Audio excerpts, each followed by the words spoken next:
been a lot going on. Yeah. We're going live any moment now. This is Kim Rosen. I don't know if you can hear me. Yes. See you and hear you. Welcome. Okay, well, I'm on my phone. I'm trying to get on my computer. The two I tried, it said they expired, but I was able to get on my phone. So if you could just send me the link again, I'll introduce myself and start that way. I'll go off and I'll go on my computer. Okay. We're Lynn, live. did you hear that? Yep. Thank I'm you on so much. I'm on it. And we are on it, says according to my little window there, right?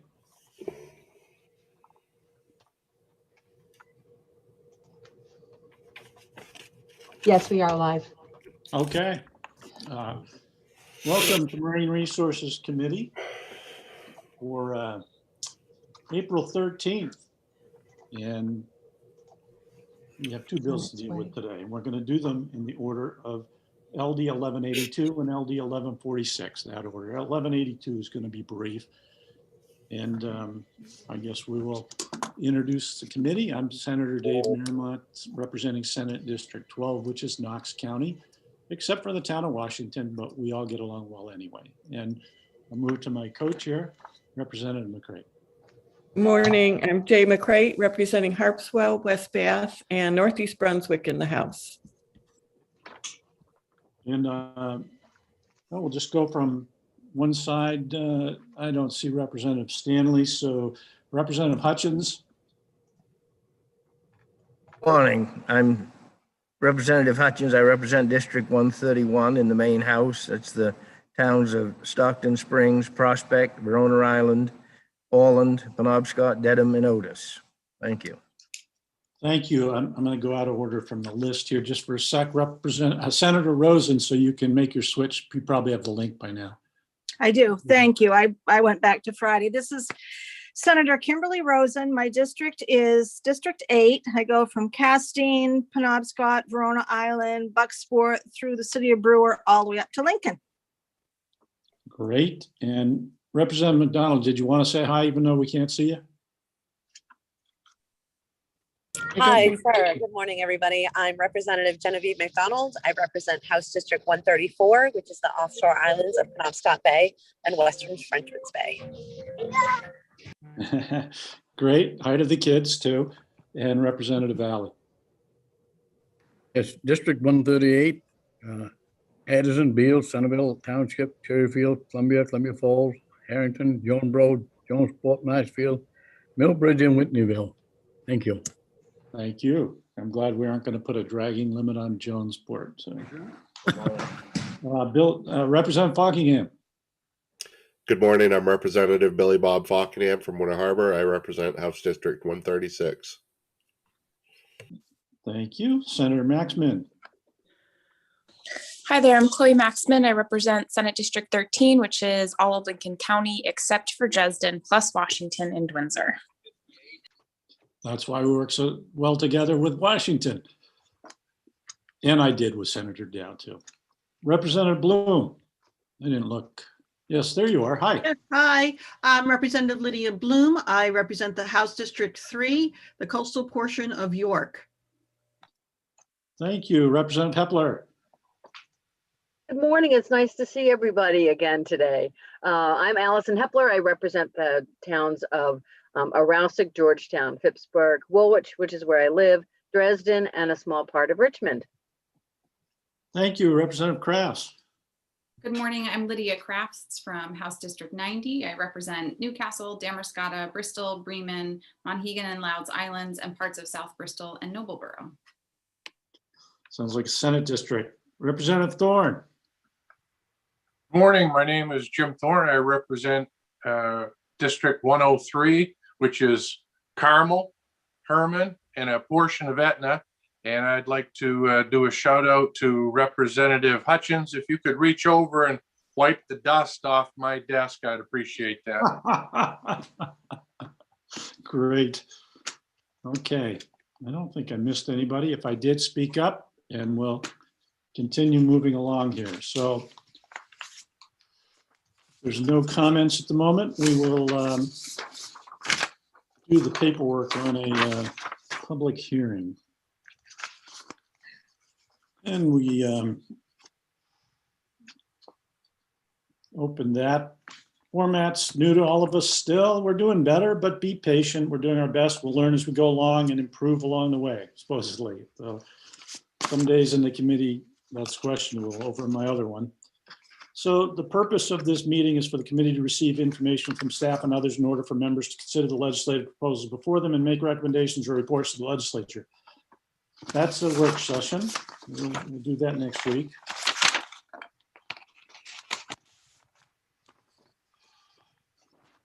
And this meeting is currently being live streamed on the committee's YouTube channel. Anyone who is a participant in the meeting via Zoom can be seen and also heard if their microphone is unmuted.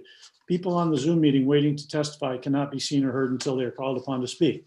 This meeting will be recorded and available to view on the committee's YouTube channel soon after this meeting has concluded. And we've already started that. So in a moment, we will make sure your name is correct in the square, which you can fix if you see it. In certain instances, you'll be able to fix your own name. If there's some problem, let us know. That would be one of the uses for the chat. One of the only uses. A technical problem, you can use the chat. No commenting, no more testifying, no chatting between members, anything like that. We all know that. But while people are brought in to testify, that actually becomes an option for them that they are not supposed to use. So please don't, except if you have a technical issue. So you should also know that it takes a minute as you go from being accepted into the meeting. It appears you've been dropped, but it's just in transit. You'll reappear and then you'll be able to provide your testimony. If there's a name on the list of people registered to testify and you don't see that in the Zoom attendee list, you can call the name from the registry and ask that person to raise their hand. That's all really, Linda already knows that. So okay, I already did the chat function. All questions of persons testifying will be made through the chair. You know that committee. For each bill being heard today, myself or Representative McCray or another chair will call on sponsors and co-sponsors to speak first. When called upon, you'll be promoted from attendee to participant. After presentation by sponsors and co-sponsors, we'll call on a member of the public based on how you registered to testify. For the bill, against the bill, and neither for nor against. And we will alternate on the one where there's 50 people going to speak. We'll go back and forth some to balance it out. When you are called upon, I'll ask you to state your name, place of residence, and the organization you represent, if any. After you're done speaking and there are no more questions from the members, we will return you to attendee and call upon the next person registered to testify. Meaning, you only get to do your testimony and that's it. So we'll bring in a few people at a time and then we're going to send you back out. You'll still be able to watch and listen. But if ever something came up and you're there, we could always find you, but that's not going to happen today. So when you're called upon, make sure that your microphone is not on mute, and we'll all forget that daily. We do that. So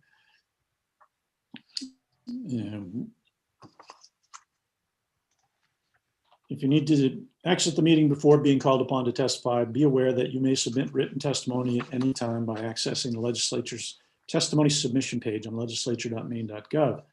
And if you have to go off to do something and you come back on, you can make the clerk aware and we'll put you back in the list to speak.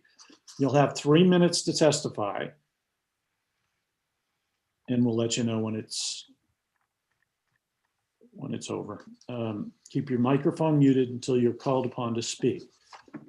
Now I will open the hearing on LD 1182. And that is sponsored by, is that your bill, Representative Fockingham? Yes. Yeah, sponsored by Representative Fockingham. That's another page, and I'll get to that. And please feel free to present your bill. Good morning, Senator Miramont, Representative McCrate, and esteemed members of the Committee on Marine Resources. I am Representative Billy Bob Fockingham, and I am here to present LD 1182, an act to allow commercial lobster license holders to possess a marine harvesting demonstration license.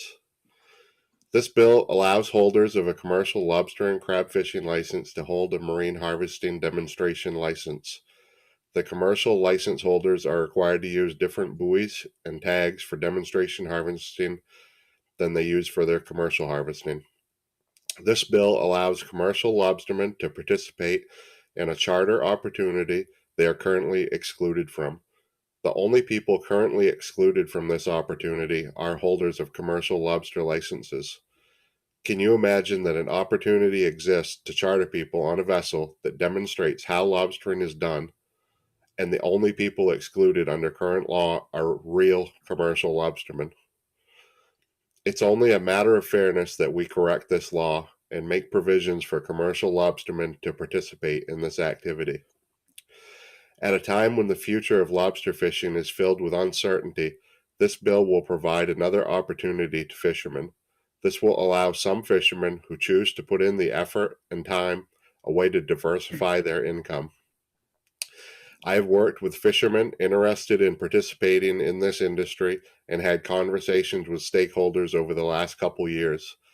I've tried to include all the important provisions and details in my bill, but I am willing to work with others to make sure we put the best bill forward and provide an opportunity that will give fishermen an avenue to participate, as well as give law enforcement the tools they need to make this possible. In conclusion, I think this bill creates a new opportunity for harvesters to diversify and also a new source of revenue for the Department of Marine Resources. Thank you for your time and consideration. I will answer any questions you may have. Thank you, Representative. Are there any questions from the committee? And I see Representative McCrate, then Representative Hepler. Thank you, Representative Fockingham. I think this is an interesting idea. And I have a demonstration lobster harvest license holder in my district, so have had some conversations. The person would still be required to do the safety protocols, the Coast Guard requirements. Is that correct? Yep, absolutely. Nothing would change from how they do it. But the only thing is that right now, currently, the only people that are excluded from participating in this are commercial lobster fishermen because of the law that doesn't allow commercial lobster fishermen to raise traps on Sundays. So basically, we're just going to correct that law so that they could get around the law by buying another boat, but it's pretty unfeasible to make somebody buy another $100,000 or $200,000 piece of equipment to just do what they, already do every other day of the week.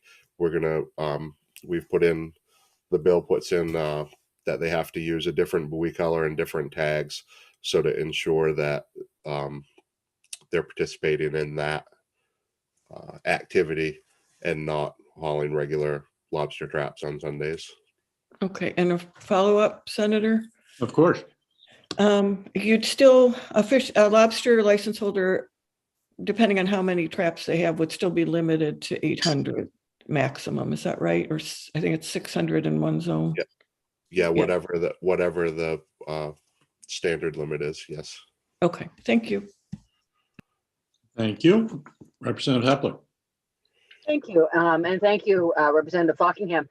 The way I read this is, would you anticipate these commercial lobstermen? Oh, wait, you moved in Hollywood Squares time. Sorry. Would you anticipate doing this more than just on Sundays, or is Sunday the day you'd anticipate doing these sort of charter demos? Well, there are some people that participate in this right now, but they do it with their commercial license. But they're excluded from doing it past 4 p.m. on Saturdays and on Sundays, because those are the laws that apply to commercial lobster fishing. So there's a time period in the summer when they can't participate in this activity. All right, thank you. That clarifies a lot for me. Thanks. Representative Hutchins? Thank you, Janet. Representative Fockingham, would this allow lobstermen that have just a little 5-trap limit to be able to do this as well? There, currently, if people have a recreational license, they're not prohibited from getting one of these licenses right now. All right, thanks. Rep- So, Representative like Hepler- like I said, it's a demonstration license so people can go out and demonstrate how lobster fishing is done. And I fish in Frenchman's Bay, and we've got Bar Harbor across the other side. And there's a couple boats that do tours out of Bar Harbor right now. But the only people, amazingly, that are prohibited from this activity are actual real licensed lobster fishermen. Okay. And Representative Hepler? No? Okay, hand was left over. And just my interest, I always hear that because you don't need a 6-pack or a license to fish, that not that many folks who lobster fish have them. Is that true? That would be my assessment as well. Yeah. Yeah, interesting. Thank you. Representative Hutchins' hand just left over. Sorry about that. No problem. Okay. I don't see any other hands. So thank you, Representative Fockingham, for presenting this. Thank you. Okay. Are there any co-sponsors who want to speak or any legislators who want to speak on this bill? Seeing none, anyone who would like to speak in favor of the bill? And that would be someone that Representative Fockingham that you were just mentioned was going to try to speak in favor? Dan Rogers. They're up. Dan Rogers. I see him on the screen. Okay, and Linda seems to know this, and No, I just wanted to say also, I thought that Meredith Mendelson was going to speak on behalf of the department. That's Yeah. after. Oh, I'm sorry. no I'm problem. sorry. Okay. Yep. Okay, so Dan Rogers, we see your name on the screen. If not you, it doesn't look like you're muted, so go ahead, welcome. Can everyone hear me this morning? You can, so please tell us where you're from and if you represent any other group. Nope, I'm from Korea, Maine. I lobster out of there. This is my first time, so I'm trying to learn all this. I have a statement prepared if I can read that, I guess. Sure. All right. Good morning, Senator Merrimont, Representative McCrate. My name is Dan Rogers. I'm a commercial lobster fisherman from Korea, Maine. I'm here today to speak in favor of Bill LD 1182, an act to allow commercial lobster license holders to possess a demonstration license. And I want to thank you for the opportunity to do so. I've been lobstering for 35 years and hold other commercial lobster licenses as well. For the last several years, I've been running lobster boat tours out of Korea Harbor.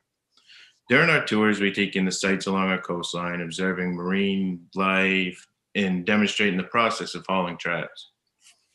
As much as the tourists enjoy the beautiful scenery our coast has to offer, it's the actual hauling of the traps they're really there to see. I find it amazing how few people know how their lobster dinner actually gets from the ocean to their plate. The tours have turned into an excellent chance to educate visitors to Maine on not only how the lobsters get from the ocean to their table, but also how strict our conservation laws are here in the state, such as our VNOx program for the egg-bearing lobsters, measuring and return of oversized and undersized lobsters, the breakaways we use to prevent the chance of entanglements, our biodegradable vents, and so on. In the past few seasons, this business has started to grow, so I looked into buying a demonstration license as well.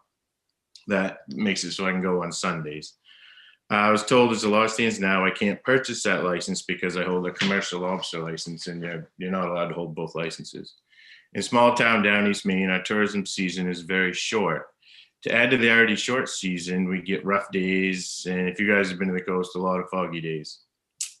Part of the draw to my tours is the fact that I'm an actual working commercial fisherman. It's not just a tour boat captain. I do hold a 6-pack license because you're not allowed to take tours and charge anyone to go if you don't hold at least a 6-pack license. The way I understand the law, as Representative Falkenham mentioned earlier, I could buy a second boat for just Sundays, but it's just really not feasible to own another expensive boat for just one more day a week. With that being said, I look forward to the chance to be able to haul traps on Sundays, a demonstration. You can't harvest the lobsters. It would just be for everyone to get a chance to see how the process is done. With that being said, again, I'm speaking in favor of Bill LD 1182, and thank you guys for your time. Thank you, Mr. Rogers. And are there any questions from the committee? Seeing Representative Thorne has his hand up. Thank you, Mr. Chair. Welcome, Mr. Rogers. Thank you. As a landlubber, I am curious. You mentioned a 6-pack license. I'm not familiar with that. So you have to have a captain's license. You can't charge people to go on a tour unless you hold that license or that license or bigger. I have a bigger license than just the 6-pack, but my boat currently is not Coast Guard approved, so 6 people is the limit. And Okay. With that being said, that's a lot of draw to what I do because you get away from the crowds. It's more of a one-on-one almost. Yeah. And if I may ask a follow-up, Mr. Chair? Go ahead. Just out of curiosity, what do you typically get for per person on that? It's about $100 a person, and for the other 6 days a week, we haul traps, and then the people on the tour take a lobster home with them. And on Sundays, obviously, you wouldn't be able to do that. It's just, they can look them over, and really, it's pretty amazing to see how many people don't know what we actually do. They sit down in a restaurant and have a lobster set in front of them, but they don't know how it got there.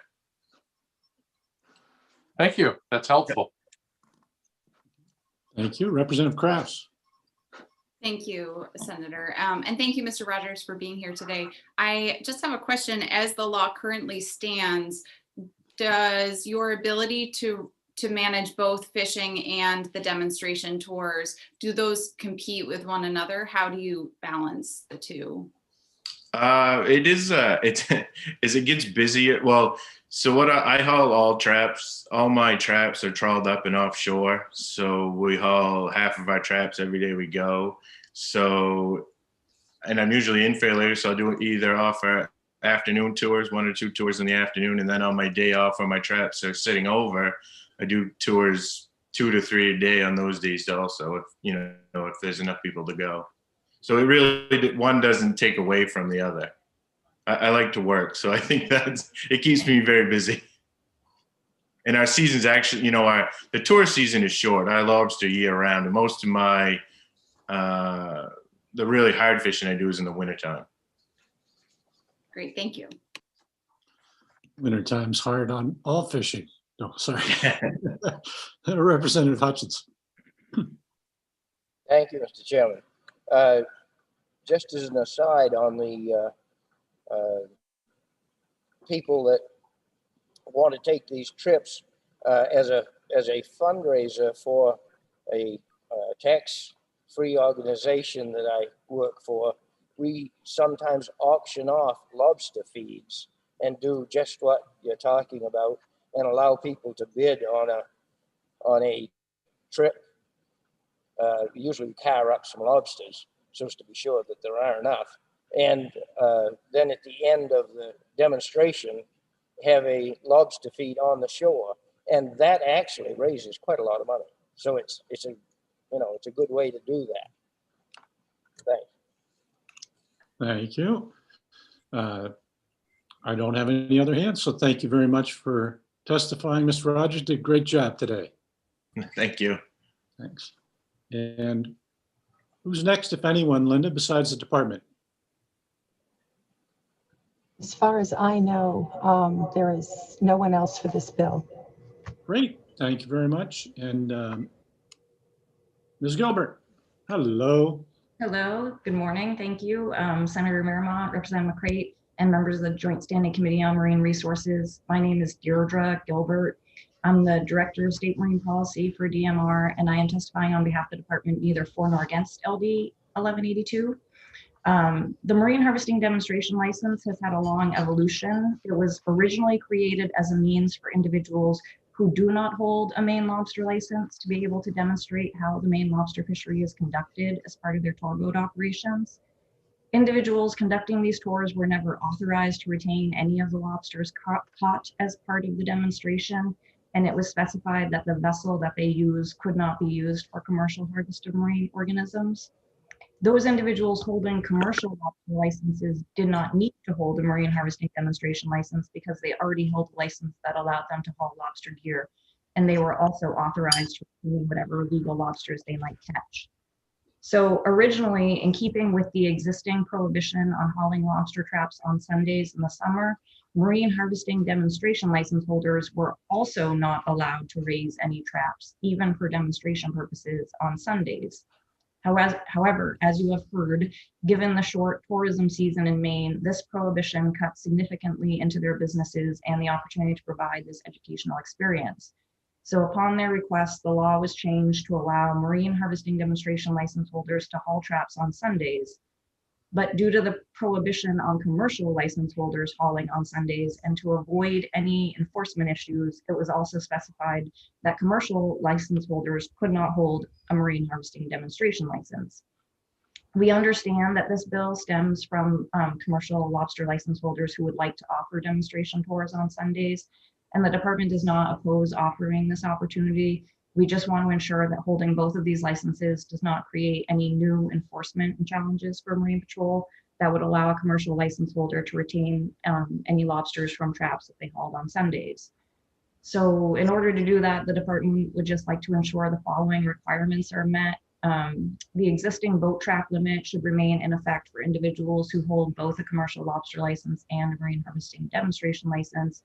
That is, an individual could not have 80 commercial traps and then another 20 marine harvesting demonstration traps, but a total of 800 traps total. And the buoy color pattern used for the demonstration traps should be sufficiently different from the buoy color pattern used for the commercial traps so that a Marine Patrol officer can distinguish the gear when observing the hauling of the gear from shore.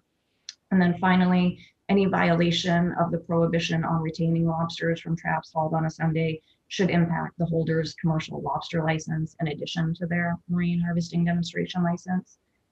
With sufficient safeguards to prevent any unintended loopholes that would allow a commercial lobster license holder to retain lobsters from any traps they hauled on Sunday, the department would support this legislation. Ultimately, we feel it is very valuable for members of the public to understand how the Maine lobster fishery is conducted, and the department supports changes that would expand this opportunity. Thank you for your consideration. I'm happy to answer any questions. Thank you, Director. So I hear that trap limits remain. What was that about buoy colors? Representative Fockingham's bill had specified that the buoy color, I think he specified that the color or the pattern would be different from the commercial gear. We just want to make sure that that is distinctly different. We've had other instances where family members, technically their buoy patterns are different, but they're very, very close to one another, and it can be hard to tell from shore which gear that person is hauling. So just, you know, a clear distinction in the buoy color and pattern between the commercial and non-commercial gear. Okay, and I like the violation affects their whole livelihood. That'll discourage any cheating. Now, those are three simple things. Representative Hutchins. Thank you, Mr. Chairman. The reason I explained the fundraiser thing that we do is if we normally do it on a Saturday. If I or another person was doing this and did it on a Sunday, I would think that the problem that might arise is the fact that the wardens may think that those are fish that were caught on that Sunday. And so I think maybe there has to be a little something there, because that makes the experience much better if not only you go and see and catch the lobster, but then afterwards you have a lobster bake on the shore. It raises a lot of money. And I'd love to have the lobstermen do that, able to do that. Thank you. So, okay, thank you, Representative. You're just saying that you'd like to be able to keep them even on a Sunday. Not necessarily. No, that's not what he's saying. Yeah, no, Okay, not necessarily. you broke up a little for me, so that's what I was trying to clear up. So, Yeah, I'm not saying that we necessarily keep them on the Sunday, but I wouldn't want a warden to think that because I was cooking lobsters that I had carved up for 2 or 3 days before, I was doing something illegal by cooking them on Sunday on the beach. okay, thank you. And can you answer that, Ms. Gilbert?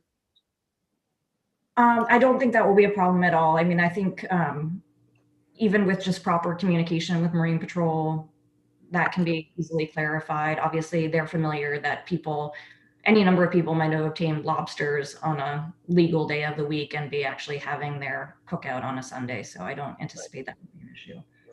Okay, great. So that's not, we only have people testifying for, we don't really have any problems from the department. Marine Patrol's weighed in. The tool we have, committee, is to go right into work session. If everyone agrees and we can just vote this and move it on, if no one had any objections, we could do that. Representative Hutchins, you have your hand up, but I think it's left over. Representative McCray, your hand just went up. Thank you. I would make a motion to move to work session. I'd second that. I don't know if I can. Somebody second, please. Second.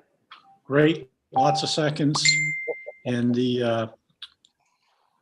we'll just do a hand vote that everybody turn the camera on. And if you're in favor of going right into work session, raise your hands, leave them up so we can see them, please. And we'll count.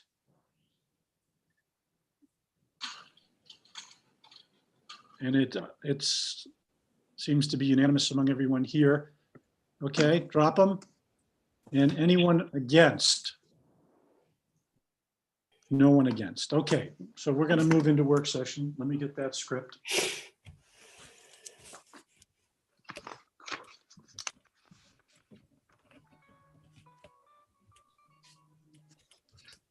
Okay.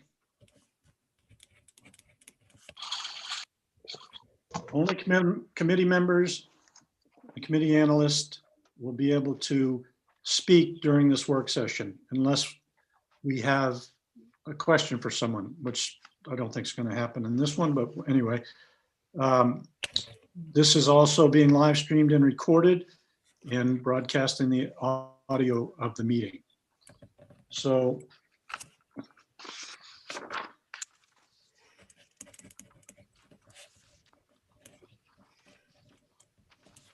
the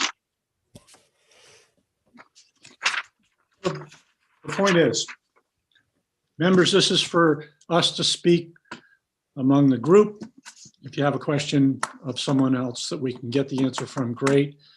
And Representative McCray, is that a new question? Yes. Great. Actually, a motion.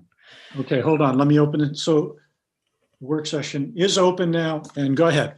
Okay, I'd like to make a motion ought to pass, and just to a slight amendment to the buoy color language, just to say that it's distinctly different from the commercial. Okay. Okay, there's a motion. Lynn's got it. There's a second from Representative Hepler.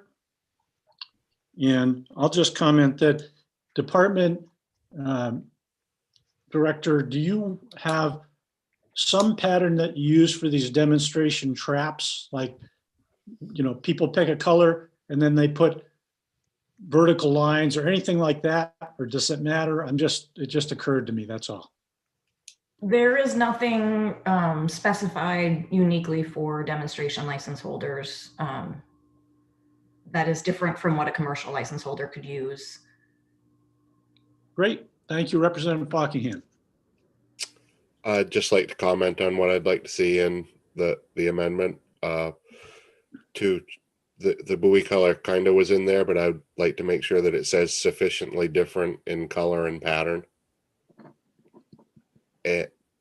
For wording, I'd like the amendment to say that the zone trap limit will be maintained, and that a 1-year license suspension for illegal harvesting of lobsters during a closed period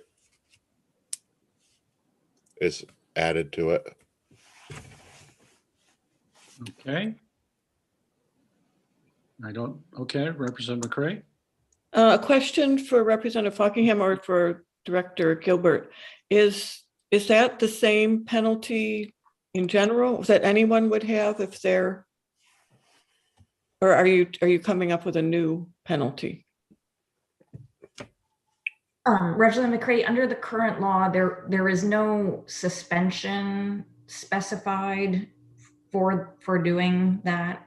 I think for a marine harvesting demonstration license holder currently, it would just be a civil violation, but not a mandatory suspension, I think, as Representative Buckingham is suggesting. And that would be what would affect both their commercial and their demonstration license. That's what you were suggesting. It is the commercial license specifically, and that's the same as a discussion I had with the commissioner, that it had to affect their commercial license. But does it have to be suspension, or are you okay if it's a civil violation? I think it really needs to be a suspension, honestly. I think that takes us into different territory. I want to hear what others think. Yes, and we have Representative Hepler next. Yeah, thank you, Mr. Chair. So looking at the current statute, which Lynn provided on the website, currently the suspension for violating the demonstration license is a fine of less than $100 and not more than $1,000. So if it's not different, I guess I'm supporting Representative Buckingham's idea that it should be different than just violating the marine demo license or law. And Commissioner joined.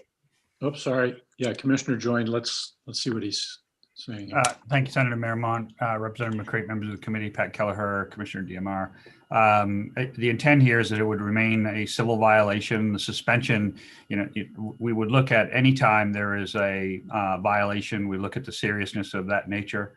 If it did not rise to the level of a suspension, it would not be a suspension. But if it did, I think the concept here is that if somebody was trying to willingly violate lobster conservation laws, that the violation and the suspension would not just be on the demonstration license. Because of the commercial nature of this, it would impact the commercial license holder's license. So that's the clarity we were looking for. Thank you, Commissioner. And so Representative Buckingham, you want to? Yeah, I'm good. I'm good with what the commissioner said. Okay, so it will affect their commercial license, but at the level that's appropriate based on the existing language of violating the demonstration hauling is what it sounds like. Clear, Lynn? Not entirely clear, but what I would like to do is draft and then share with Representative Buckingham and DMR to make sure I've captured it before I bring it back to you all. Yes, so we can vote it and then we can do language review because we can always fix something that's wrong, but I think we understand, and I do, others do, and definitely Lynn wants to get that right in language. So We have a motion and a second. We're ready for a vote, and we'll need everybody on and you can unmute your audio now if you want, just to be ready to answer. And we'll ask our Linda LaCroix, our wonderful clerk, who I forgot to introduce today, who is here somewhere. Hi, Representative Stanley. Okay, Representative Stanley, were you listening to know where we are? I'm a little confused, so I'd like go ahead and get me last so I can see where we're at. Okay, so we're on 1180. Move that page. Yes, yes. I am familiar with what Okay. which bill were you talking about, but 82. Okay, great. Okay, so go ahead, Linda, please call the roll. Starting with you, Senator Miramont, Yes. Representative McCray, Yes. Senator Maxman, Yes. Senator Rosen, Yes. Representative Alley, Yes. Representative Buckingham, Aye. Representative Bloom, Aye. Representative Hepler, Yes. Representative McDonald, Yay. Representative Crafts, Yes. Representative Hutchins, Yes. Representative Stanley. yes. And I believe Representative Thorne is not here. I do not see him. Okay. Well, that would make it 11 in favor. Okay, so with 11 in favor and none opposed, the motion passes. We'll get language review probably next week. And Representative Hutchins has a hand up. So I'm sorry, let me finish that. So LD, let me get that back up. 82. 1182, it passes. And if you're in touch with anybody who didn't vote, remind them that they need to vote within a couple days. Okay, sorry, Representative Hutchins, go ahead. My hand has, on the computer, has a hair trigger. I had a 22 like that once and I had to get rid of it. Well, better your hand if you're in the chamber than the 22, so that's good. All right, let me get back to the other screen. The number I hadn't.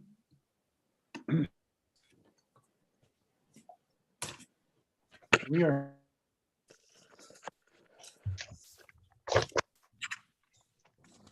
Work sessions, we're back to public hearings. We already gave the script for that. I never did introduce our analyst, Lynn Caswell, either, who you've already heard from in OPLA.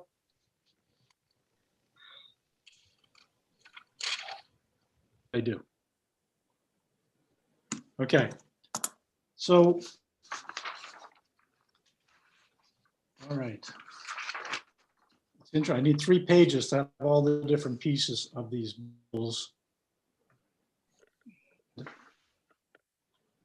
LD 1146 is sponsored by Representative Alley, one of our own. So Representative Alley, please present your bill when you're ready. Good morning, Senator Merrimack, Representative Crate, fellow members of the Maine Resources Committee. I am Robert Alley and I represent 11 communities in Washington County. And I am here today to speak on LD 1146, an act to protect Maine's ocean waters and support regulatory oversight in long-term health of the aquaculture. As a 4th generation lobsterman, I have learned many lessons out on the water. One of the most important is anticipating an upcoming storm. Unfortunately, I can see the large storm coming for the lobstermen and women, men and women of Maine and the future of this industry. It is a big corporate aquaculture that remains unchecked. I represent towns in Maine, this Maine legislature from Washington County, whose waters yield some of the state's best lobster.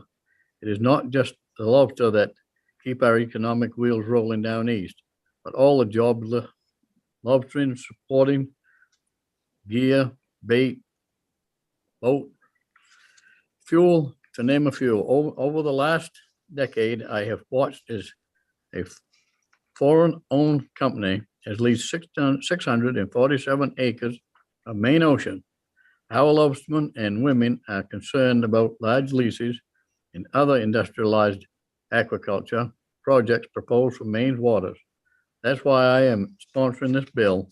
The concerns I have range from problems of navigation around large industrialized fish farms and finding dead lobsters near the bend. Lobstermen have repeatedly raised concerns about being shut out of the acreage where they have always fished. The scary thing is that any foreign company who leases such large tracts of the public trust can lease up to 1,000 acres of the Maine ocean. It is time for the state to take a step back and review its rules and regulations to reduce conflict between lobstermen and women, aquaculturists, and other stakeholders. Let me be clear, I am not anti-aquaculture. Aquaculture done correctly is good for the economy and state. I am very concerned about the scale of the aquaculture projects coming into Maine and creating conflict on the working waterfront. In part, this is happening because leases are being approved at a rate of 95%. The money that has followed the aquaculture industry has been based on research and development and growing the industry. This is happening at the same time the Department of Marine Resources, DMR, has fewer staff for oversight and monitoring. It's not a good balance for the people of Maine or on our coastline.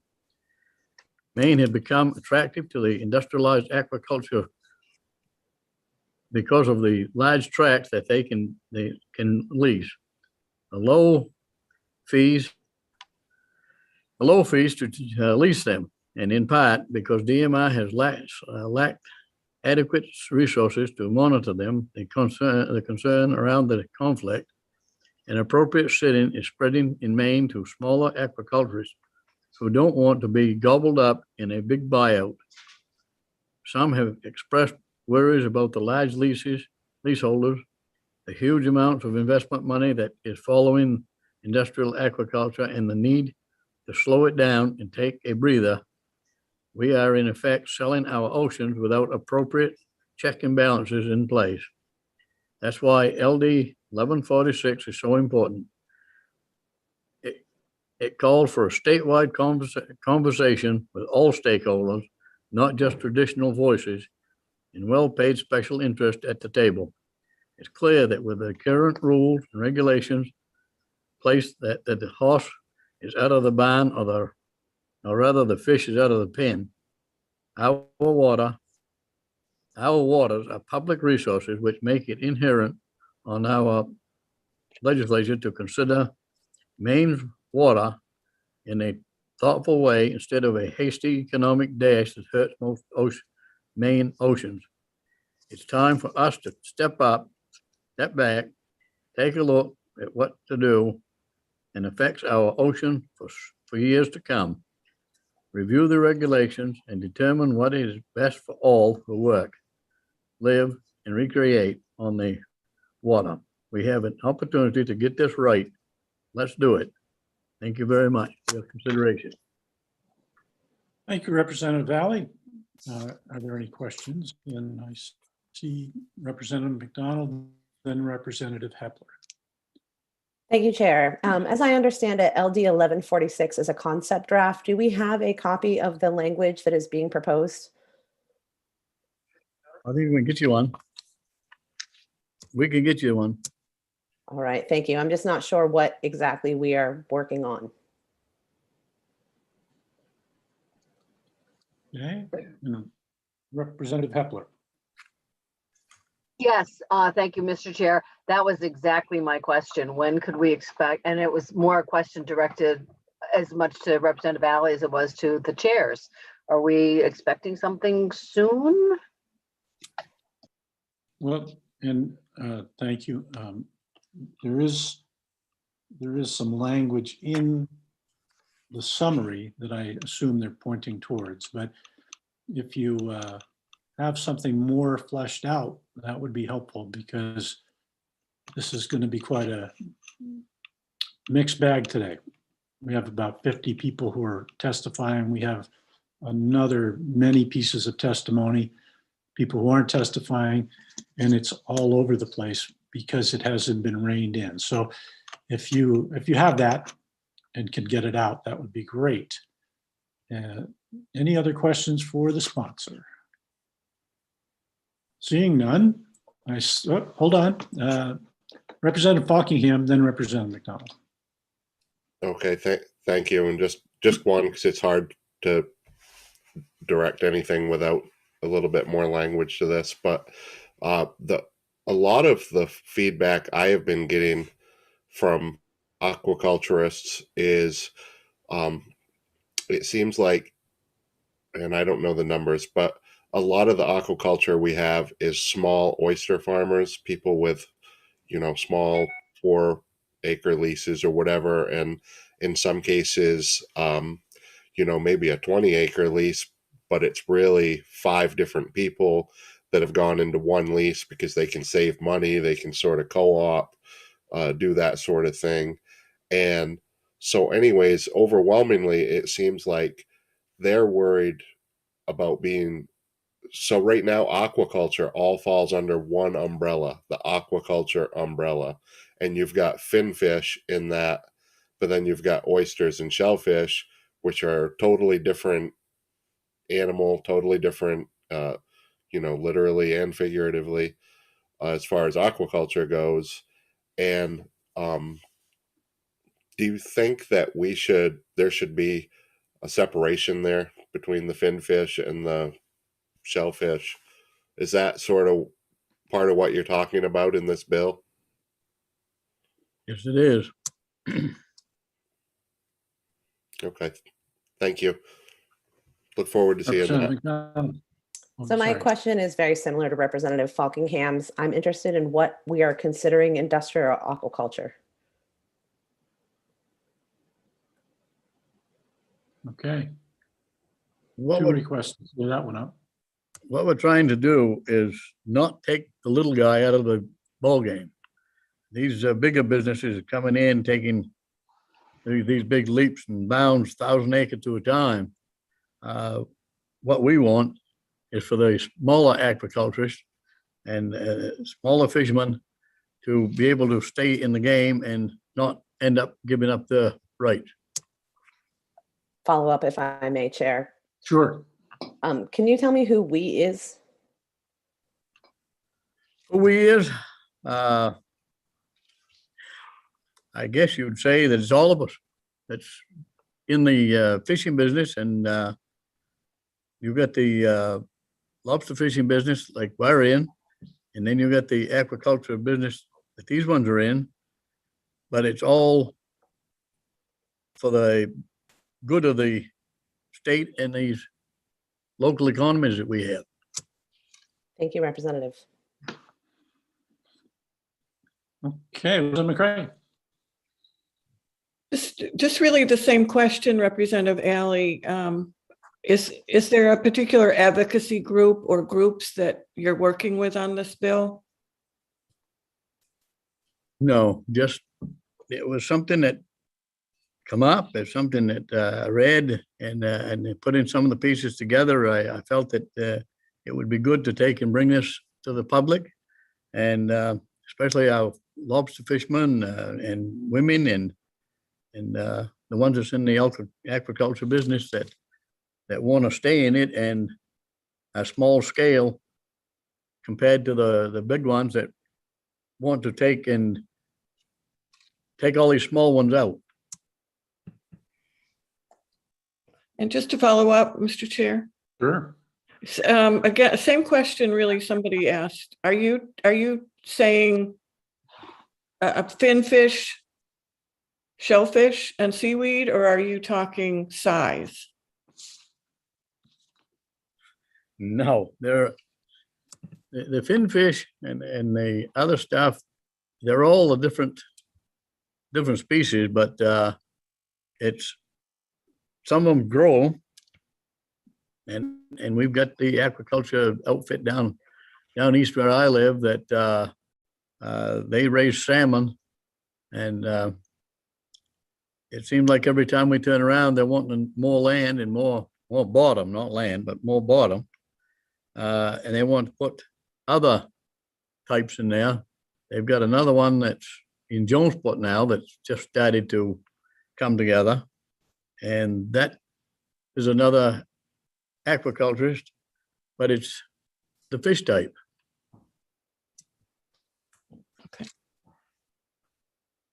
Okay. I don't see any other questions for Representative Alley. I do see Representative Hutchins. Thank you, Mr. Chairman. If Representative Alley is concerned, I'm concerned. And it seems to me it is coming down to the size of the aquaculture leases, maybe more than anything else, because I mean, over the many years that we've had aquaculture leases, we have a great many wonderful leases that are small, like he says. And one of these giant leases, you know, if it was 1,000 acres, I mean, that automatically is larger than everything else combined. And so it seems to me it's the size that he's looking at and is concerned about, perhaps. Thank you.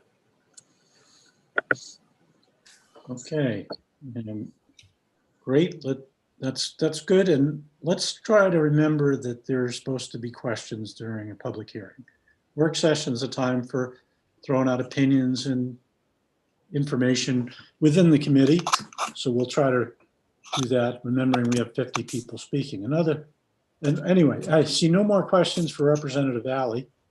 So thank you, Representative. We'll move on to co-sponsors in 1 second, but just a reminder that with 50 people speaking and probably another, I didn't look again, 40, 50 pieces of submitted written testimony, you can probably find some of the answers there, or if you wait, you'll find some of the answers. So there's a tendency in these long hearings to, as each person testifies, you try to ask all the questions you can to get all the information because you have questions.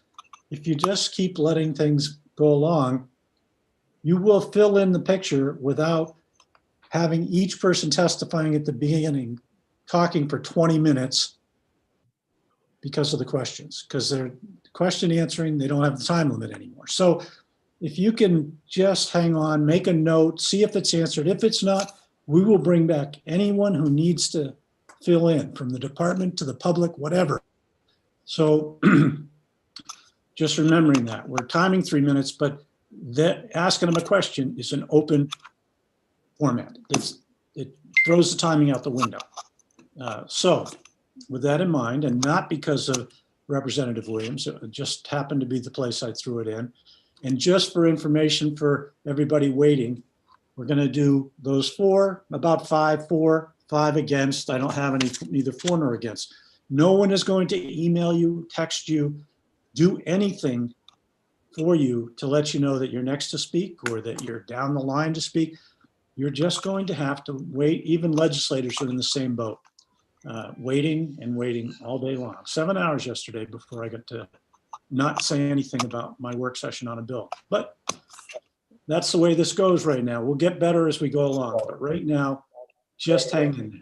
So after Representative Williams speaks, I'm going to let in Thomas Adamo, Rock Alley, and unless there's another Robert Alley from Beals, that was you, and Mark Bennett from Sorrento. Those will be the first 3 to let in. Linda, can you mute Representative Hutchins, because he's moved away from his computer? I can do that. Thank you. Thank you. Okay, so that's just to queue up. I think we're good. I've said that. All right. So welcome, Representative Williams. Nice to have you in front of Marine. You are a representative and co-sponsor. You have no time limit, and feel free. Thank you, Senator. I will be brief. I know about time limits for my committee. Senator Miramont, Representative McCreight, and distinguished members of the Marine Resources Committee, I am submitting testimony today in support of LD 1146, of which I am a co-sponsor. I represent House District 135, the towns of Bar Harbor, Lemoyne, and Mount Desert.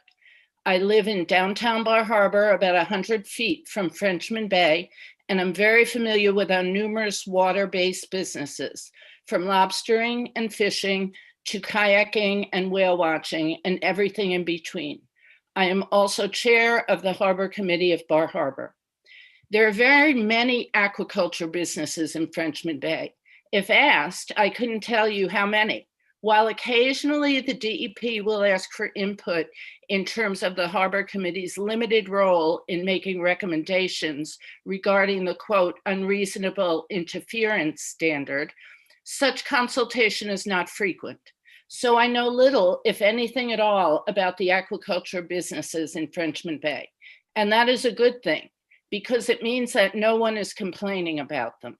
They are peacefully coexisting with other in-water uses, such as boating, lobstering, fishing, in-water tours, and so on. However, that is not to say that the current DMR process for licensing these businesses will continue to be adequate, as the businesses that apply for licenses are now becoming larger and the processes that they plan to employ become less proven and more experimental. Since LD 1146, as submitted and as noted before, is just a concept draft, I realize that you will be tasked with providing the substance of the bill. Therefore, what I present are just my suggestions about what aspects of, what aspects of, now I go to the next page, what aspects of the bill drafting are important to be involved. First, I believe that as we get more and more applications for projects that involve new and in many cases experimental techniques and technologies, the department will need to have the capacity and expertise to evaluate these applications. I believe that the number and expertise of staff necessary to evaluate these applications will need to increase. As just one example of what we are facing in Frenchman Bay, and I know that Representative Fockingham is familiar with this, and what most Maine waters will also face in the near future, is an application for two 60.3 acre sites in Frenchman Bay to cultivate farmed salmon. There will be a daily waste barge traversing the bay to pick up the waste emitted by the fish. The permanent equipment in the bay would take up more than 20 acres, but the application is for 1,000 acres. So who knows what this project will eventually morph into. I ask you to consider the current process for the consideration of aquaculture licenses and ask questions such as, should additional standards be added to the unreasonable interference standard? Should we allow for 1,000 acre licenses, or is that too large with the potential for allowing too much expansion in our bays? And at this point in time, I believe it is most necessary to answer the following. Does DMR have the resources to evaluate and regulate the projects that are on the horizon? Should we increase resources devoted to this growing industry? The projects are becoming significantly larger with corporate ownership, often based in other countries. I'm not suggesting that DMR personnel have not been doing a good job, because they have. Rather, I am suggesting that we, the legislative branch, seriously consider whether the current DMR licensing process is adequate and appropriate for the nature of the rapidly changing aquaculture industry.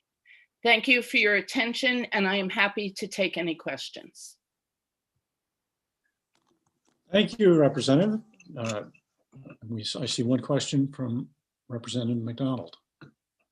Thank you, Chair. Thank you for being here today, Representative, for my neighboring district. Yeah. I keep hearing reference to 1,000 acre leases, and I was just wondering if you were aware that leases are actually statutorily limited to 100 acres apiece.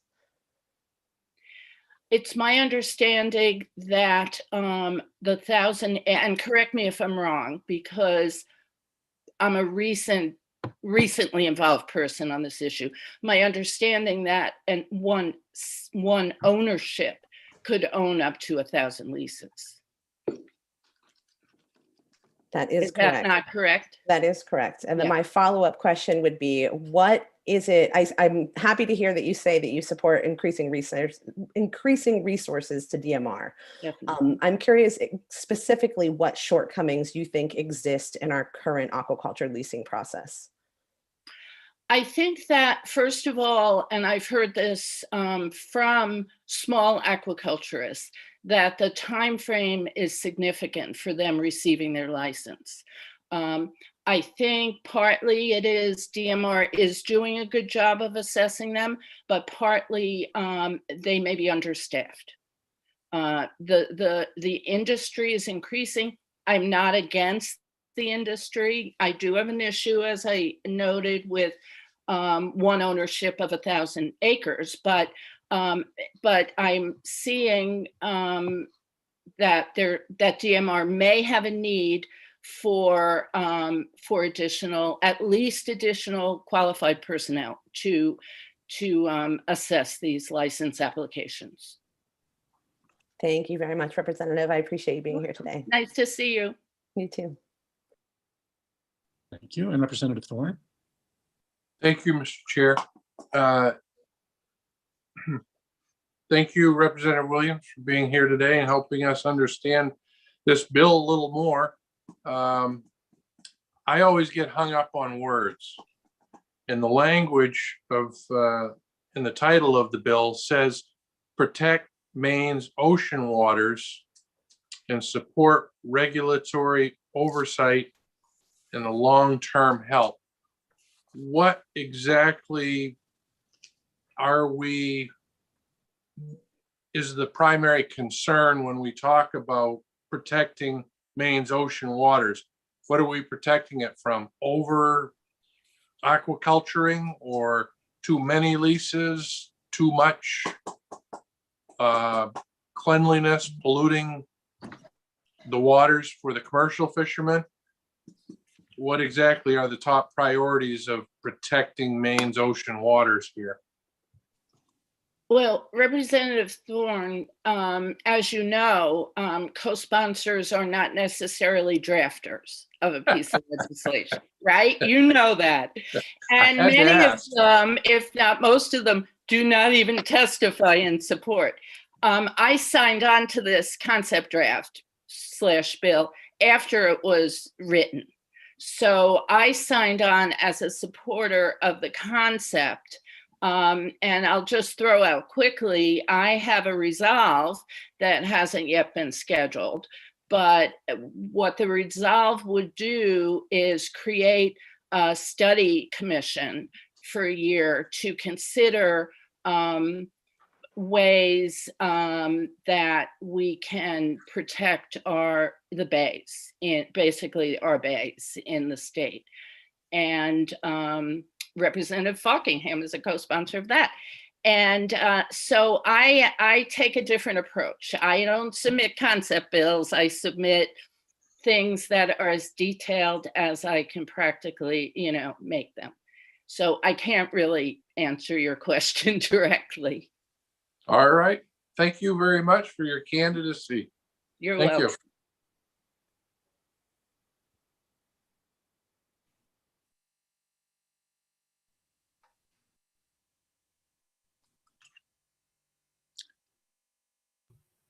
Did the chair freeze up? Did you have a question? Are you Oh. frozen, Mr.? Yeah. Oh, there he is. Senator Merriman, are you frozen? I didn't show my problem. In case I'm running another Zoom in my work, so it'll probably happen once in a while. I might turn my video off more often, not leave. Will I tell you? Okay. We do have Representative Falkingham has a question. Go ahead, Representative. Thank you. Good morning, Representative Williams. So it seems like one of the main concerns with this concept is the size of the amount of total ownership that leases can have. is basically one of the ideas I'm getting out of this concept. Do you have a idea on what you think that maximum size for sole ownership should be? I'm open on that. I am in many aspects somebody who is not, and anyone who knows me politically will tell you this, not a big supporter of huge corporate entities. And in terms of what an appropriate size would be, I'm open, to looking at arguments on various sizes.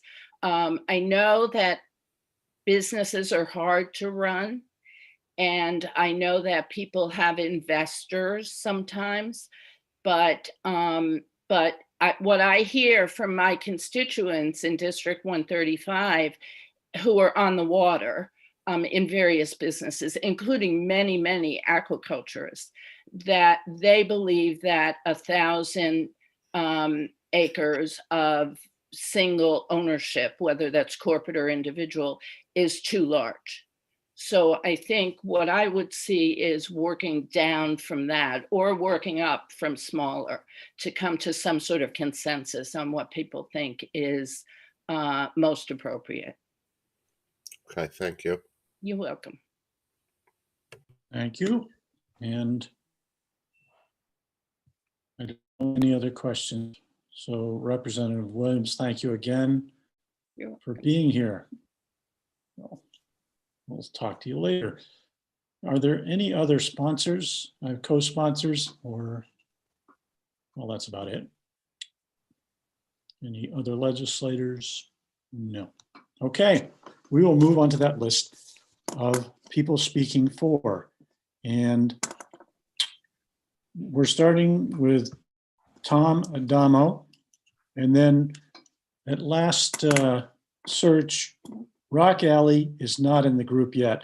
So we've invited Mark Bennett and Catherine Bigley. That'll be the order. And if Rock Alley comes in, we'll put him back in the list here. So go ahead, Mr. Adamo, and introduce yourself, your town and your organization. My name is Thomas Adamo. I live in Penobscot. I sit on the board of the Bagaduce Watershed Association and Friends of Blue Hill Bay. However, I am not representing them as the boards have sent letters after a majority vote in support of the legislation. So I am speaking solely for myself.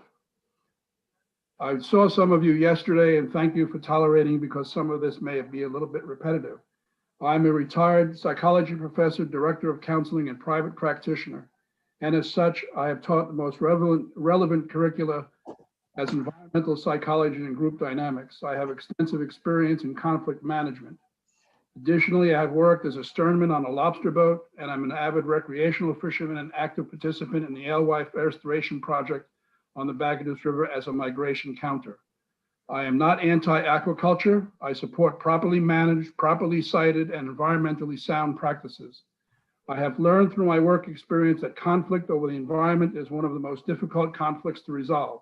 This legislation creates, through stakeholder meetings, a mutually agreeable and partially satisfying process to resolve conflicts over the use of public trust waters.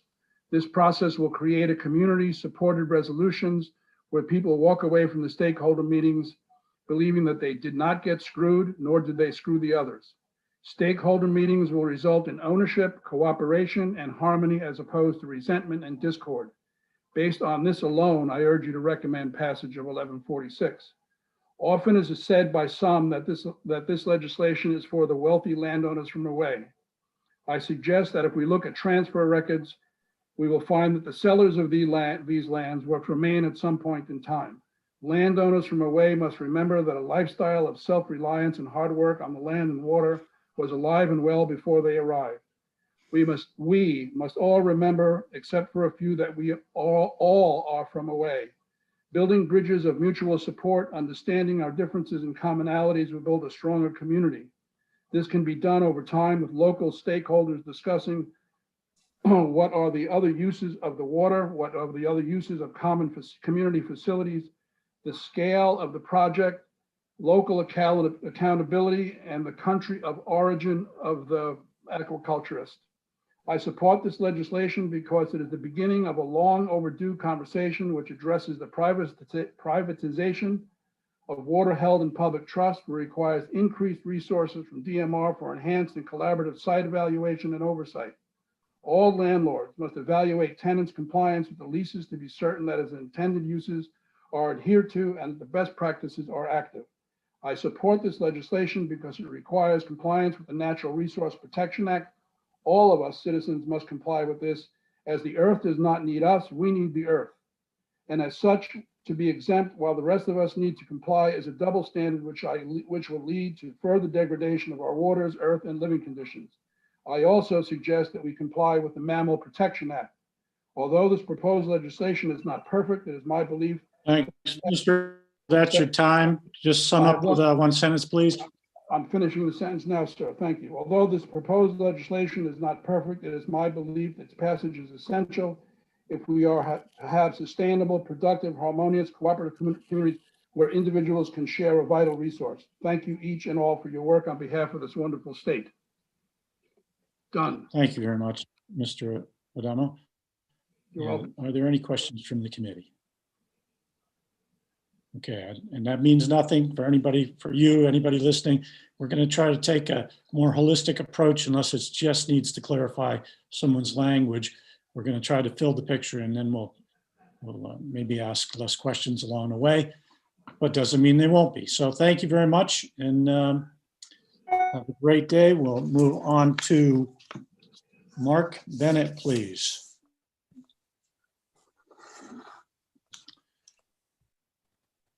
So I see that you've been let in. You're still muted. I don't see you. You need to unmute at least.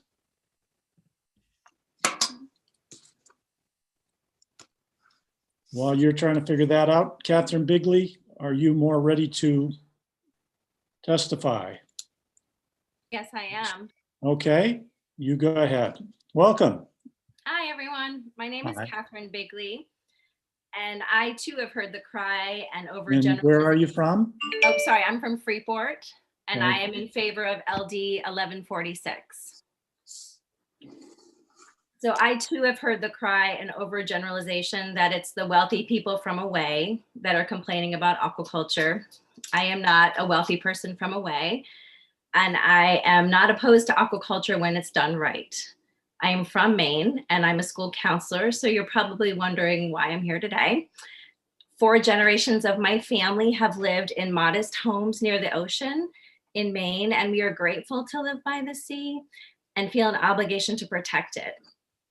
When 16 acres of aquaculture was being proposed in the space that we and so many others use regularly near my home, I had to learn and understand the DMR system really quickly. It's a very popular location where people like me kayak, tube, sail, water ski, kneeboard, and motorboat in Casco Bay. But more than recreation, it's where people such as shellfish harvesters, striped bass fishermen, and sea kayak tour guides make a living. I learned very quickly that 95% of all leases are granted by DMR. I'm sorry, my old dog just came in. I need to let her, I'd like to let my dog in. Hold on. She's gonna bark for lunch, I'm sorry. I also learned that the rules and regulations have set a nice table for aquaculture without considering lobstermen, shellfish harvesters, striped bass fishermen, and recreational tour companies. I learned very quickly that fighting an aquaculture lease becomes a full-time job, one that requires funding, legal representation, lots of time and research, and expert witnesses to provide testimony. I learned that it's critical to find every single person that uses the water and the flats in that location to come and testify at the hearing. And this is after their long day of work on the water. I've learned that there's a lot of conflict on the water because of aquaculture leases. Fishermen and harvesters have to attend hearings to protect the water and flats that they use regularly in order to continue to be able to use that area to make a living.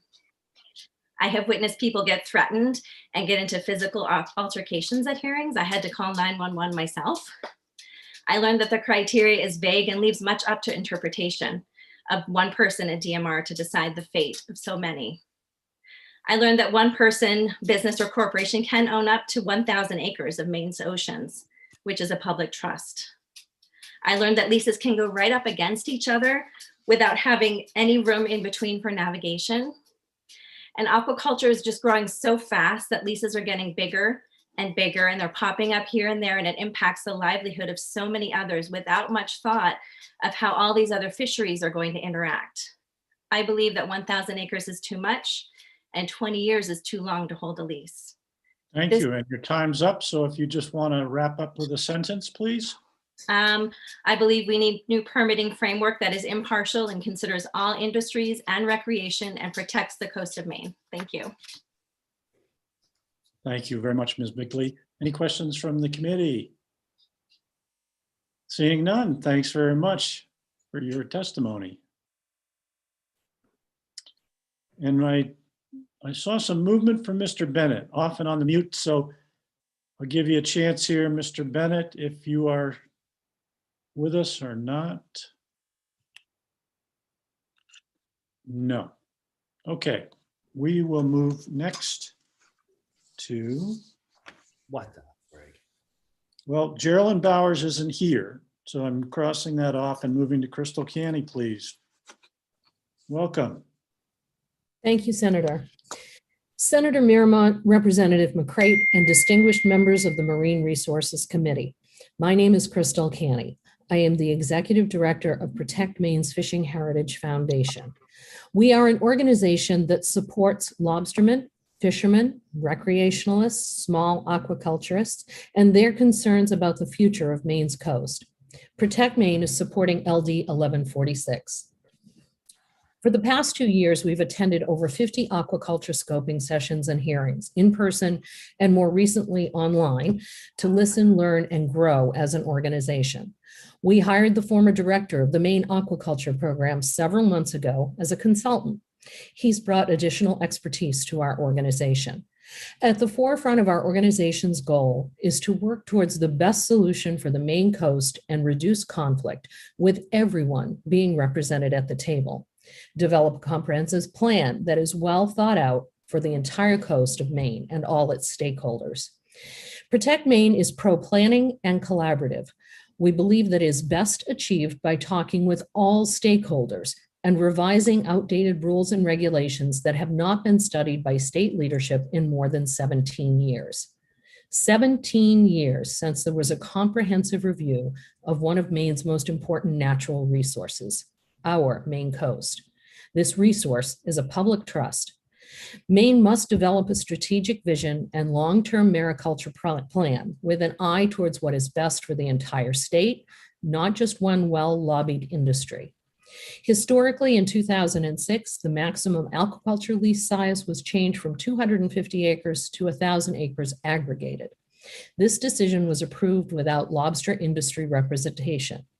In the following report that accompanied the bill, it stated that lobster industry representation needed to be included.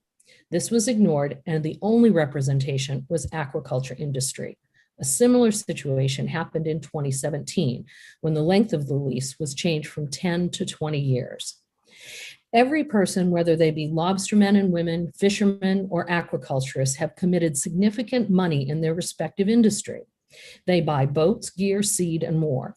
Yet only an aquaculturist is allowed to lease the ocean. Conversely, a lobster license reverts to the state.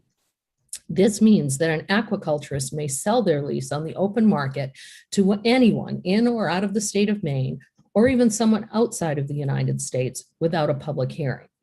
The greatest concern for small aquaculturists today, from what we've heard, is that industrialized aquaculture will ultimately put them out of business.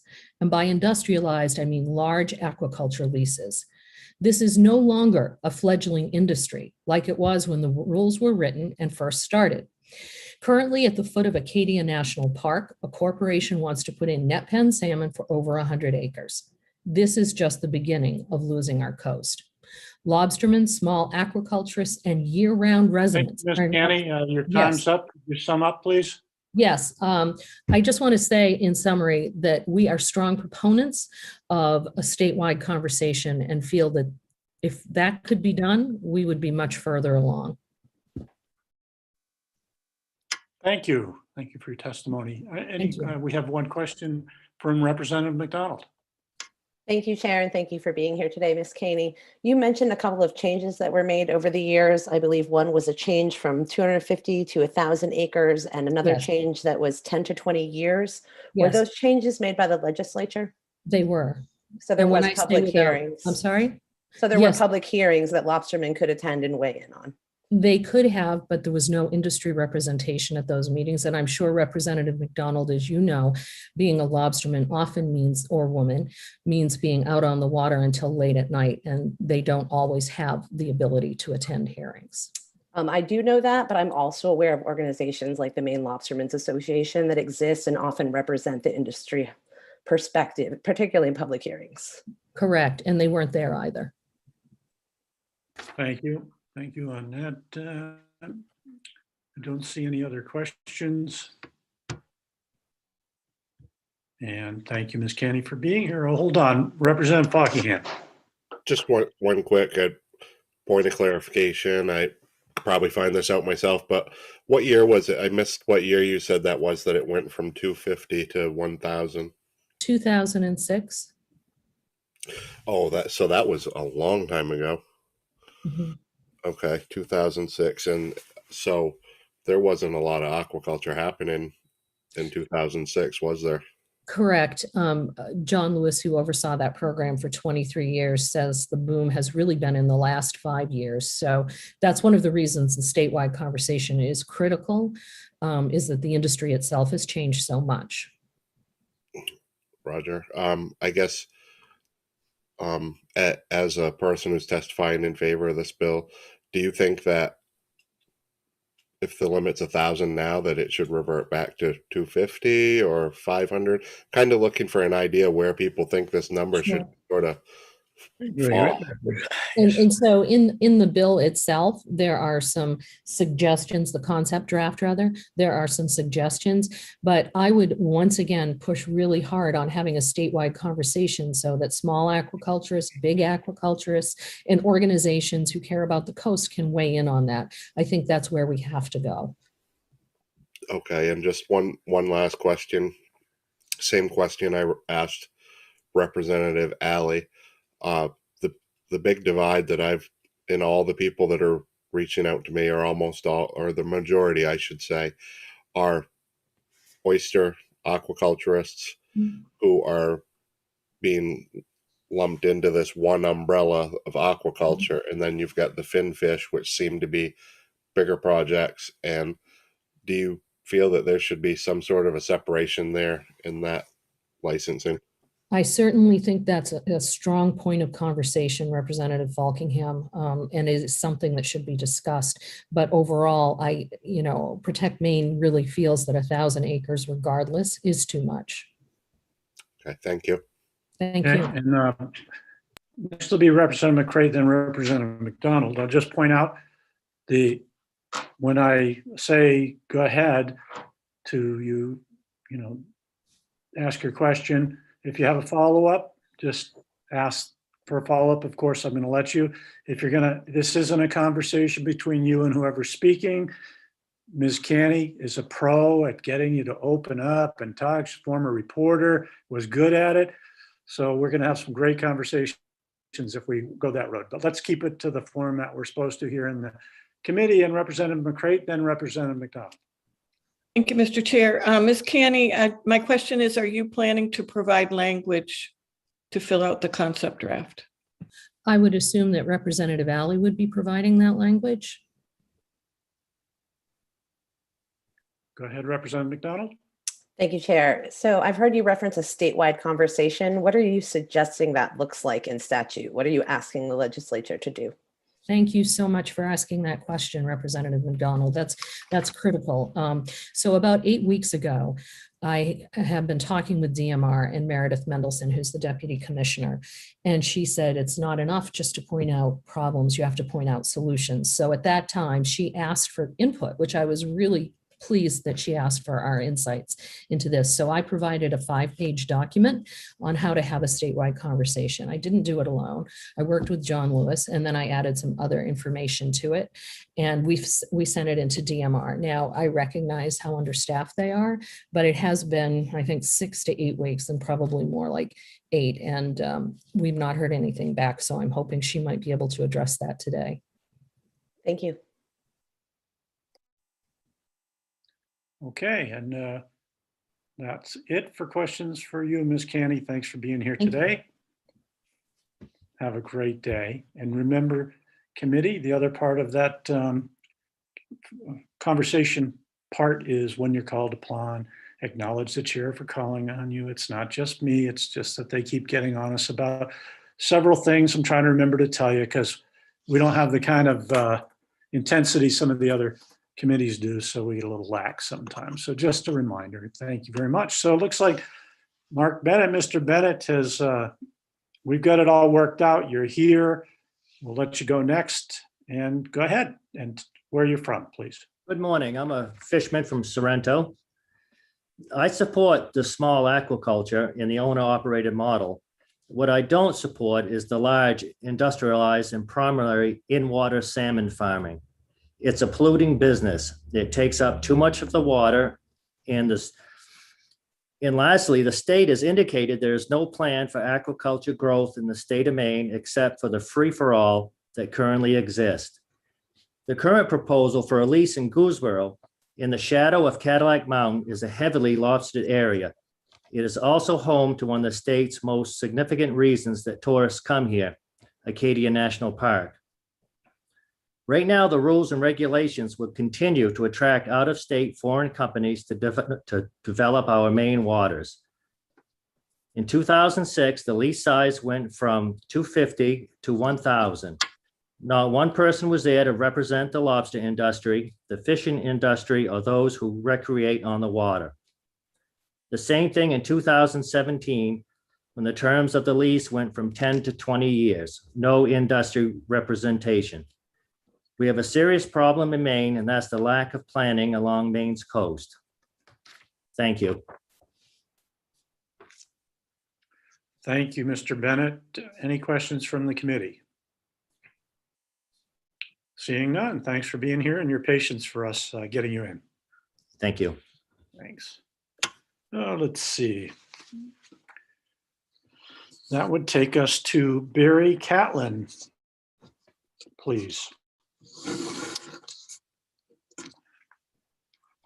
Okay, and just hold on, where's Mr. Catlin? Okay, you're muted.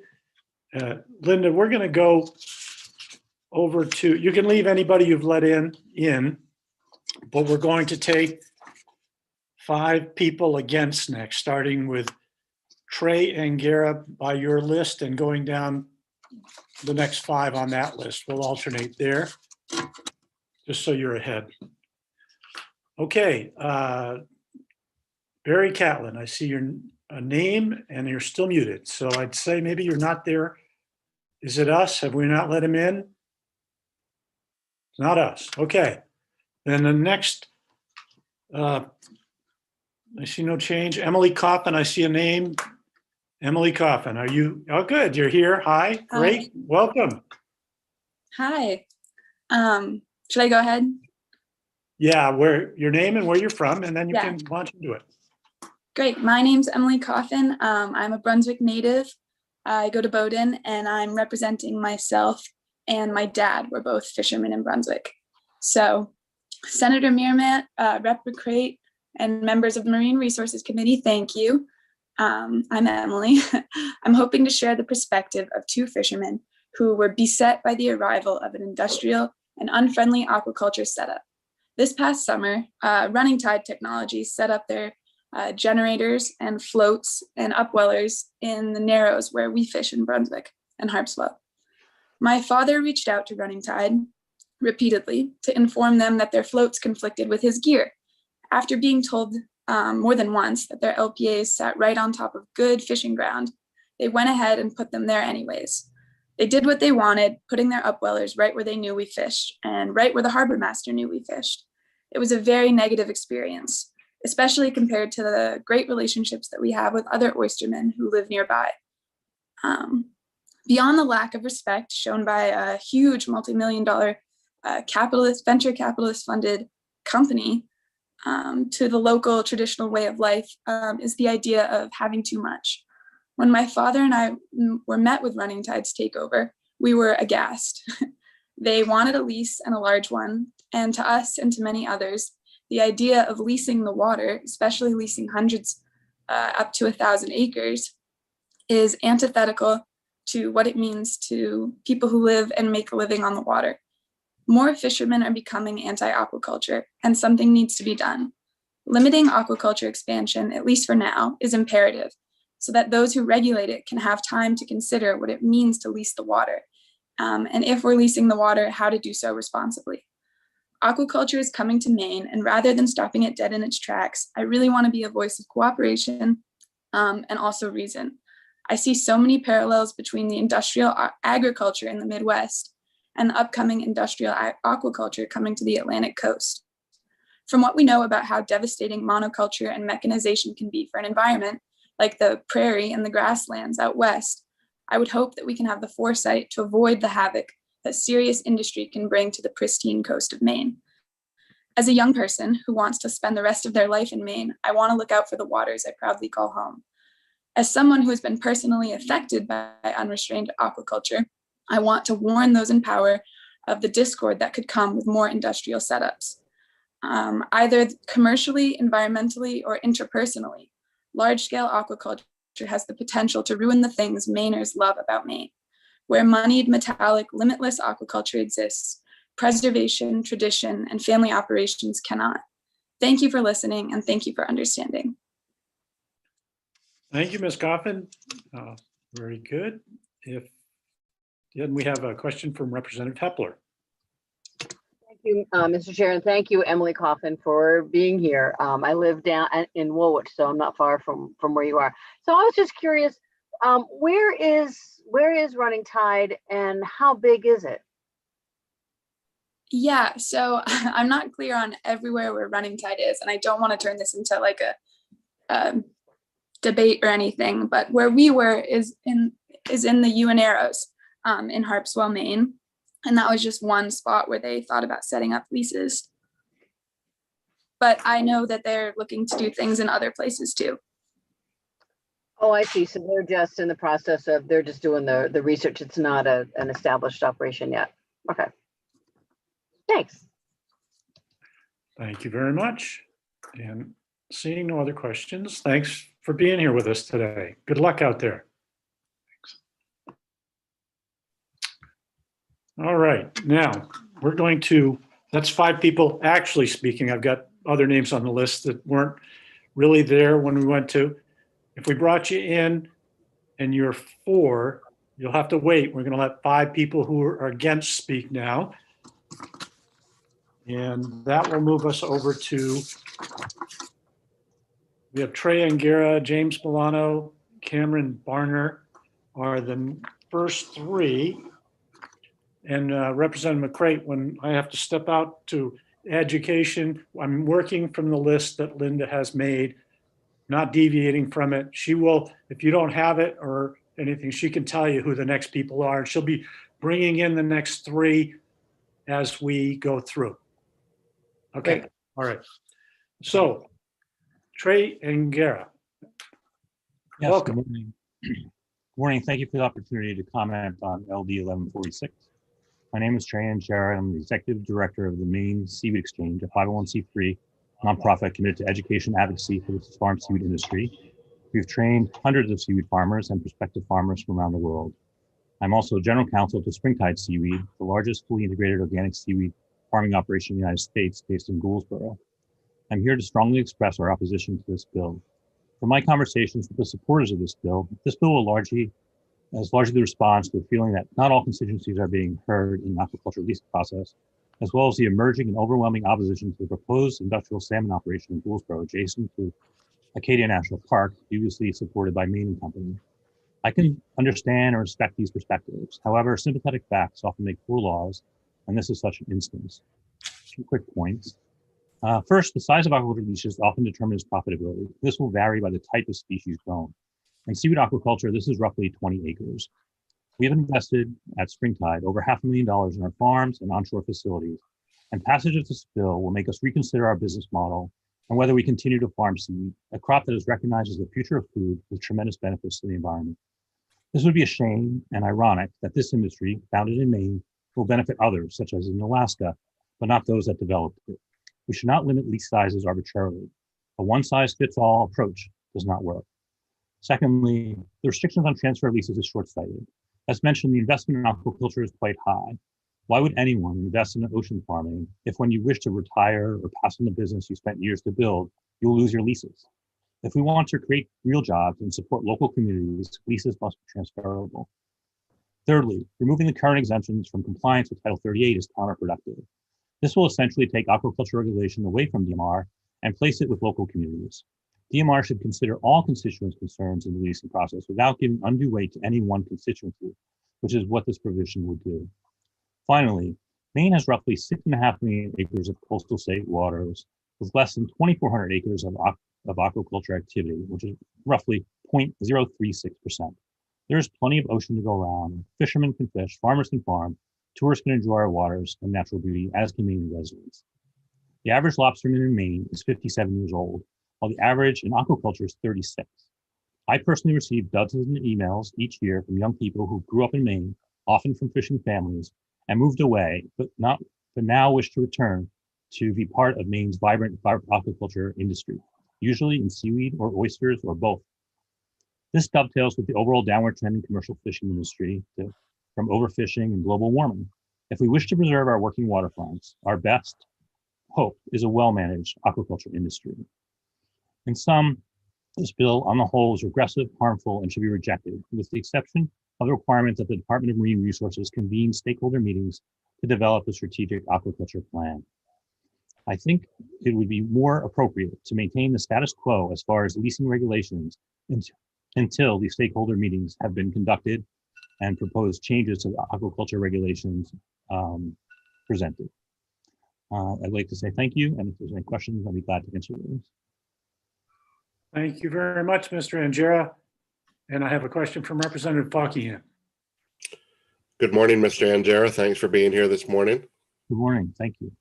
And thank you for operating a successful seafood aquaculture lease. My question is going to be the same to you as I've asked sort of others, where seafood is a different, actually seafood or seaweed rather, isn't even an animal, it's a plant. So you're definitely a different animal, so to speak.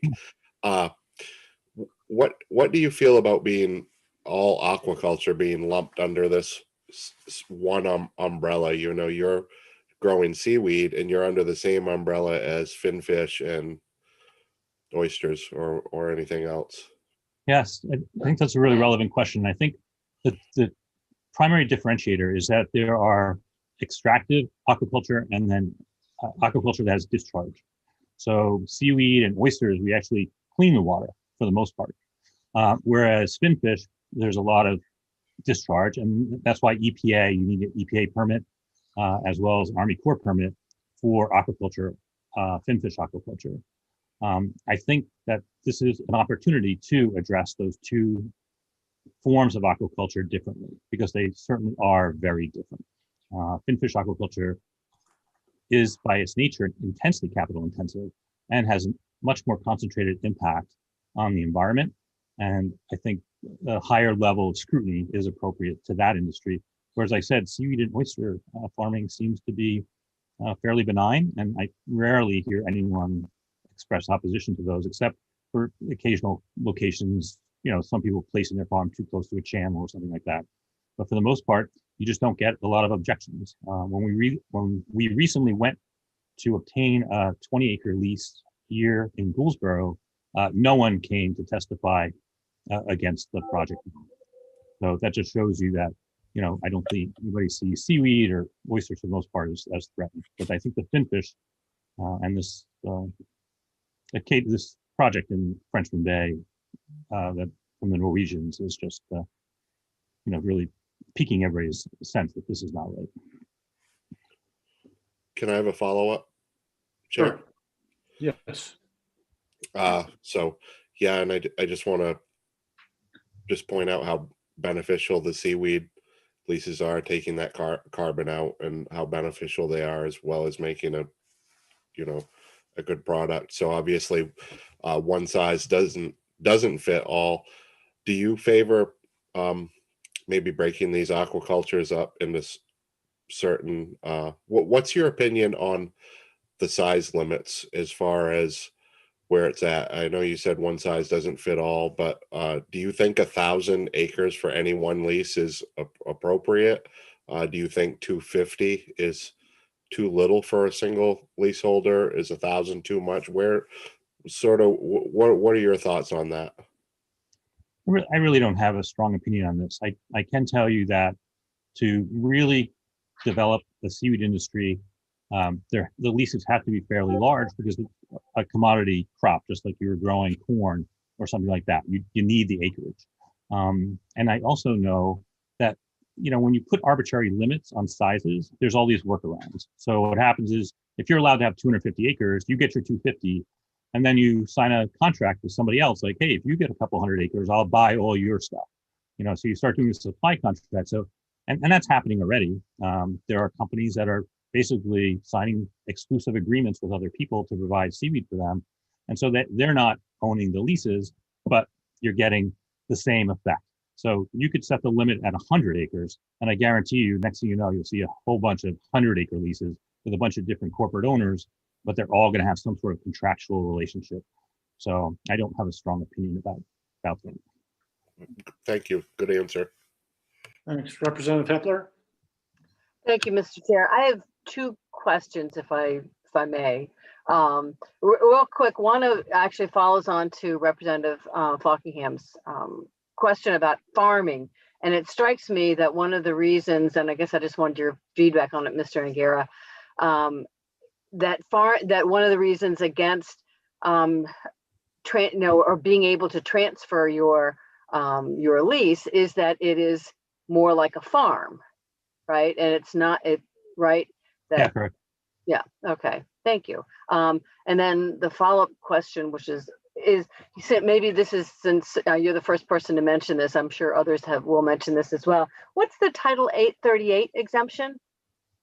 There's several of them, but originally it was exemptions. Excuse me, Mr. Angera? Yeah. Sorry. Because I'm going to have my co-chair take over. I'm being called into education. I'll be back. All right. Thank you, sir. Thank you. Go ahead, sir.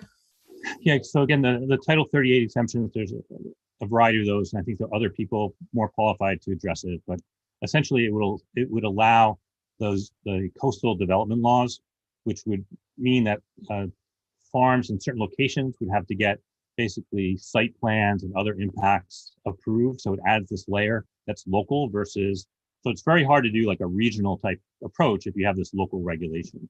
So, but DMR should be able to, that should be part of their mandate, is to make sure that these concerns are addressed. But if you have two separate tracks, and you have this basically the ability to take a project and put it into a state, local community legal process that may drag on for years. You know. Okay, so clarification, Madam Chair. Go ahead.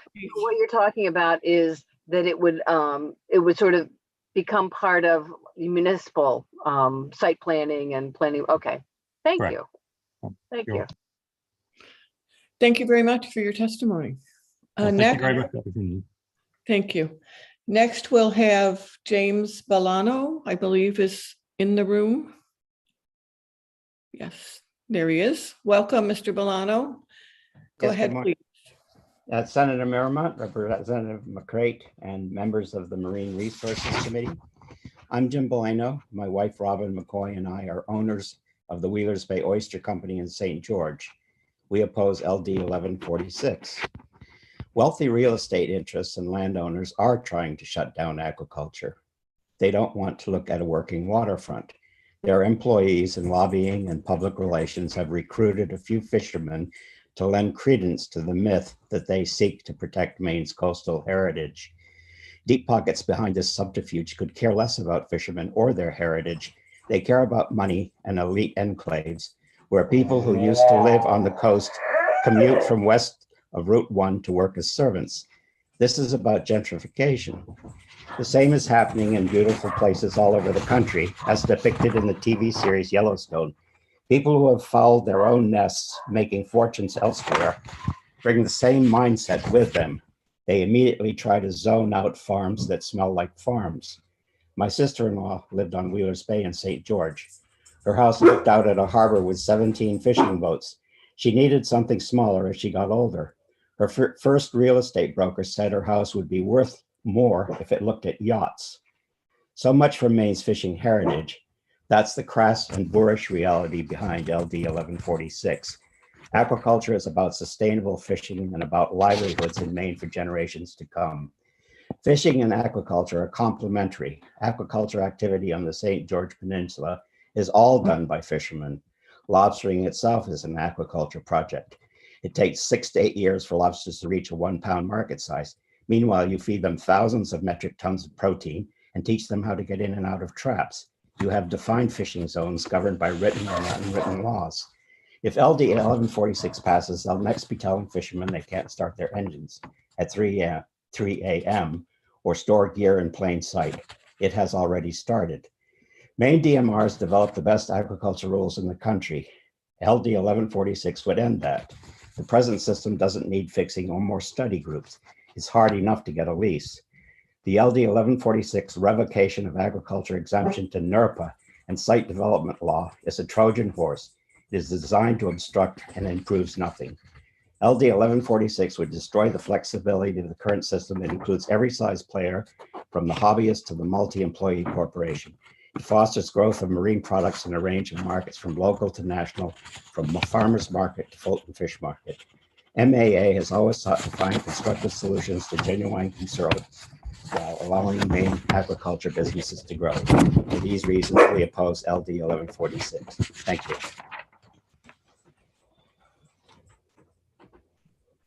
18 seconds to go, Mr. Milano. Thank you. Is that your dog we're hearing? Yeah, he's okay. wants to go play with a neighbor's dog. I was looking to see who wasn't muted, and I thought it's got to be you. Now use your 18 seconds to tell us the name of your dog. Name's Bert. And his brother's name is Ernie. Oh, nice, nice. Do we have any questions for Mr. Milano? Seeing none, thank you so much for your testimony. Thank you very much. Being here. And next, I wanted to see if Meredith Mendelson would like to testify for the department. Thank you, Madam Chairman. I appreciate it. Senator Miramont, Representative McCrate, members of the Joint Standing Committee on Marine Resources. My name is Meredith Mendelson. I'm the Deputy Commissioner at the Department of Marine Resources. I'm testifying today on behalf of the department in opposition to LD 1146. As with all concept drafts, it is difficult to comment on this bill as proposed legislation since many of the specific details are not provided at this time. Generally, the bill appears to require a review of all aspects of Maine's aquaculture leasing and licensing process and the resources available to the department to carry out its responsibilities relative to the aquaculture industry. In addition, it appears to require the development of a statewide aquaculture strategic plan, including the possibility of expedited permitting areas for leases under 5 acres. Despite the exhaustive review proposed, the bill also proposes a number of legislative changes that have not had the benefit of any broad-based discussion on the actual merits of any of the specific proposals. The bill proposes that for leases greater than 5 acres in size, the current exemption from NERPA and the site location development laws would be removed. Maine's aquaculture leasing and licensing laws preceded NERPA, and at the time NERPA was created, the leasing process and regulations for aquaculture were determined to effectively address the same considerations as NERPA. For that reason, aquaculture lease proposals were exempted from NERPA. DMR has consulted with DEP on this current proposal, and DEP has indicated that they would find the removal of this exemption to create duplicative process at DEP. Specifically, DEP would be basing their review on input from DMR. However, to administer and conduct this duplicative process would require 2 to 3 additional FTEs at the environmental scientist 3 level at DEP. It would also require increased administration on the part of DMR, aquaculture, or environmental permit review staff. In addition, the bill amends the laws governing the lease size requirements to provide that each lease may not exceed 50 acres in area. The existing size limit for individual leases is 100 acres, as was mentioned earlier. There is currently one existing lease in excess of 50 acres. However, leases larger than 50 acres are not inherently a source of conflict. That existing lease that is exceeding 50 acres is an 89.78 acre lease for bottom culture of blue mussels in Eastern Bay and the town of Lemoyne. There is no gear on the site, only buoys that mark it. In July of this year, this lease will have been in existence for 20 years, and the lease does allow for compatible uses such as lobster and recreational fishing. The bill also seeks to prevent a person from having an ownership interest in more than 10 leases or total lease areas in excess of 100 acres. At present, there is no limit on the number of leases a person may hold. The current limitation on aggregate number of leases a person may hold is 1,000 acres, and that limit is established in regulation. The legislature empowered the commissioner to establish lease acreage limits in excess of 500 acres up to 1,500 acres if the commissioner determines that the increase is beneficial for the management of aquaculture and is environmentally and economically appropriate. And the citation for that is in my testimony. Limiting a person to holding no more than 100 acres would impact 2 existing businesses in Maine, Acadia Aquafarms and Cook Aquaculture. Further, it would end the existence of finfish aquaculture in Maine, as it would not be economically or environmentally feasible to pursue. The existing acreage limit allows a finfish aquaculturist to fallow sites and use rotational management to responsibly manage the environmental impacts of growing finfish. While Cook Aquaculture currently holds 24 leases totaling 617 acres roughly, not all of that acreage is in production at any given time. As you're aware, Cook Aquaculture is a significant source of employment in Washington County. Termination of their operations, as this legislation would require, would have significant economic impacts in that county. Beyond the specific proposals, the broad review of every aspect of aquaculture in Maine that LD 1146 suggests is not a workable approach to these issues. Instead, the department has been conducting targeted outreach on a number of fronts to understand and address specific challenges. Some of these efforts, I can give you some examples of these efforts. First, DMR staff have reached out to specific municipalities with offers to meet and address their specific concerns. Municipalities have a unique role with regard to aquaculture applications in their area, and their experience with the leasing process varies widely based on the history of aquaculture in their area. For example, Damariscotta has been participating in the lease process for decades, but is now facing a challenge of understanding the limitations of that river system.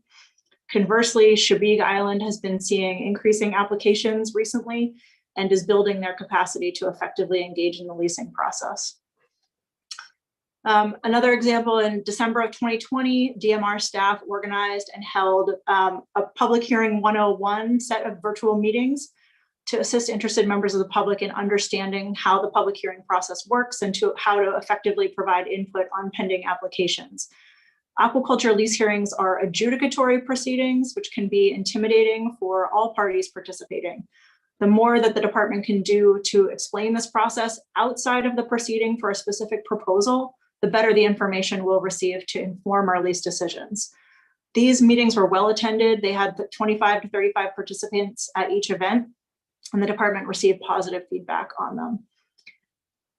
Third, understanding that consistent marking of aquaculture gear across municipalities was of interest. The aquaculture division staff convened a multi-town working group of harbor masters, growers, and fishermen to develop recommendations.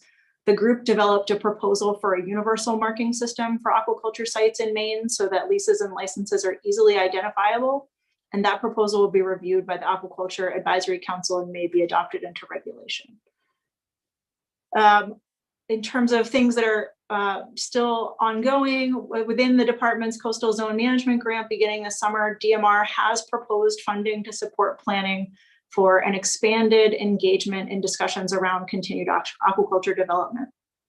Given the broad nature of the topic, we believe it's really important to appropriately frame the conversation and ensure that input received is constructive and can be subsequently be implemented in a meaningful way. And finally, I would note that we've been working closely with Maine Sea Grant for well over a year to identify ways to engage different constituencies in public conversations regarding aquaculture in Maine. We intend to continue those efforts so that those plans may be implemented when it's appropriate.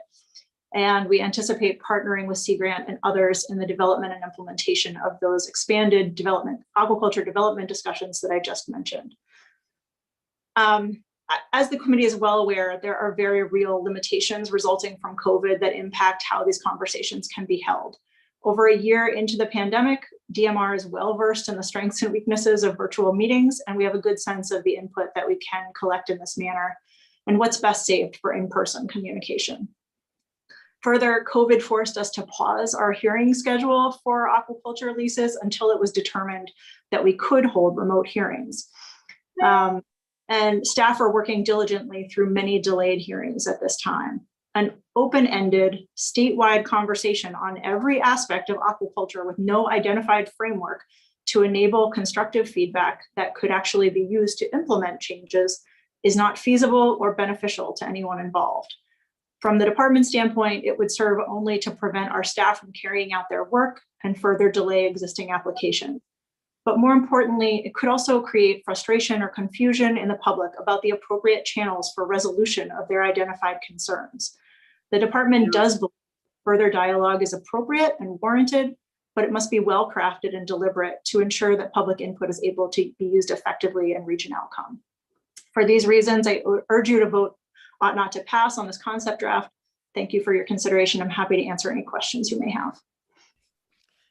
Thank you, Deputy Director. Do we have questions?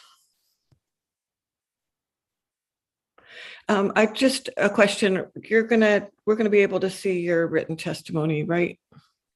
It should be on the website. I think I saw it. Okay, we'll find it. Thank you very much. And we do have a question. Representative Buckingham. Thank you. Good morning, Meredith. Just a question that I've asked a lot of the other panelists, but I'll ask you, has the department ever had any conversations or thoughts about doing some more separation of the aquaculture rather than putting all aquaculture under one aquaculture umbrella, the difference between shellfish aquaculture, finfish aquaculture, and even seaweed aquaculture? Thank you for the question, Representative Buckingham. I have to say, I'm not sure that I'm aware of specific conversations about dividing out process for each particular type of lease. I would note that certainly finfish aquaculture operations, because they require a discharge permit, do have additional process in place. And of course, we do distinguish in our evaluation process between the various types and size of aquaculture leases. So the limited purpose aquaculture licenses, which are 400 square feet and can only be for certain species, have a relatively, I would say, low level review process, though it's certainly not without significant process and notification requirements and evaluation. And then we have an experimental lease process for up to 4 acres for a 3-year term that requires sort of mid-range evaluation. And then the 20-year term, up to 20-year term standard leases also require a much higher level of review and require a public hearing. Thank you. Thank you very much. Seeing no other questions, I imagine you'll be available for the work session? Absolutely. Thank you. Thank you very much. Okay, moving on to our next person testifying, Cameron Barner. I see you're in the room. There you are. Welcome. Hey, thank you. Hi, my name is Cameron Barner, and I am co-owner and operator of Love Point Oysters in Harpswell, Maine. LD 1146 really frightens me. I believe this bill to be more dangerous to my business and to my financial security than the COVID-19 pandemic. The pandemic stopped all our sales to restaurants and had a profound impact on local and national seafood economies. But because I own my own business with my partner, Ben Hamilton, we were able to adapt to market disruptions and those shifts in demand. This bill is a different kind of threat to us. Bills like this threaten our freedom to operate, adapt, and build on everything that I've worked for the majority of my life. I've had the unbelievable blessing of knowing how I want to spend my career from the moment I found out it was an option to spend one's life working on the water. I've wagered over a decade of education and work on coming home to Maine to build a business working on the water. I've spent years in school and years working farmhand jobs and more years working part-time in kitchens just so I can finally get to the point of building a business that could maybe someday support myself and my future family. If a bill like this were to pass, it would ultimately mean that my time leading up to this point has been wasted. This bill would immediately devalue the business I've built and could ultimately prevent me from growing it to a place where it can support my partner and I financially. Aquaculture is already a very, very hard way to make a living. The leasing process is long, often more than 2 years long, which is an eternity for a small owner-operated business. It involves rigorous vetting of locations and intense efforts of community engagement. Under this bill, it's suggested that any lease over 5 acres would no longer be exempt from NERPA and site development law, potentially adding years of review to an already exhausting process. Add this to the potential ban on transferring leases that is also proposed in this bill, and you will have successfully discouraged any and all entrepreneurs from entering this space. You will have successfully stopped progress in its tracks. Like I said earlier, I've had a long journey to get where I am, and I know I'm not alone in this journey. There are countless other young people, some of whom are speaking today, who have spent years working towards the goal of one day living and working as a part of Maine's aquaculture industry. These are intelligent, hardworking, passionate young Mainers who are anxious to build a wholesome and sustainable industry in their home state. These are people we want and need to help revitalize our coastal economies and working waterfronts. And if legislation like this passes, it will be so devastating to a nascent industry with such potential for the state of Maine that we will no doubt lose this human capital. Once again, we will watch a large group of young Mainers grow up only to leave the state because they cannot find meaningful work in the place that they love. Thank you. Thank you very much for being here and for your testimony. Do we have questions for Mr. Barner? Seeing none. Thank you. Hope to see you again. Okay, next we have Nick Batista, I see in the room. Welcome. Thank you. Senator Miramont, Representative McCreight, members of the Committee on Marine Resources. My name is Nick Batista, and I'm the offering this testimony against LD 1146 on behalf of the Island Institute. The Island Institute is a 38-year-old nonprofit organization based in Rockland, Maine. Shellfish and seaweed aquaculture have emerged as a complementary income stream for fishermen and their families, and a sustainable source for helping them to continue to make a living from the water for years to come. Over the years, we've supported about 133 people in assessing their options to start aquaculture businesses and helped grow 33 new aquaculture businesses along our coast. Through this work, we've spent considerable time helping program participants understand the connections between their potential aquaculture operations, their businesses, and the regulatory overlays that govern the industry. Many participants in our program took a good look at aquaculture, developed a better understanding of whether their ideas would be feasible, and decided not to pursue an aquaculture business. That was a good outcome for them. They made smart decisions about their financial future.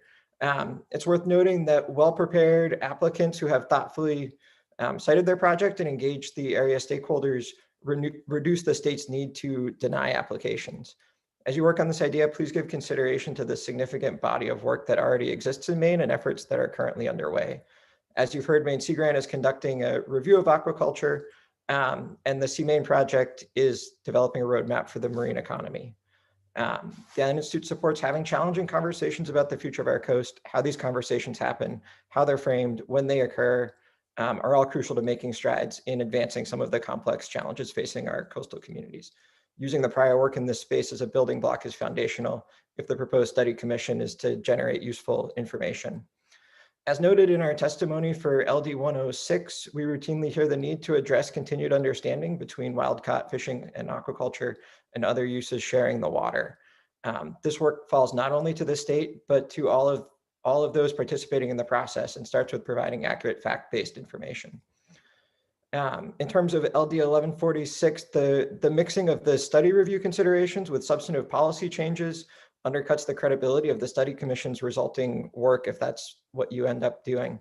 From a stakeholder perspective, this is a challenging way to start the conversation. Provided a number of comments on the provisions contained in the draft as part of our written testimony. I just wanted to highlight the provisions in line 18 through 23 around transfer. It's very difficult to have a conversation about transfer of leases because a lot of that gets into financial consideration. So it's not just, oh, we can just transfer it back to the state, but what the impacts on people's financing and banks are pretty significant.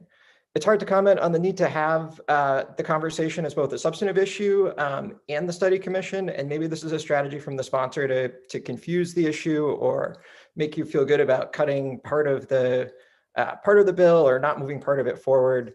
Urge you to vote not to pass on the whole bill. Thank you. Thank you very much, Mr. Batista. I see a question, Representative Hepler. Thank you. Excuse me. Thank you, Madam Chair. And nice to see you, Mr. Batista. So one of the things you said was talking about the application process and that it's a lengthy process, and some people somewhere along the way, even before they get to the final process, decide to turn away. It makes me wonder if that's why the people who end up at the end, that 95% of the leases are approved, is because of that sort of winnowing process. Is that the way you would see it? That's definitely what we've seen when you start looking at where something is going to go, where you're going to site your operation, what you're going to grow there, how that's going to work, and then you start layering in the leasing process and the decision criteria, all of that. You start to say, oh, maybe things won't work here the way that I thought they would. Maybe this doesn't make sense. If I do it over here, something else doesn't make sense. And so by the time you get to that right site for your business, that right space for your organisms to grow, that right operational reality for what kind of business you want to be running, you've had a bunch of the conversations and you've crossed a number of those thresholds where many people say, no, this isn't for me. I don't think I can make it through the leasing process here. Thank you. Along the same lines, is it accurate that the Island Institute has done classes around this, and you've had quite a number of lobstermen who have investigated this, some of whom decide to go forward and some of whom don't when they decide, which is my husband, who learned that he never wanted to work in a hardware store after working in a hardware store, would say that's a very helpful situation. But the Island Institute has done quite a bit around education and helping people find out about it and get started if they choose to. Is that right? That is right. So we ran an aquaculture business development program from 2015 through 2019. 133 people signed up for that program. Of those, 33 businesses moved forward. That's, some of the people, there were 2 people signing up for one business, so it was not a direct correlation. We also participated in the Aquaculture and Shared Waters program, which did a couple of in-person classroom, 8-week, 10-week sessions in Harpswell. There was one at the Inland Co-op and one at the Harpswell Land Trust a number of years ago. There have been other locations for the Aquaculture and Shared Waters program. Both our work and the Aquaculture and Shared Waters program have been explicitly targeting fishermen, because fishermen are if you are starting from a place where you have a boat and are used to working on a water, used to tides, used to how to tie knots, used to working with rope, the transition to aquaculture can be easier. It doesn't make sense for everybody, but for those who do, we find it fits in really well with their fishing businesses. When they can make it work, it works well. Same way that not everybody goes shrimping or used to go shrimping, or not everybody used to go ground fishing, but for those who did it, it made their business and their economic life work. So it allows for some adaptation. Yeah, thank you. Any other questions? Thank you very much for your testimony. Appreciate it. And we have one more on the against side, and that is Nicholas Branchina. Am I close? Not just close, you nailed it. Oh, thank you. Now I want you to try to say my name. McCrate? Nope. You're close. It's McCrate. I'm just teasing. I'm sorry. You put me on the spot. I know. Thank you for having me. Distinguished members of the committee, my name is Nick Branchina, and I'm Director of the Fisheries and Aquaculture Program at Coastal Enterprises, headquartered in Brunswick. I personally reside in Kennebunk. On behalf of CEI, I am testifying today to express our organization's opposition to LD 1146. CEI is a private, nonprofit, community development corporation and community development financial institution. CEI was founded in 1977 to develop job-creating natural resources and small business ventures in rural and coastal regions of Maine. CEI integrates financing, industry expertise, and policy solutions to help grow good Maine jobs, environmentally sustainable enterprises, and shared prosperity in Maine and other rural regions. CEI has a 40-year track record of supporting both Maine's commercial fishing and aquaculture's businesses. We do this by providing business services, including free business counseling and technical assistance, and by making loans and investments in those marine businesses wishing to start up or expand. Since the 1970s, our total portfolio of loans to this sector has grown to over $18 million, and these loans have sustained or created over 2,200 jobs in Maine. For the past 9 years, CEI has worked in collaboration with the Maine Aquaculture Association, the Maine Sea Grant Program, and the Maine Aquaculture Innovation Center to deliver an entry-level aquaculture training program called Aquaculture in Shared Waters, which Mr. Batista just referenced. This course has been delivered in several of Maine's coastal communities and has provided training for over 263 students, many of whom have gone on to start or expand their own aquaculture businesses. Maine's aquaculture sector has grown slowly but steadily over the last 20 years, adding roughly 220 acres. Total acreage currently leased in the state is about 1,450 acres, less than the size of Rockland Harbor. While the number of limited purpose aquaculture licenses has increased in years, the total area occupied by them is fewer than 6 acres. LPAs were created to help existing working waterfront families try aquaculture to diversify their economic base in the face of changing wild catch fisheries. This is an important part of the entrepreneurial ecosystem of marine businesses. In recent years, the DMR has developed a robust regulatory framework for aquaculture in Maine shared waters.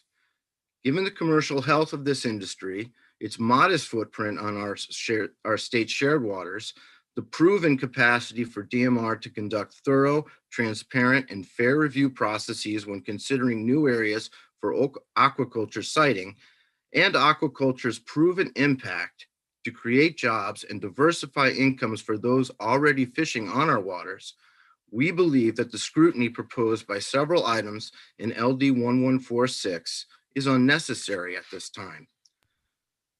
I'm almost done. Okay, let me get to the end.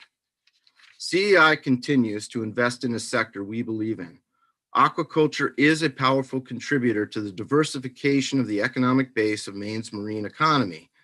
If implemented, LD 1146 will likely create major hurdles to an industry that is already operating in an extremely restrictive environment. At this fragile time for many of our natural fisheries resources, the state of Maine should consider supporting in preserving aquaculture's growth, not building up more barriers to its success. On behalf of CEI, I thank you for your consideration of this testimony, which has also been submitted. Thank you, Mr. Branchina. Thank you. Do we have questions for Mr. Branchina? Seeing none, can I just ask you, I believe you said started and have helped start and sustain 2,200 jobs, 2,200 jobs. Is that right? That is our estimate since the 1970s for both commercial fishing, lobstering, all marine businesses. Great, thank you very much. Thank you very much. I see the senator's back, and we've just had 5 against the bill, so we could go back to 4. And I think waiting in the wings is Barry Catlin, if we wanted to start there. Okay, so Mr. Bolano and Barner, did they both speak? Were those Yes. part of the 5? Okay, good. Get my paperwork up to date. And we're back over to 4. Okay. Would you like to keep chairing, or would you like me to take over? What would you like? I'd be fine if you want to come back, and then we can switch off again. If you want. Why not? Okay, Mr. Catlin, please. You hear me? We can, and sort of see. I'm a lobsterman from Hartswell, Senator Merrimatt, Representative McCrate, and members of the Marine Resources Committee. My name is Barry Catlin, and I fully support LD 1146. I have spoken before about the need to reduce 1,000 acres and the terms from 20 years. This bill is important to me for more reasons than just that. I fish Goog Bay and have been watching the growth of aquaculture leases in my area. 2 more have been submitted for LPA, meaning they are 400 square feet each. When I saw the LPA application, I knew that I wouldn't have a voice. Under these rules, it's up to the harbor master. There is no hearing. There's no way for me to really get involved with the outcome. I have traps in the area right now, and they are proposing for these aquaculture leases. I have seen time and time again those making decisions cherry pick when they choose to visit the site and say no lobstermen are there. They grant the lease, and then we can't lobster there anymore. The system is rigged, and I'm sick of it.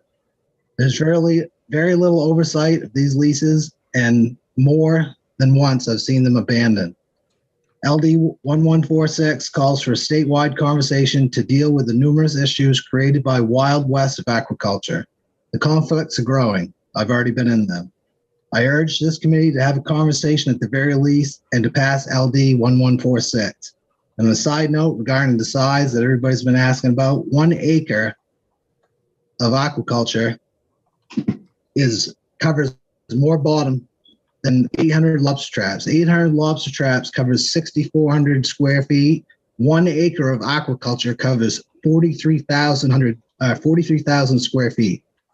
So that means that I share the bottom and I only take up 6,400 square feet. And 1 acre of aquaculture covers 43,000 square feet, and they don't share.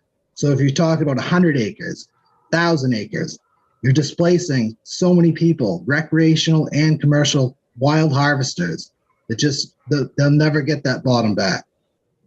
Thank you. Thank you, Mr. Catlin. Are there any questions for Mr. Catlin? Seeing none, thank you for hanging in there and being with us today. Thank you.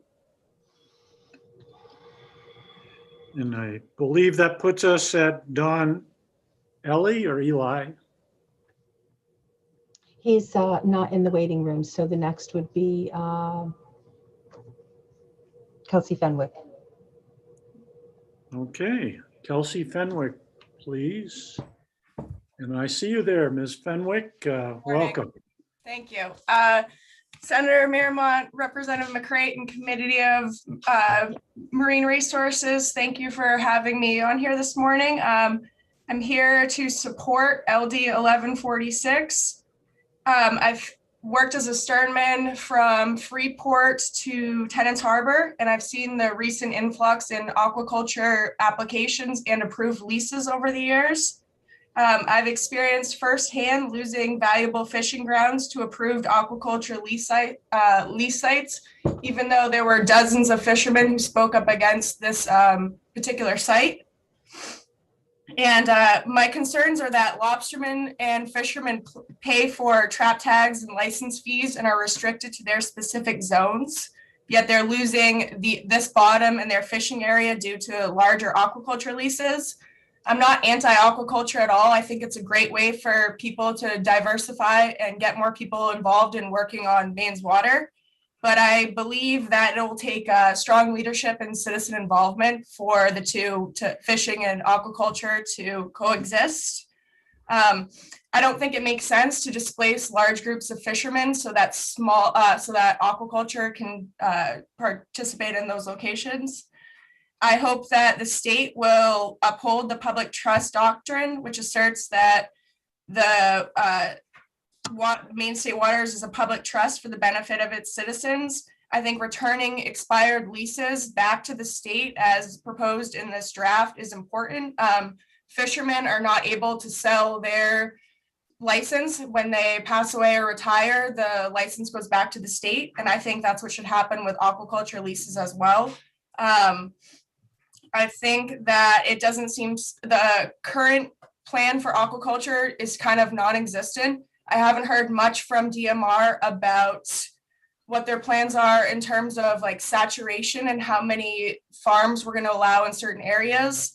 I believe that the small scale aquaculture is valuable if managed and regulated properly.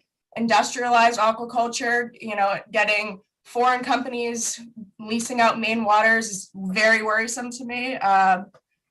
I think that a lease size of 1,000 acres for up to 20 years has the potential to exclude entire groups of fishermen and boaters from a formerly public resource. I believe that the Gulf of Maine is a public resource, so we need to have more conversation and involvement. I also think we need to protect the Gulf of Maine first and foremost. We have a lot of things coming our way as far as windmills and right whale regulations, and I think industrialized aquaculture could be just a huge threat to our fisheries as the other two. Thank you. Thank you very much, Ms. Fenwick. You've had a lot of experience. Are there any questions from the committee? I'm looking around. I see none right now. So thank you for being here and patience for waiting for us to get you in. Thank you. Thank you very much.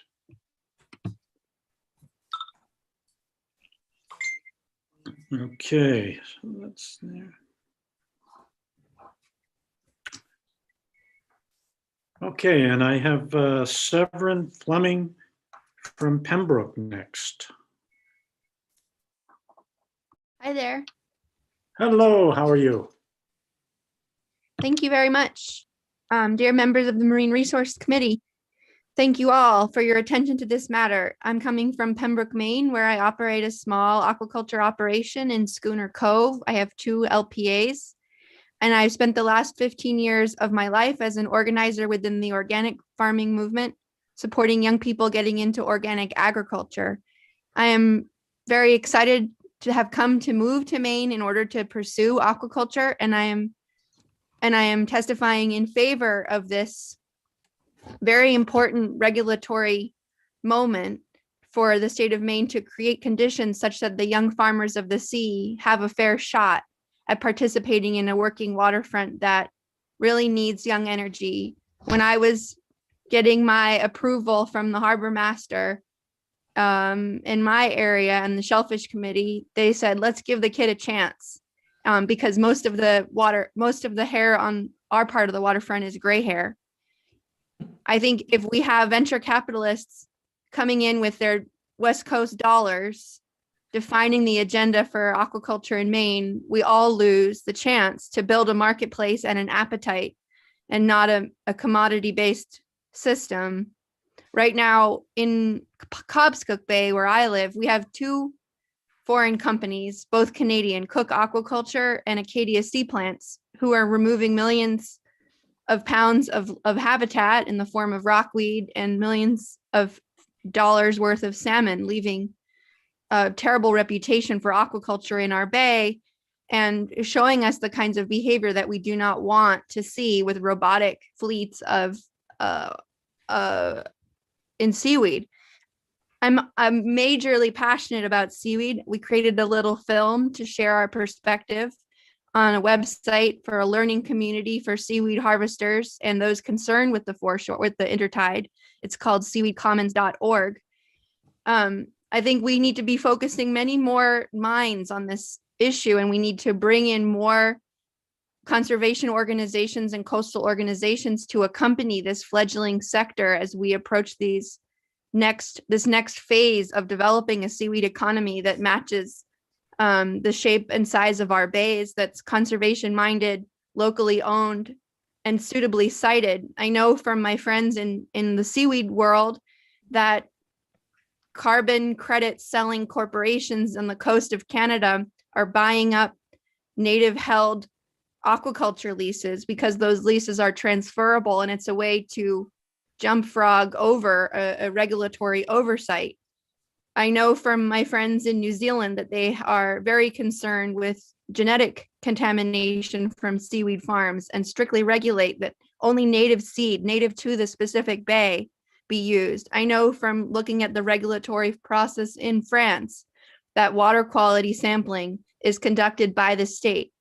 I know from attending seaweed classes in Scotland and observing a regulatory Thank you. Your sessions time's that- up. Could you sum up with one sentence what you're trying to let us know? That there are many other countries who are confronting this important moment to create regulatory frameworks and constraints to shape the type of a sector that they'd like to see in their waters. We've got a SARE grant right now working with alternative materials in aquaculture to have less plastic, and we think that there's lots of room for many more players to build a beautiful, wonderful, suitably sized, conservation-minded, locally owned seaweed economy for Maine. Thank you very much. Thank you very much. Any questions from the committee? Seeing none, thank you for being here. Next, we'll go to John Lewis of Boothbay. Hopefully you can hear me now. Yep, see and hear you. Welcome, Mr. Lewis. Thank you for being here. Thank you very much. I'm coming to you today from the Outer Banks of North Carolina, so forgive any dog intervention or anything like that. Senator Marymount, Representative McCreight, members of the committee. I'm John Lewis. I live in Boothbay. I worked in the DMR aquaculture program for 23 years and retired in May 2020 as the director of the Division of Aquaculture. From 1997 to 2020, I participated in most every public hearing on aquaculture leasing between Eastport and Kittery. I am confident no one in the state of Maine has a broader and more lengthy history of taking the pulse of the public's acceptance of aquaculture and opinions of the leasing process. As a society, we owe a debt of gratitude to those who have advanced the state of the science and the development of farming methods in the last 50 years. Their efforts have provided us with the tools to take advantage of an opportunity in the face of diminished wild resources such as shrimp, urchins, blue mussels, cod, flounder, sea cucumbers, herring, and Atlantic salmon, all in the face of accelerating climate change. Aquaculture provides good food, economic opportunity, community resilience, and in many instances, beneficial ecological services. In the last 5 to 10 years, an increased level of funding and resources have been dedicated to research and development, job creation, promotion, and training for new entrants to aquaculture. Both the number of lease applications to DMR and the acreage requested by applicants have increased commensurately. At the current level of staffing at DMR, aquaculture lease application processing may take 2 to 3 years. Add these to grow out period to market of 2 to 3 years, and a new business owner may be looking at 4 to 6 years before income is produced, longer for profitability. The need for long-term funding for the DMR aquaculture program should be evaluated. I assure you the level of conflict between aquaculture and other users of the coastal waters has and continues to increase. If anyone tells you conflict does not exist, is not increasing, is at an acceptable level, or is being driven only by rich shorefront property owners from away, I encourage you to ask them how many public hearings they have attended in the last 10 years. Yes, property owners are part of the equation, but so are lobstermen, sailors, recreational boaters, recreational fishermen, clammers, other users of the water, those with environmental concerns, and local governments. The state has incurred highly significant legal costs to defend its decisions and is very likely continue to do so unless something changes. There is a growing dissatisfaction with the leasing process and a lack of discussion and public input as to the future and fabric of our coastal waters and how aquaculture contributes or detracts from it. There is concern about the likelihood for consolidation of aquaculture sectors into the hands of a few large companies instead of many small farming operations. There's concern that 20-year lease terms and 1,000 acres being held by a single entity and how that might encourage future transfers and consolidation. Shared use conflicts and long-term economic opportunity should be evaluated. LD 1146 served to address this through a broad stakeholder meeting process with a goal of addressing those conflicts and seeking acceptable solutions. It's my belief this level of conflict and distrust of the leasing process of farmers and of other users need to be resolved and the people of the state of Maine are to be best served. The efforts of many have grown aquaculture from an idea to a shared reality. Could you sum up, please? Yes, we owe it to ourselves to seek solutions to misunderstandings, shared uses, and conflicts if we're to choose our own destination. To do otherwise is a disservice. Thank you. Be happy for any questions. Thank you for checking in with us from the land of free ferries, serving their island folks. Any questions? I see one from Representative Hepler. Thank you, Mr. Chair. Thank you, John, for being here. So I'm going to pick up on a question that Representative Fockingham had been asking earlier of folks testifying. Do you have an idea if 1,000 acres is too big? Do you have a sense of what would be a good maximum size, and also the 20-year leases? Do you have some opinions about that? Suggestions? Yeah, in terms of LD 1146, I think the cart was put before the horse a little bit. I'm not going to offer any suggestions. I think that should be a result of a public discussion process to see where consensus lies. I also caution that there are some tremendous nuances in aquaculture, and painting with a single brush about a bottom lease of 90 acres for mussels or a seaweed lease or a salmon farm or an oyster farm. They're very different. So I would caution against unilaterally, first of all, and broadly applying things to the various sectors of the aquaculture community. Okay, thank you very much. Thanks. I do not see any other questions. Thanks for hanging in there and testifying today. Thank you much. Yeah, bye-bye.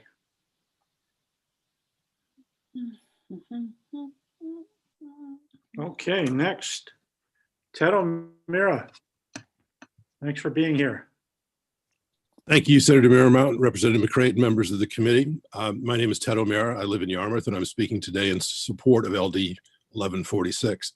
It's clear that aquaculture is an important and growing part of Maine's economy. We are fortunate to have many innovative and hardworking entrepreneurs growing mussels, oysters, scallops, kelp, and the like in our clean coastal waters. But it's also now increasingly clear that these same waters we have all worked so hard to protect are attracting big money from outside investors in large-scale aquaculture projects that dwarf anything we have previously seen. I'm not anti-aquaculture. I was pleased to help introduce a large land-based aquaculture to Maine in 2018, a project that's still working its way through the permitting process. And I think we all agree that land-based aquaculture holds great promise for Maine because it removes many of the problems associated with net pens, such as escape, disease, pollution, loss of large tracts of lobster fishing ground, and the destruction of view sheds and recreational opportunities. But raising finfish like salmon in huge pens is another story. I'm currently working with a group to stop a massive industrial salmon farm in Frenchman Bay. A broad coalition of fishermen, small-scale aquaculture farmers, tourism-related businesses, local and seasonal residents are all coming together to try to stop this massive project adjacent to Acadia National Park. I know these waters well. I was raised in Hancock County and have spent part of every year of my life on and around this beautiful unspoiled bay. The developer, who was a man of questionable character, is proposing something that would be never allowed in his home country of Norway. He is proposing to use experimental technology that's never been used on a scale like this. He's proposing 2 huge arrays of pens just offshore from Bar Harbor that pose a serious threat of pollution and will have diesel generators, pumps, and lights running all hours of the days and night.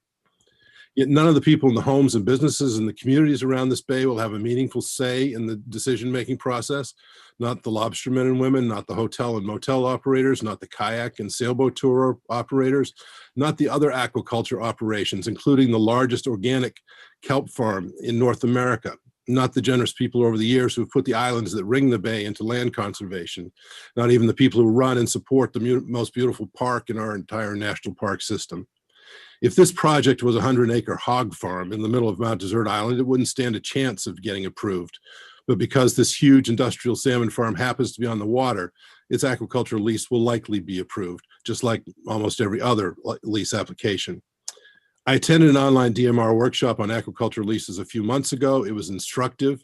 The staff were friendly and knowledgeable, but every time an issue was raised that was outside of the current lease approval criteria, they would basically say, my words, our hands are tied, because these are the criteria established by the legislature. I think it's time to revisit those criteria and to add more protections and more opportunities from input from all stakeholders impacted by these projects, not just the ones who happen to live within 1,000 feet of a proposed lease.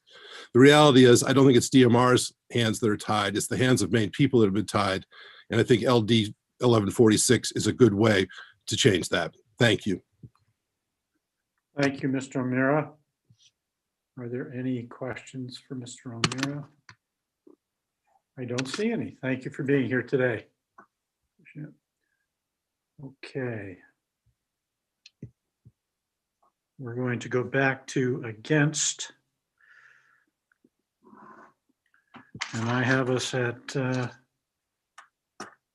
Marsden Brewer. Yep, okay, good. So we'll let the next 3 in on that list. Hold off beyond that, unless you already did it, then we're fine. But just waiting for one answer. But okay, welcome, Marsden Brewer, please. You're here. You're muted.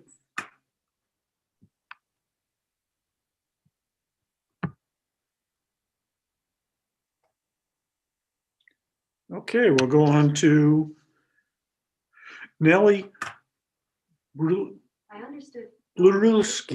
Is that right? I'm sorry, Nellie is not in the waiting room. I am pulling in Keith Butterfield right now.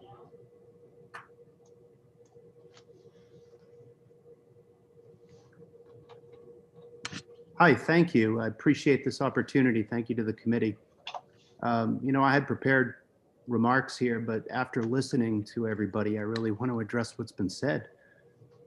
So I'm Keith Butterfield. I represent my farm, which is a small shellfish and algae farm in Yarmouth. And I also represent the Maine Family Sea Farms Cooperative, which is a small group of family farms in Yarmouth, Maine. You know, we've invested our lives into this business and our savings. And this proposal puts those at risk, and I'm seriously concerned about them. I also keep hearing the same exact issues from the side that is supporting this bill.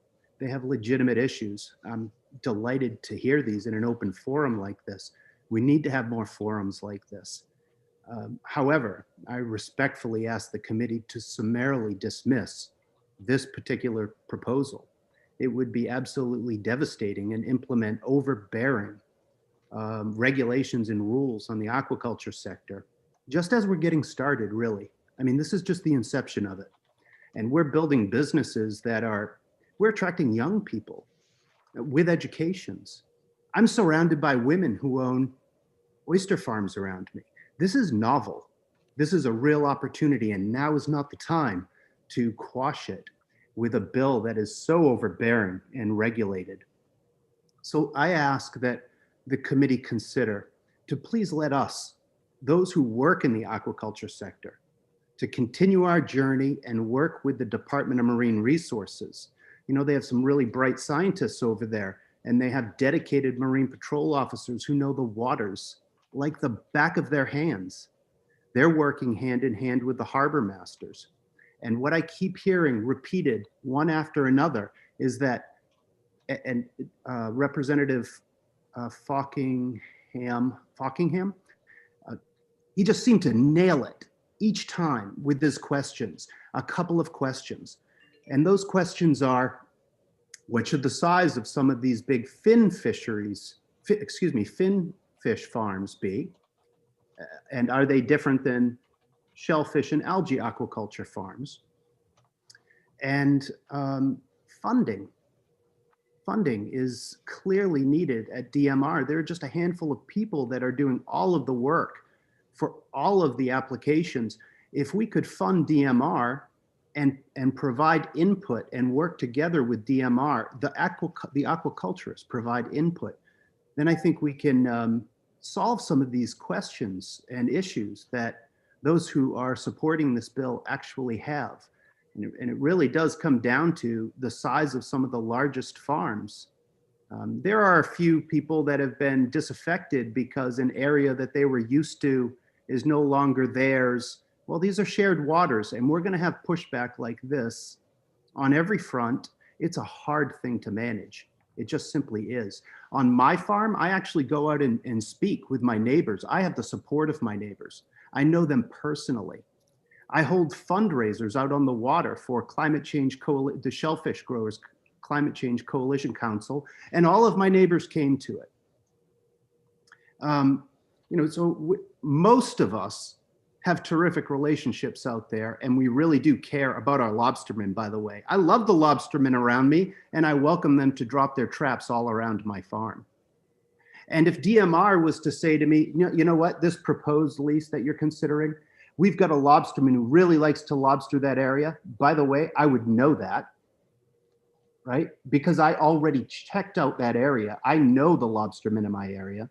But if they came to me and some lobstermen actually had a concern and wanted to drop their traps where I'm proposing a lease, I'd work with that lobsterman on my layout.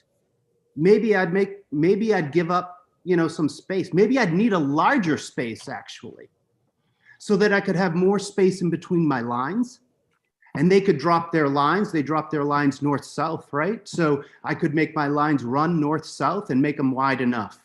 So I'll just conclude with that. I think this needs to be summarily dismissed, and we need to spend no more of our valuable, precious resources and money investigating this particular proposal. Let us come forward with solutions working together within aquaculture and DMR, please. So again, thank you very much.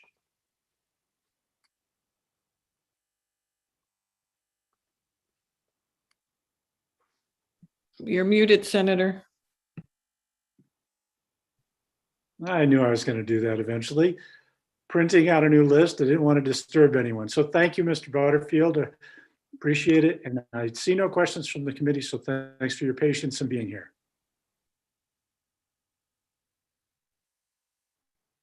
Okay.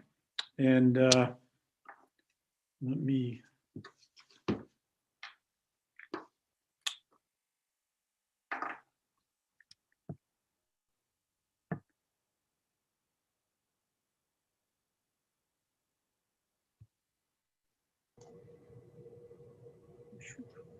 Okay. So I would say that Adam Campbell is not in, Linda, is that correct? That's correct. Okay, good. Let me move that. Okay, next will be, I don't see them either. We'll do Joshua Conover, please. Hello, I'm Josh Conover. Thanks for letting me speak. I'm been a lobsterman for 30 years on Islesboro, and my wife and I own Marshall Cove Mussels and Islesboro Marine over here on the island. And I would just like to say that after listening to most of the comments, people are very scared of the finfish in these large operations, and I think that the broadness of this bill is really going to hurt aquaculture right when it's really taking off in this state. I know there's a lot of groups out there that are trying to pit the fishermen against the aquaculturists, and I sit on the Lobster Zone Council for Zone D, and there's plenty of room out there for all of us. And like the last man said, you know, we work with the lobstermen. I mean, you can't get a lobster license right now, and in the winter, I'm employing people that have been on the waiting list for over 9-10 years, and it keeps them on the water and it keeps them busy with our aquaculture farm. I think by making our aquaculture leases non-tradable, or so we can't sell them, I mean, it just takes the value right out of the businesses that we've been developing. And these are fantastic businesses. I don't necessarily agree with all kinds of foreign investment coming in here, because the Maine is the like new frontier for aquaculture, because we haven't done much of it. I mean, they've exploited Europe and all these other places, and that's why you're seeing everyone trying to come over here.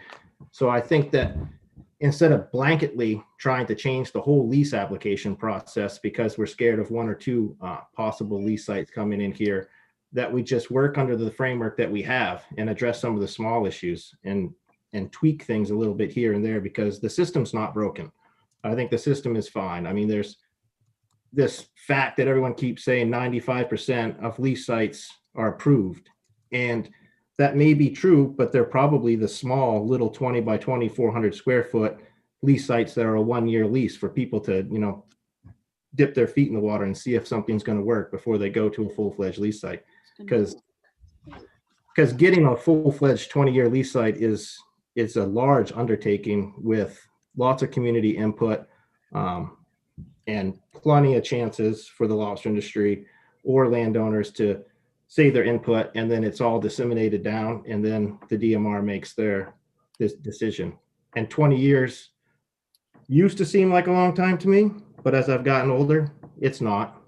And businesses need to be able to plan. You know, this is a, 20, 40, 50, 60 years out. You know, businesses are in this for the long time. These are expensive things to start, and the payoff is huge. And maybe 2 acres is not a scale that makes a aquaculture farm profitable. You might need that 100 acres, maybe not all in the same spot. You might need several different places, but it may be the only way to make it work. So I appreciate your time. Thank you very much. Mr. Conover, any questions from the committee? Seeing none, we appreciate you hanging in there and being with us today. Okay, so a couple of things here. It looks like we may have Marsden Brewer. And if so, we've got part of him. We've got the middle of him, if that's really him. And Mr. Brewer, if you're really there, you got to unmute yourself and we'll let you testify. And then it'll be the DeConings, 2 DeConings. And then we're going to move back to speaking 4, starting with Zach Piper of Hancock, I think is correct, Linda, and then the 5 after that. And so that's where we are. So another call for Mr. Brewer to unmute yourself. And while you're trying to do that, okay. There we go. All right, now hold on 1 second. Representative Hutchins, go ahead. Or is that Thank you. your trigger?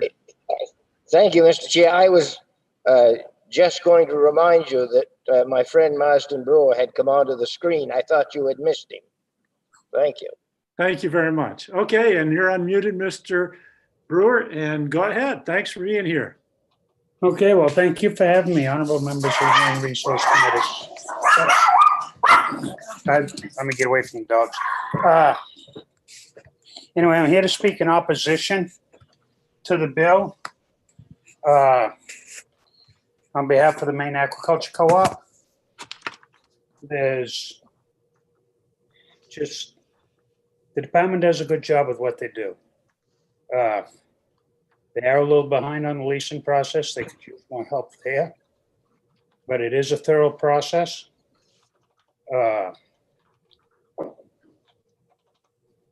It covers what needs to be covered. I'm not going to go into the reasons why all this stuff don't work. Our other members will. But as a whole, this bill and the study is not what works for the aquaculture industry or the state of Maine. Our co-op split, divided on the issue of lease size. Some of us are from the lobster industry, and we've come to recognize that we have to accept limits. Portland guys used to fish to 3,000 traps. Back in the 60s, working with my father was fishing 1,000. Okay, but we had to realize that the ocean ain't big enough for everyone to do all that they want to do. The size of leases, the 1,000 acres, way too much, in my opinion. That's not the whole co-op's opinion. You start taking away the harbors, taking away the boat tracks, taking away the places the lobstermen fish here, throughout the year, take away the places that the scallopers work on scallops, and all of a sudden that total acreage that the state of Maine's got shrinks considerably into what can be used. That's the only thing from the fishermen within our co-op. We seem to be leaning that way because we're the ones that really get displaced a lot when the agricultural leases go in. So, putting a cap on the acreage, lowering the cap on the acreage would be a good thing. I'm gonna leave it there. And, like I said, the rest of our members will speak as to why all the things don't work, but it's just way too burdensome, way too much extra redundancy, I guess is what I'm seeing in it. And it's all designed to impede the development of aquaculture rather than to encourage it. So I'd like to see the discussion continue on the size of the leases. But as far as the rest of it, that's about it. And thank you, Representative Creighton, and I'll leave it there. Thank you very much, Mr. Brewer. Any questions for Mr. Brewer? Seeing none, thank you very much. Thank you for the Have a great opportunity. day. Okay. Let's just give people a heads up. So we're going over to speaking four, and the Zach Piper, Kathleen, I'm sorry, we're not going there yet. I'm just giving a heads up. We are going to the DeConings, so don't go away. But when the fours start after the DeConings, the next two people, Zach Piper, Kathleen Rybars, James Saltonstall, Robin Hadlock-Seeley, and Scott Shea is pretty much what I'm looking at. And then after that, it'll be back to the against. It'll be Dan Devereaux, Ryan Flanagan, Joanna Fogg, Greg Foote, and Michael Gaffney. And sometimes somebody there might not be there, so we'll skip along, but we'll give you a heads up on that in a bit. So I have Alex or Fiona DeConing, whoever would like to go first if you're both here. You are, look at that, and ready, look at that. And looks like she's on the phone, so I will go first. Great. Senator Merriman, Representative McCreight, honourable members of the Joint Standing Committee on Marine Resources. Thank you for providing me the opportunity to speak with you this morning. My name is Alex DeConing. I live in Bar Harbour and my family owns Acadia Aquafarms LLC. I'm here to ask you to vote ought not to pass on LD 1146. My family's been farming mussels since the 1770s in Holland, and 16 years ago decided to establish a farm in Maine. I'm incredibly fortunate to have our thriving bottom culture mussel farm, as well as our scallop farm development. As Representative Williams noted, we are in her district and coexisting peacefully with the whole community. I oppose LD 1146 because it's a deceptive proposal whose sole goal is to hurt the aquaculture industry in Maine, whether large or small. It seems looking around that every fishery in Maine is either gone, contracting, or facing significant threats to its continued existence. As a state, we need aquaculture if we want to conserve our working waterfront in the age of warming waters. Once working waterfront infrastructure is gone, it doesn't come back. To put the potential in numbers, last year the United States imported approximately 42 million pounds of scallops, in addition to landing 52 million pounds domestically. The market is just about $1 billion, and there is approximately $400 million a year we are spending on importing scallops that could be grown domestically. The bottom line of LD 1146 is that it would give wealthy landowners a significant power over the working waterfront, while at the same time increasing the amount of time required to start a farm by years, as well as increasing the money you have to spend to start a farm. This will kill any hope small and medium farmers have to get started, leaving only the large, deep-pocketed companies to fill that void. LD 1146 and the proposed acreage limits would make my business out of compliance with no way to continue operating under the acreage cap. This would eliminate 15 good-paying year-round jobs with one stroke of the pen. The other impact this would have, it would make it incredibly hard to farm anything in deep water because you have to account for the anchor scope in your lease acreage. To put a number on it, anchoring a 200 by 200 foot square, which makes just under an acre, in 200 feet deep water requires 45 acres of leased space. And finally, the acreage cap would significantly limit the chances of developing a scallop adductor mussel farm. That $1 billion market is for adductor mussels at market price. The only way we can grow them competitively for adductor mussels is by running an efficient, highly mechanized farm at a scale that makes sense. There are about 1,600 acres of aquaculture lease in Maine, last I checked, which sounds like a lot. However, inside the 3-mile line, there are between 3.1 and 3.5 million acres of subtidal water. That means that less than 0.05%, or 1 out of every 2,000 acres of our state, are dedicated to aquaculture. While not all of our coast is appropriate for aquaculture, the idea that a few companies with up to 500 acres each are going to buy up the whole 3 million acre coast is quite frankly ridiculous. Thank you for your time, and I'm happy to answer any questions you have. Thank you, Mr. DeConing.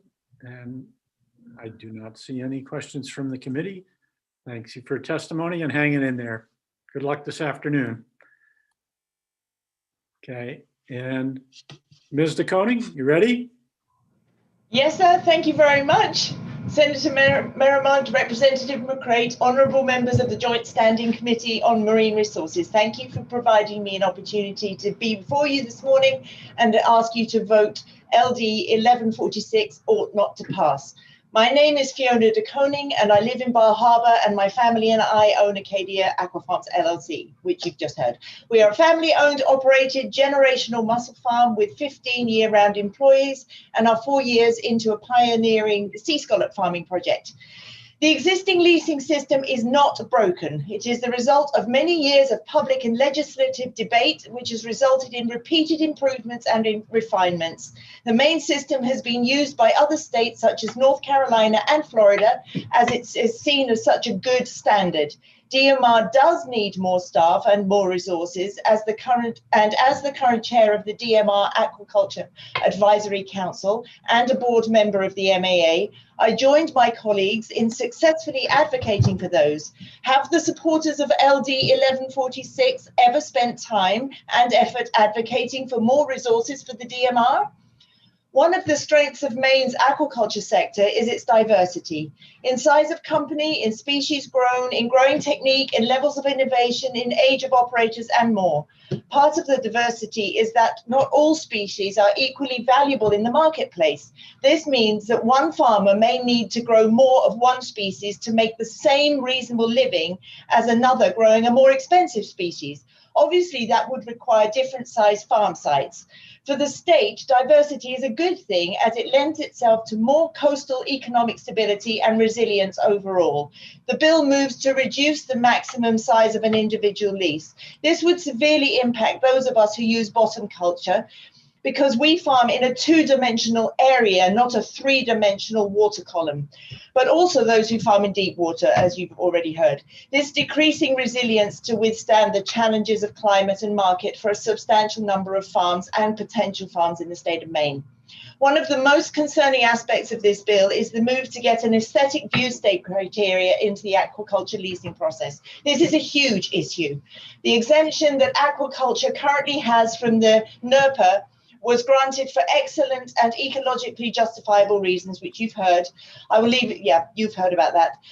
But just to say, the very title of that act could so be easily used to scare people into thinking that aquaculture must be damaging something. But of course it isn't. The current regulations that we have for aquaculture have visual impact and noise impact criteria built in already. This suggested NERPA exemption would require all lease applicants to have the current lease permits and application process, plus the NERPA review, and possibly a site development plan. This change would add 3 to 4 years to an already long process. One thing is certain, small and medium-sized applicants would not be able to afford it. This change would effectively shut down aquaculture in Maine for all except very large companies who could afford the long wait and the legal environmental consultant fees. At some point soon, we may be happy that in Maine we have strong and collaborative base of aquaculture knowledge for others to step across and join, and we would welcome them. Thank you for your listening and for your consideration, and I also would be happy to answer any questions. Thank you. Thank you, Ms. DeConing. Any questions from the committee? Seeing none, thanks for being with us and hanging in there, and good luck with the interview.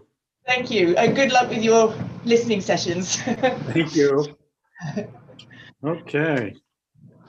So we're going to move to some folks who are speaking for, starting with Zach Piper of Hancock. You hear me? There you are. You're unmuted. Jump right in. Welcome. Good morning, Senator Marymount and Representative McCrate and members of the Marine Resources Committee. My name is Zach Piper and I'm from Hancock, and I want to testify in support of LD 1146. I am a young fisherman making my living in the last decade in Frenchman's Bay. I have watched over the last few months as more and more fishermen, lobstermen, and environmentalists have grown concerned about one particular lease, American Aqua Farms, which is proposing to put 100 acres of net pen salmon into Frenchman's Bay at the foot of Acadia National Park. This is an area I lobster heavily in, as is countless other lobster fishermen who set traps to make their living. Even more concerning is this one particular lease is what's happening in Maine. There is no question the way the state has set up rules for agriculture that is way beyond the mom and pop aquaculture operations that I support. The state has chosen to accept and promote agriculture in the way of causing a lot of conflict on the water. You can own up to 1,000 acres of Maine's coast for exclusive rights for agriculture, and you can own that lease for 20 years. You can transfer that lease to an individual, business, or corporation without a public hearing. Of course, big corporations see Maine as a good deal. It's cheap for leasing, and you can hold it for 2 decades and then sell it. I want to be very clear. I support owner and operator model for agriculture. It's good for business and it keeps people employed, and that's how we do business in Maine. But big scale corporations owning Maine's waters, I'm never going to be for that. I ask this committee to work hard on this bill and recognize what's happened to the opportunity to make the ocean work for everyone. Thank you very much, Mr. Piper. Any questions for Mr. Piper? Seeing none. Oh, actually, Representative Fockingham. Thank you. Good afternoon, Mr. Piper. I've heard that you aren't sharing the scallops with anybody else. Is that what this is about? Yeah, that's what this is about. Just wanted to say hi. Zach's a friend of mine. Great. Okay. See ya. Yeah, Hey, Bill. Scallops is a friend of mine too. Well, thanks for being here, and I don't see any others. So have a great afternoon. Thanks for your patience today. You too. Thank you very much. Bye-bye. Okay, and next will be Kathleen Rybars. Yes. Hello. Am I unmuted? You Ready? are. You're all set. We can Good. see you, and go ahead. Great. Senator Marymount, Representative McCrate, and members of the Joint Standing Committee on Marine Resources. My name's Kathleen Rybars, and I appreciate this opportunity to provide testimony on behalf of the Friends of Frenchman's Bay in full support of LD 1146. Friends of Frenchman's Bay is a nonprofit corporation, all volunteer organization with supporters from Hancock County, Maine, and the 9 towns surrounding Frenchman's Bay. Our supporters include people of all ages and professions, young people making a living from the sea, retired folks, business owners, health professionals, teachers, scientists, technicians, landowners, and renters from all political persuasions. The thing that unites us is the need to protect and preserve the clean, cold water in Frenchman's Bay and surrounds. We're here to support all aspects of this legislation, but I have a specific comments around 3 pieces of said legislation which we'd like to focus on. We support the language which proposes limits on the acres one company or leaseholder can control. We believe it is important to discourage large lease aquaculture sites in Frenchman's Bay. We feel that encouraging the development of new, small, mid-sized ventures is critical to providing opportunities for anyone interested in ocean business. With the wording, there is still room to grow a business to a substantial size with the draft proposal. We believe that every lease applicant and holder should be required to pass the same requirements and not just be able to purchase at an undisclosed price a previously approved lease. A subsequent leasee could cause major environmental damage to the bay in many ways by, for example, misunderstanding the process or proper maintenance of equipment. If each applicant were required to complete the steps necessary to be approved by the department for each lease, it would better ensure that they have an understanding of the process and can have a relationship with the Department of Marine Resources. The last item to bring to your attention is the current exclusion for aquaculture from Title 38, Chapter 3, including the Natural Resources Protection Act, the site location development laws. NERPA provides an environmental checklist for evaluating the placement of leases. Siting has been one of the key issues resulting in conflicts involving development for aquaculture, and with 3,487 miles of coastline here in Maine, there have to be alternatives for placement with every applicant and application. Thank you for your time and attention. Any questions, I'll be happy to answer. Thank you, Ms. Rybars. Sure. Any questions from the committee? Seeing none. Thanks for being with us and your patience today. You're welcome. Thank you. I'll turn it on for a minute. When somebody starts to pixelate, I figure it's my video, so I'd go off, but I'm still here. So next. Looks like we're going to James Saltonstall.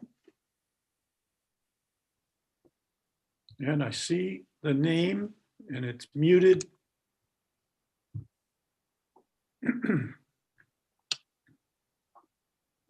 Okay, I don't see any action happening there. I'm here. You are. There you go. Now I can hear you. Sorry. And if I can see you, that's no I problem. can't but, see myself, so I guess you can't see me either. That's right. My name. But go ahead. Okay, thank you. Senator Miramont and Representative McCreight, thank you very much for allowing us time to present our opinions. My name is Jim Saltonstall. I'm a seasonal resident of Penobscot and the current president of the Bagaduce Watershed Association. The Bagaduce Watershed Board has reviewed LD 1146 and enthusiastically supports enacting the proposed regulations presented in the draft. Over the last 4 to 5 years, many of us in Penobscot and Brooksville have attended open meetings to hear testimony presented at DMR, screening sessions, and we have read the resulting determination letters. There has also been quite a lot of local, quote unquote, discussion about the process of application and review of these lease requests. I would like to add a few supporting remarks to my brief email, which is part of the testimony on your website. The Bagaduce Watershed Board supports what is called robust regulatory oversight of leases approved by DMR. We feel this type of oversight has been missing in recent years, due almost certainly to a lack of adequate DMR staffing and training. I might also suggest that you add regular to that descriptor to make sure the oversight happens on a regular schedule. The BWA board strongly supports developing a comprehensive, longer-term view of aquaculture sites and the aquaculture industry in Maine. As stated in LD 1146, we agree that approved aquaculture sites should revert to the state for review of new owners or lessees. Any new lessees should be required to pass the same review process as the original lessee or owner. In smaller rivers like the Bagaduce, a 50-acre aquaculture site would almost certainly overwhelm any other traffic, whether it be recreational fishing or boating or other uses of the water, a valued public resource in the state of Maine particularly. We agree that community input is very important to consider and understand in the review of lease applications. No one knows Maine's rivers better than the people who work on them, live on them, and understand their ebbs and flows. In recent years, we have become aware of larger corporations eager to use Maine's waters to develop larger areas for aquaculture projects. We believe that local men and women who live in Maine's communities will be the best, the most reliable and responsible lessees. As the DMR moves forward, we sincerely hope that it will use the best current science and the historical ingenuity of Maine's people to help develop and put in place and insist on the best practices in aquaculture. Thank you for consideration of LD 1146 and for working to improve the process of reviewing and approving aquaculture projects in the state. Thank you. Thank you, Mr. Saltonstall. Great timing, and just right on your 3 minutes. And I don't see any questions from the committee. So thanks for being here and your patience today. My pleasure. Bye-bye. Okay. Dale Sawyer, is that, oh, do I already know that it isn't here? Let's just check. Yep, I already know that. So that moves us to Robin Hadlock Seeley, who we've seen before. Good morning again. Hello again. Representative McCrate, Senator Miramont, and other members of the Joint Committee on Marine Resources. My name is Robin Hadlock Seeley, and I'm a retired marine biologist in Pembroke on Cobscook Bay.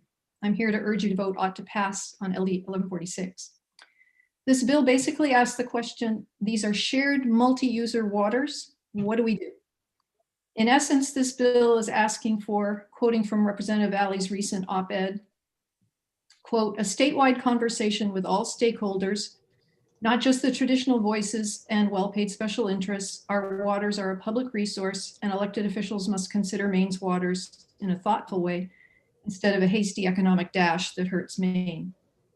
Another way of saying that we must consider Maine's waters in a thoughtful way is to say that it's time for Maine to use marine spatial planning, which is, quote, a process of analyzing and allocating parts of three-dimensional marine spaces or ecosystems to specific uses or objectives to achieve ecological, economic, and social objectives that are usually specified through a political process, unquote.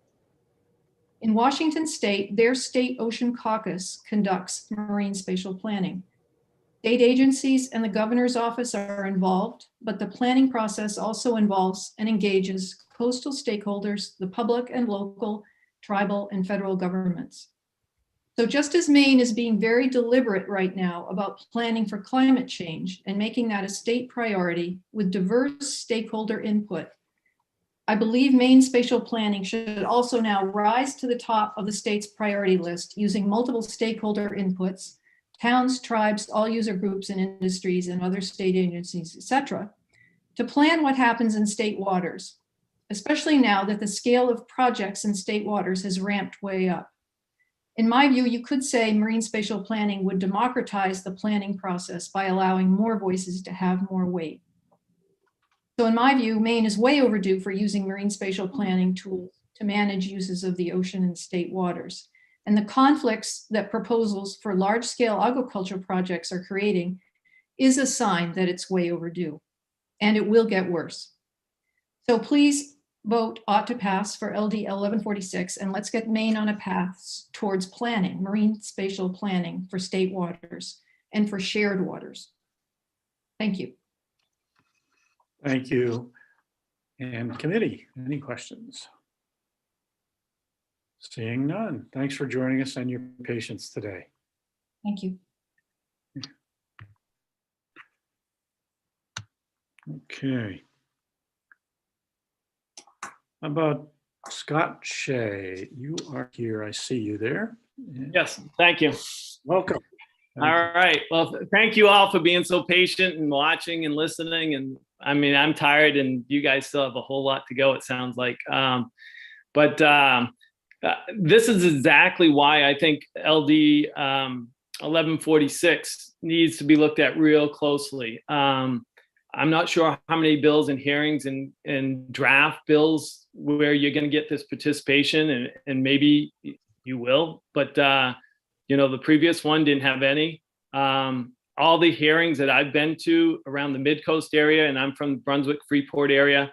I've run a sea kayaking business for 30 years, turned into paddleboarding business because, you know, just like what we're talking about 20 years ago, I bet most of you had no idea what a paddleboard was. Wasn't long ago, a little over 30 years ago, you didn't really talk about sea kayaking as an industry either. You know, now aquaculture and the growth of sea farming, it's unbelievable. And I think we all should be able to look back 20 years from now and say, wow, nice job, and give everybody a pat on the shoulder that's right here in this committee right now and say, we did a good job because we were looking ahead at what we needed to look ahead at. And we were planning, just like the last speaker just said, we were planning ahead for the full use and the most benefit as possible for the Maine coast, which is what we're all known for. I never would have guessed when I was a senior in high school, starting a little sea kayaking business, that within a year, I would have people calling from Russia, Germany, Japan, China, booking trips to come see our Maine coast. And then it continued to grow, and listening to the people from all over the world say, absolutely top 10 in the world. We traveled all over. You guys have an unbelievable resource here. I continue to hear some put top 5. Mid-Coast Maine has been voted the #1 sea kayaking location in the nation. We don't really market that a whole lot, but what I'm saying is we have a great resource, and now we have a lot of other users and a lot of other businesses and investors that know there's a lot more potential there for financial gains. And when you start talking financial gains, then you get into all kinds of different things that us local people that just try to make a living and get by sometimes have a tough time competing with. We need to look at this closely. And for Representative Valley to bring this up and know that, you know, something's going on. I've been out there. I do most of my paddling business from Cape Elizabeth to Booth Bay. And even though there's a huge waterway there, guess what? All the aquaculture industries are fighting for the same areas because they know you got to have that good bottom, that tidal change. You've got to have cold water. You've got to have good nutrients in the water. So there are limited areas where they're all competing for, because that is prime territory.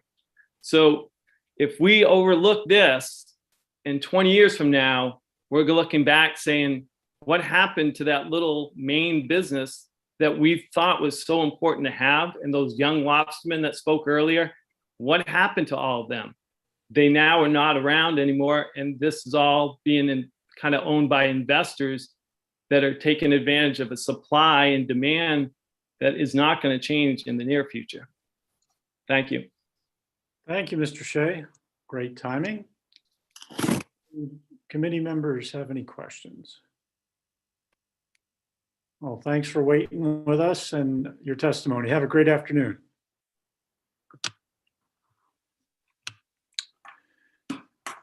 All right, we're going to move back over to speaking against. And we're going to start with Dan Devereaux, who I did see a minute ago. Linda, I know you sent a more updated list. I'm afraid if I move to it, I'll mess something up. You didn't. I don't know.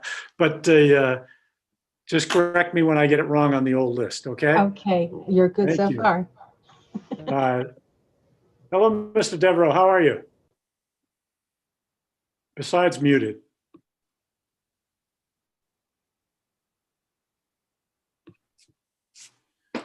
Great. Good. How are Welcome. you, Senator Marymount?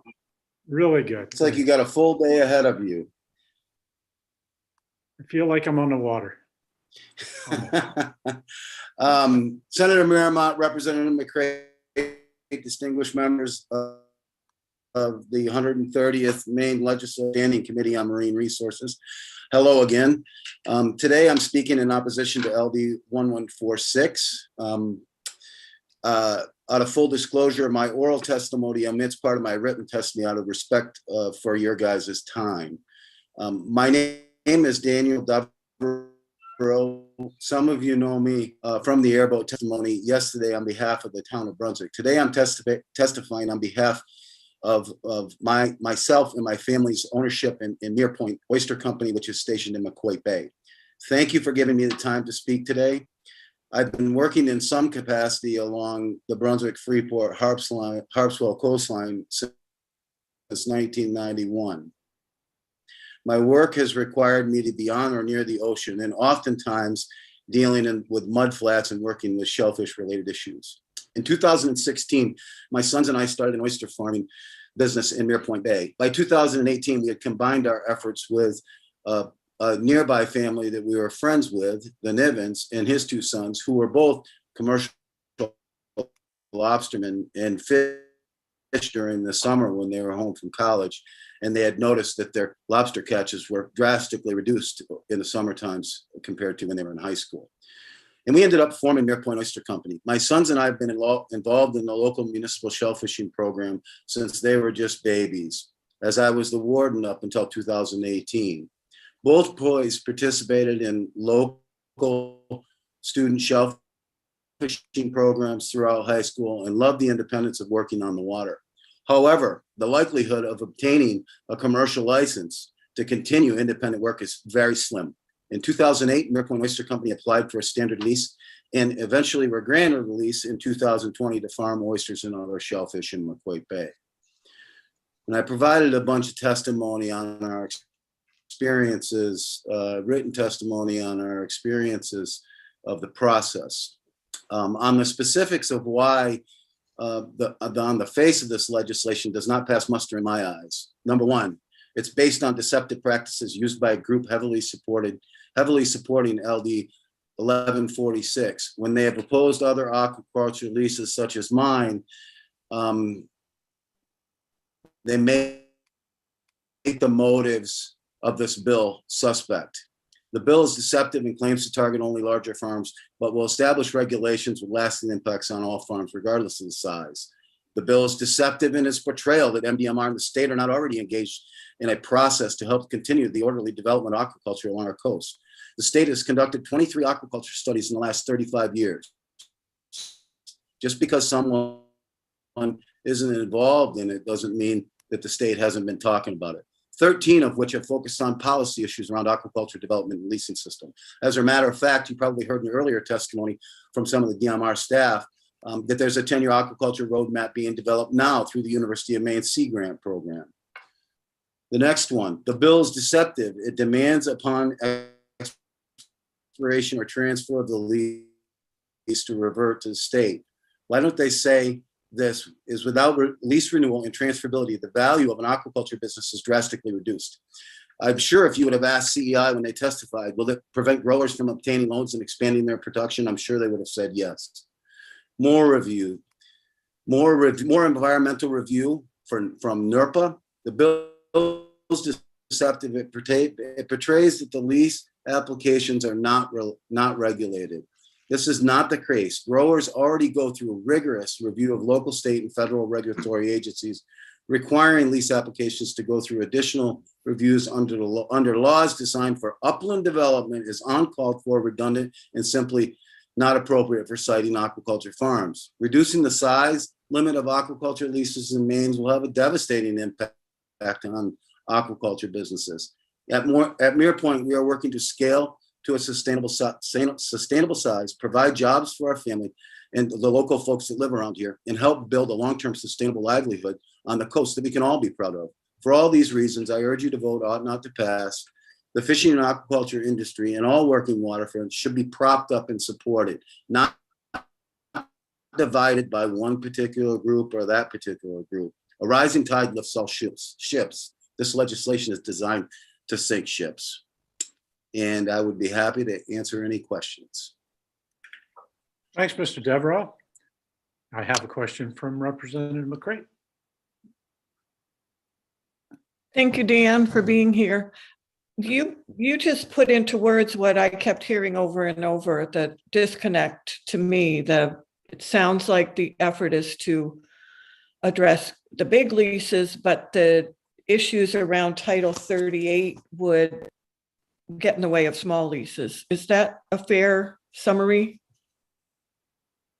I think that's a fair summary. And when you have a concept draft like this without much particular language and it being so vague, you just don't know which direction that will take.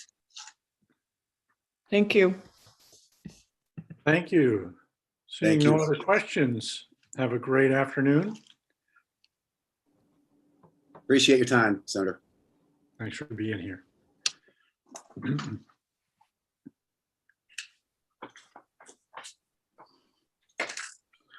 Okay, next, Ryan Flanagan. Let me look. Good morning, Senator Miramont, There you are. Representative Okay, McCray, welcome. members of the committee. Thank you for the opportunity to speak today. My name is Ryan Flanagan. I'm speaking in opposition to LD 1146. I work at Running Tide, a Maine company growing shellfish and seaweed.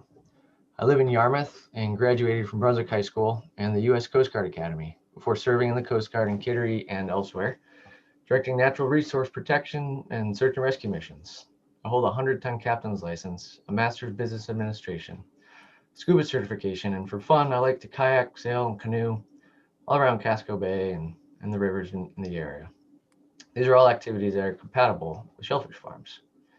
I strongly oppose LD 1146, but I do agree that Maine DMR needs some additional staffing resources, primarily to improve lease application delays, which is currently over 2 years for standard leases. That's hardly a Wild West free-for-all that we've heard some people talk about today. Imagine if a restaurant permit took 3 years to process and 2 years beyond that to generate any revenue.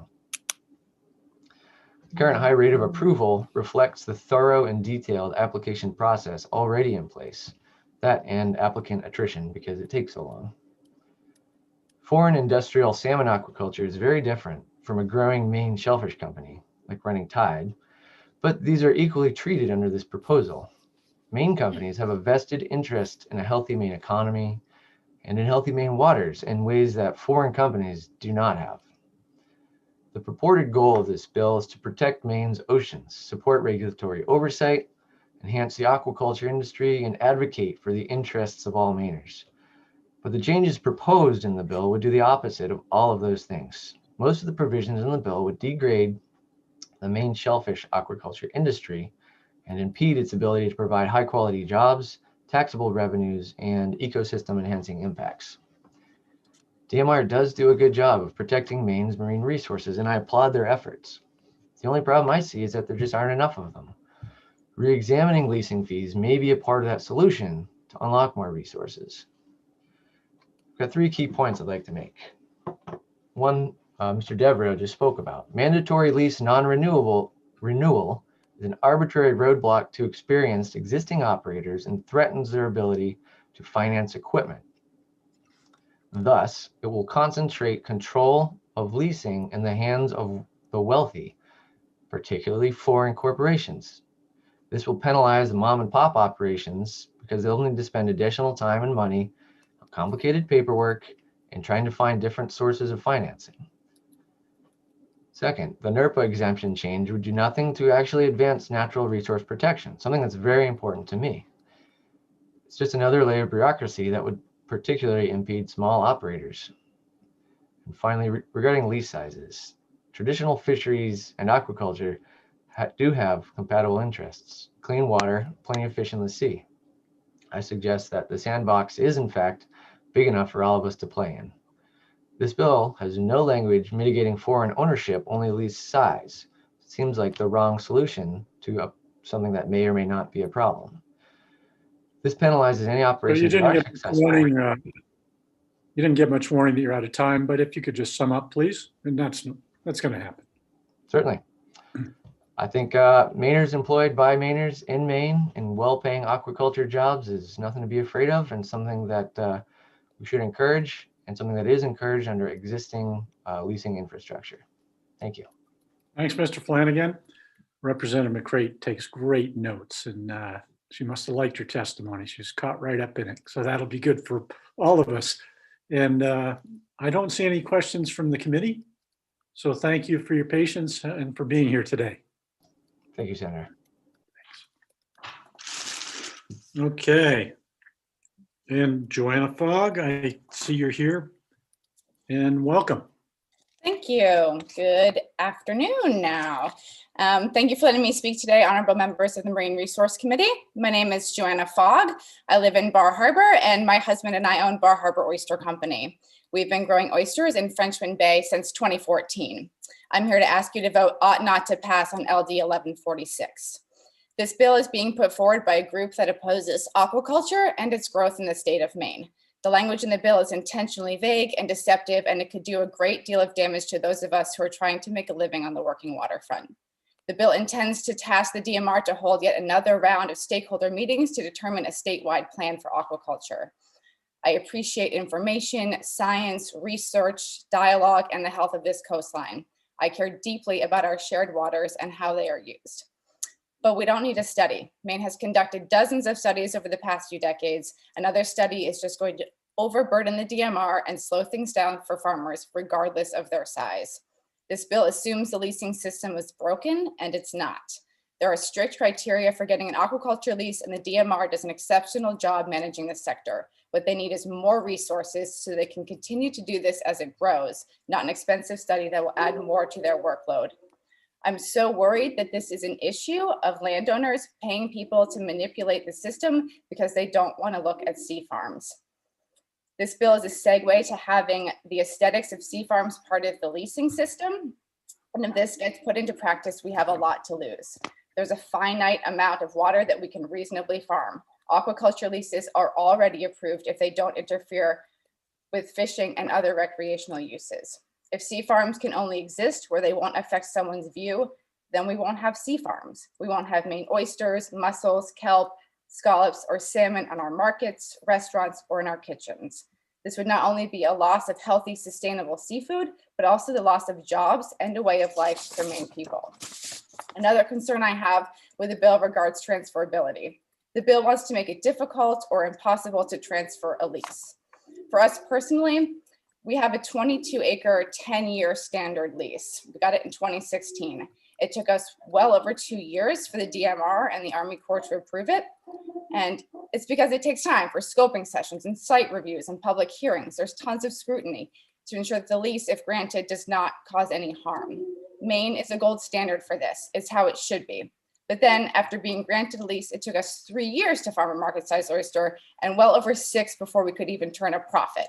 In order to get through those 8 startup years, we need loans. And now I only have a few years left of my lease. If I can't renew or transfer my lease without going through another lengthy and uncertain process, then lenders may not want to back me and I'm not going to float. It's that simple. There are a lot of other reasons I'm worried about this bill, but I think you've heard many of them and I've taken enough of your time. Be happy to answer any questions. And just know that the people who really want to protect Maine are those of us who are here today and who are working on the waterfront. Thank you. Thank you, Ms. Fogg. I don't see any questions from the committee. So thanks for being here today and your patience waiting to testify. Bye-bye.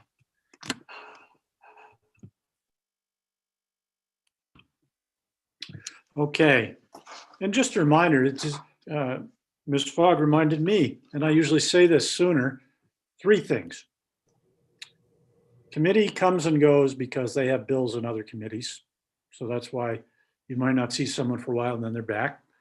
That's normal. We have to live with that.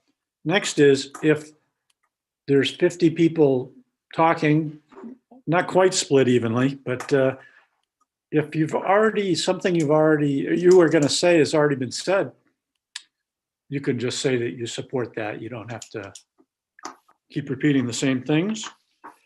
And we'll appreciate that you did both testified and that you kept it brief. And so now, yeah, there was 3 things. Oh, committee and staff folks, do you need a 5 or 10 minute break to stretch if you're, we don't want to stay out too unhealthy. Yeah, let's do that. Okay, let's make it, I have 12:44. We'll make it 12:55. And Mr. Gaffney, you got so close, but we'll get you as soon as we get back. So thank you very much. 12:55. And be sure everybody to mute and turn off your.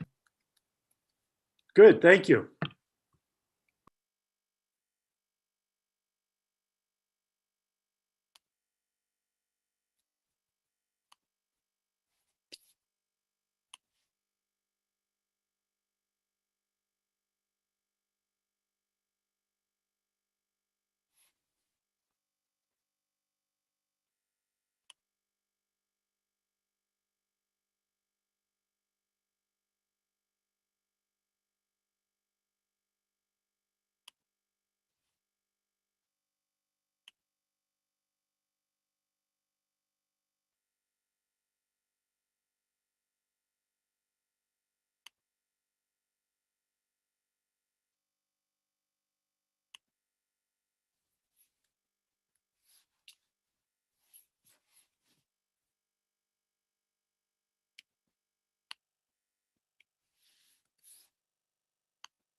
Okay, welcome back. If you're within hearing distance, we'll start up again, and we'll start up with Michael Gaffney, and I see you're here and unmuted and everything, so proceed when ready.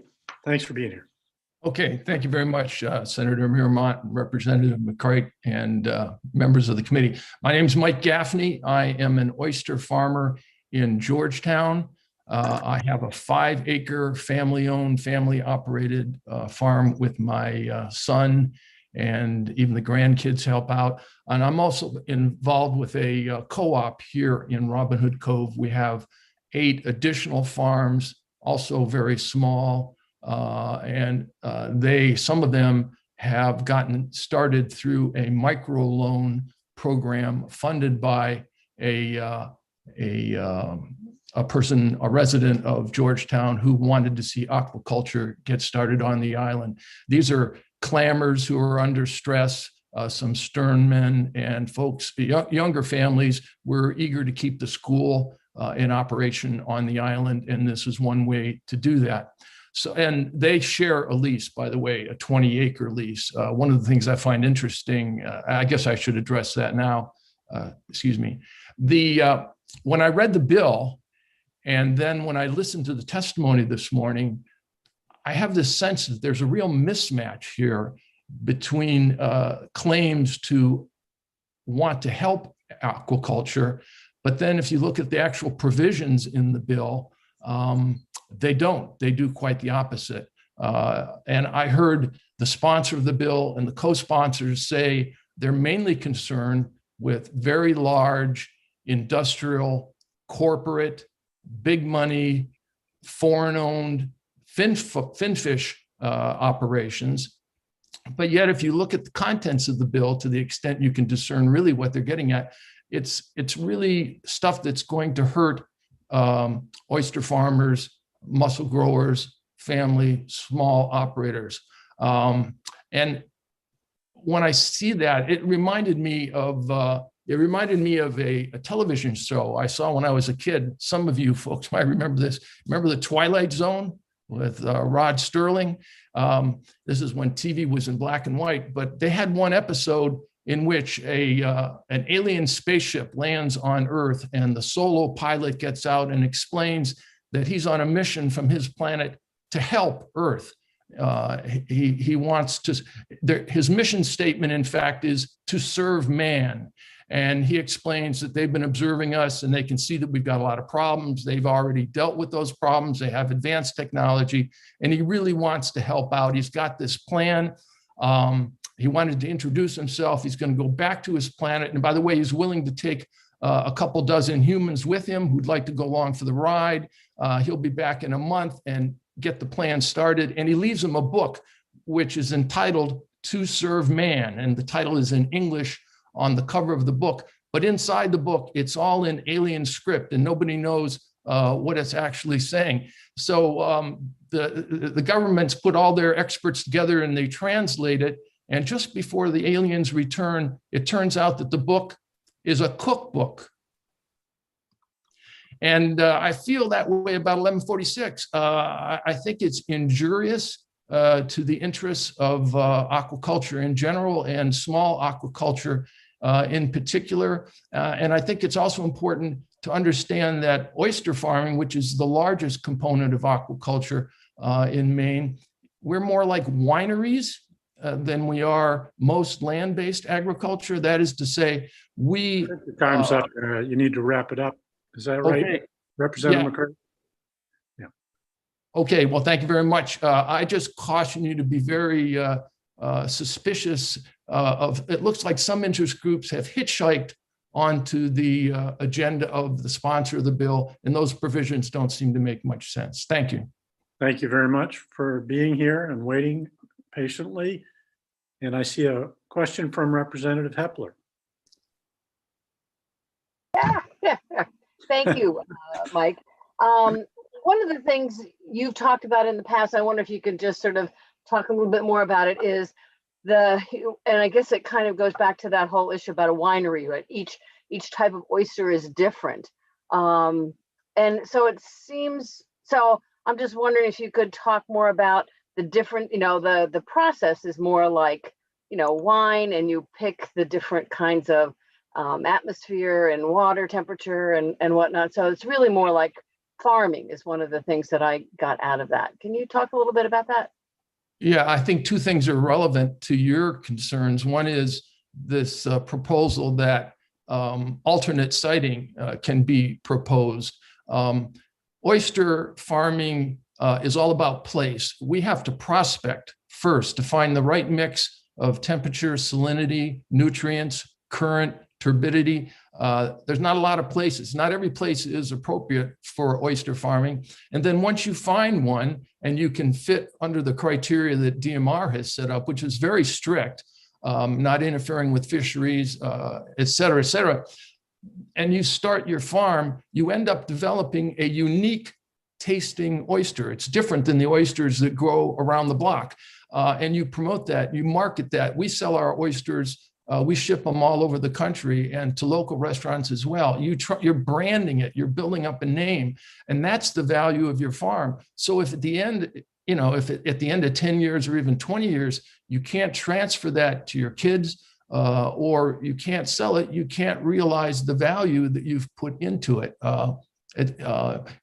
Like wine or wine grapes, they have a reputation because of the particular soil they grow in. That's the same thing for oysters. Thank you. Okay, and I don't see any other questions, so thank you for being here and have a great afternoon. Thank you. Okay, Alicia Gairo, and I see the name. Let's see what happens. You're there, great. Welcome, and whenever you're ready. All right. Hello, everyone. Thank you for hearing my testimony today. Excuse me one sec. Sorry about that. I did want to get this in so people are ready. We're going to go back to speaking for. I only showed 2 people left to speak for the bill next and after Ms. Gairo. And that will be Adam Ulrichsen and Francis Weld. And then we will go back to against with Ben Hamilton, Jess Heil, John Harrigal, Lori Howell, and Timothy Johnson. That's kind of what's happening. It may be wrong. We'll fix it if it is. And there, thank you for your patience, Ms. Gairo. Go ahead. All right. My name is Alicia Gairo. I'm speaking in opposition of LD 1146. I'm from Belfast, Maine, but I now own and operate Naughty Sister Sea Farms located in Yarmouth, Maine. I am one of the state's youngest independent sea farmers at 22, and I'm assisted by my 2 younger sisters who are ages 16 and 19. I'm a recent graduate of University of Maine Farmington with a degree in environmental policy and planning and a certificate in geographic information systems.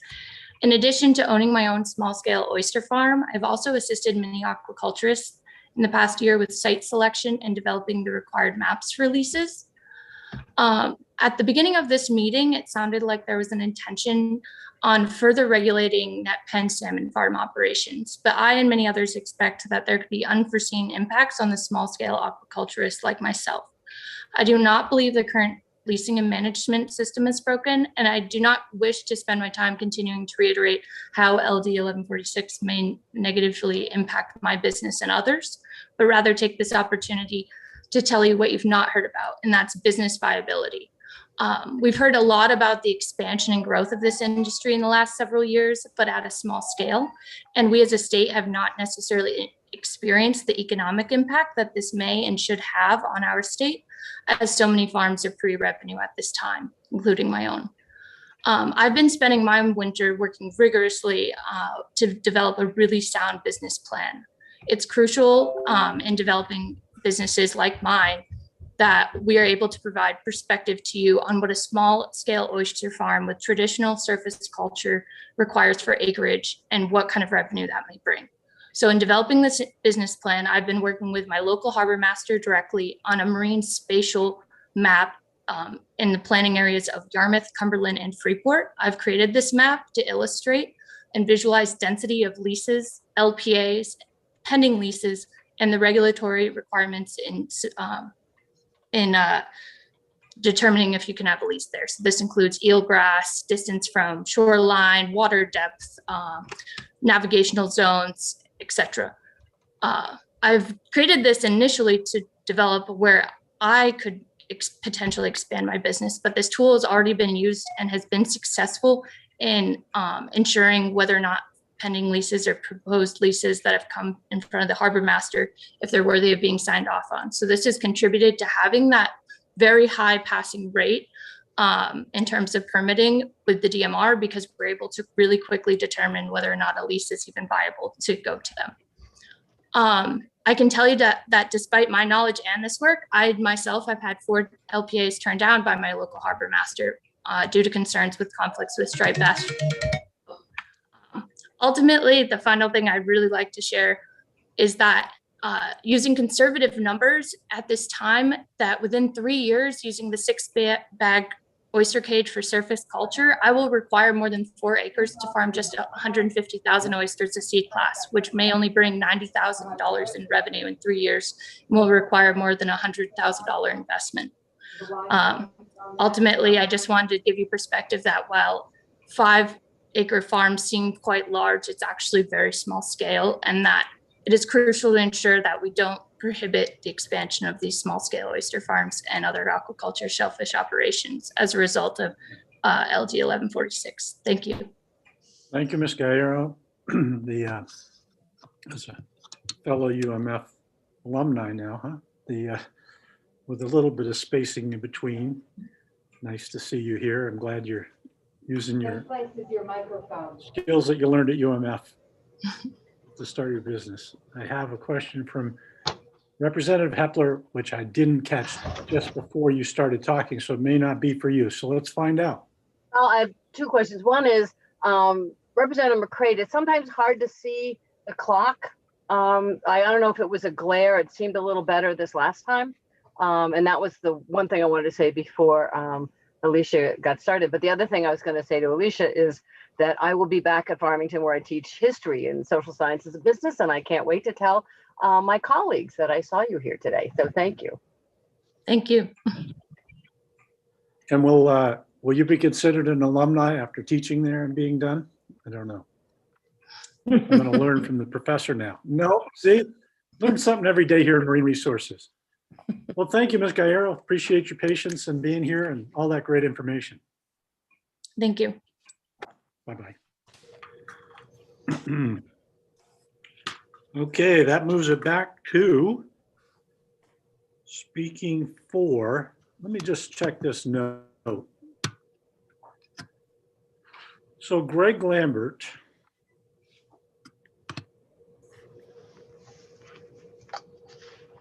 I don't even have Greg Lambert on my list that I can tell, so I knew I'd be out of date, or I'm not seeing it. In any case, if you are for, and I believe it's Adam. Adam Ulrichsen is next, followed by Francis Weld as in favor.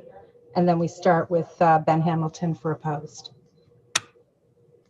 And who, Adam who? Adam Ulrichsen.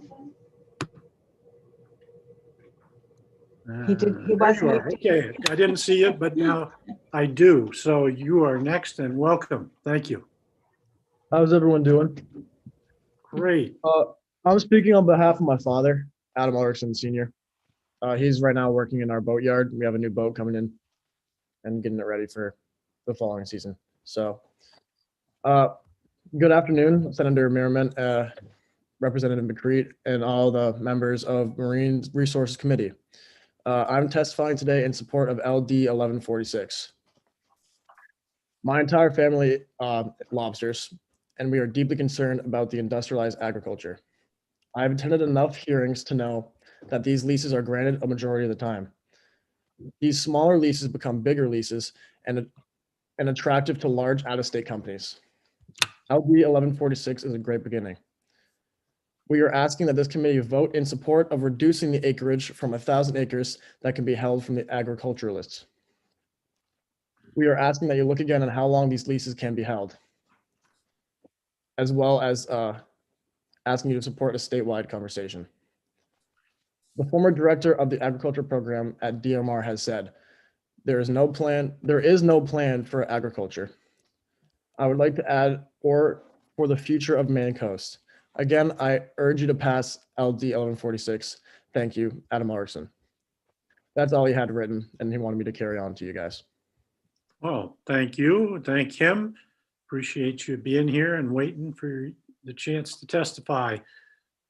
Any questions? Seeing none, thank you again. Have a great afternoon. You as well. Okay. It looks like Mr. Francis Weld from Mount Desert will wrap up the folks speaking for. Welcome. Thank you. Senator Miramont, Representative McCreight, and distinguished members of the Marine Resources Committee. I'm a resident of Northeast Harbor, a lifelong coastal mariner, and a committed environmentalist. I'm submitting testimony today in support of LD 1146. The development of the aquaculture industry in Maine has reached a critical juncture. The decisions that we make today will have an indelible impact on our state's environment and economy, and on our culture and legacy. Our 3,000 miles of coastline sustain the livelihoods of our iconic lobstermen, and they are home to the burgeoning development of small-scale shellfish and seaweed aquaculture. The same permitting framework that enables pursuit of these low-impact aquaculture enterprises is available to industrial-scale practitioners whose proposed projects promise to be anything but low impact. Such operations will change the economic playing field while ravaging the marine resources that others depend on. It is time to review our current permitting regime and to decide both how we want to move forward and what we want to be known for. This bill is a starting point that includes all voices in the conversation around Maine's ocean waters. Developing a strategic aquaculture plan with input from leaders in the aquaculture, lobster, fishing, tourism, and recreation industries, as well as experts from the environmental and water quality regulatory community, will assure that voices are heard, that all voices are heard, that uses and impacts are balanced, and that the working waterfronts which give our coastal communities character and economic vitality are maintained. I urge you to support this bill. Just as an aside, I like the idea of separating finfish from other aquaculture. Shellfish and seaweed are beneficial to the environment. Finfish, I don't think that can be said in any case. The current project proposed in Frenchman Bay, I can't say a single thing in favor of. It's a truly egregious proposition. And yet, we don't seem to have the teeth to stop these things, to fight them, to separate what's good from what's bad in this process. Anyway, thank you. Thank you, Mr. Weld. I do not see any questions from the committee, and they do know they can ask them. So thank you for being here this afternoon, for waiting your turn, and we'll take it into consideration. Okay, so committee, I'll just say that because I just cleared a page. We're only on to those against. We have about 25 more people to testify if everyone is still with us by that time.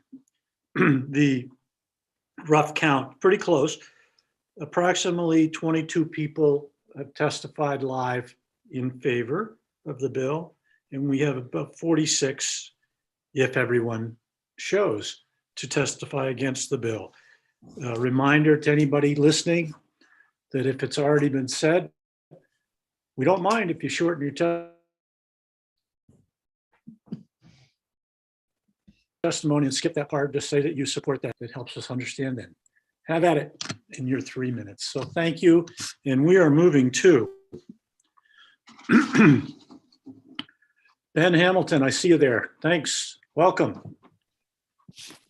Hi, thank you so much for having me.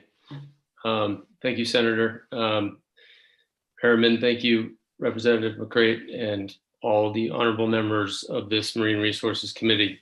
My name is Ben Hamilton. I live in Freeport. I own and operate a small oyster farm in Casco Bay that I started in 2017. My dream is to create a viable business that makes the world a better place, something that will allow me to support my family financially and also look my 3 young children in the eyes and say, this is what I do and this is why I do it. When I discovered the many virtuous and sustainable qualities of farmed shellfish, I knew I had found a business I could pour my heart and soul into. What I didn't know, however, is just how difficult it would be to make a living on the water. Over the last 4 years, I've invested my personal savings and unpaid time into this business with hopes to see these investments and efforts eventually pay off.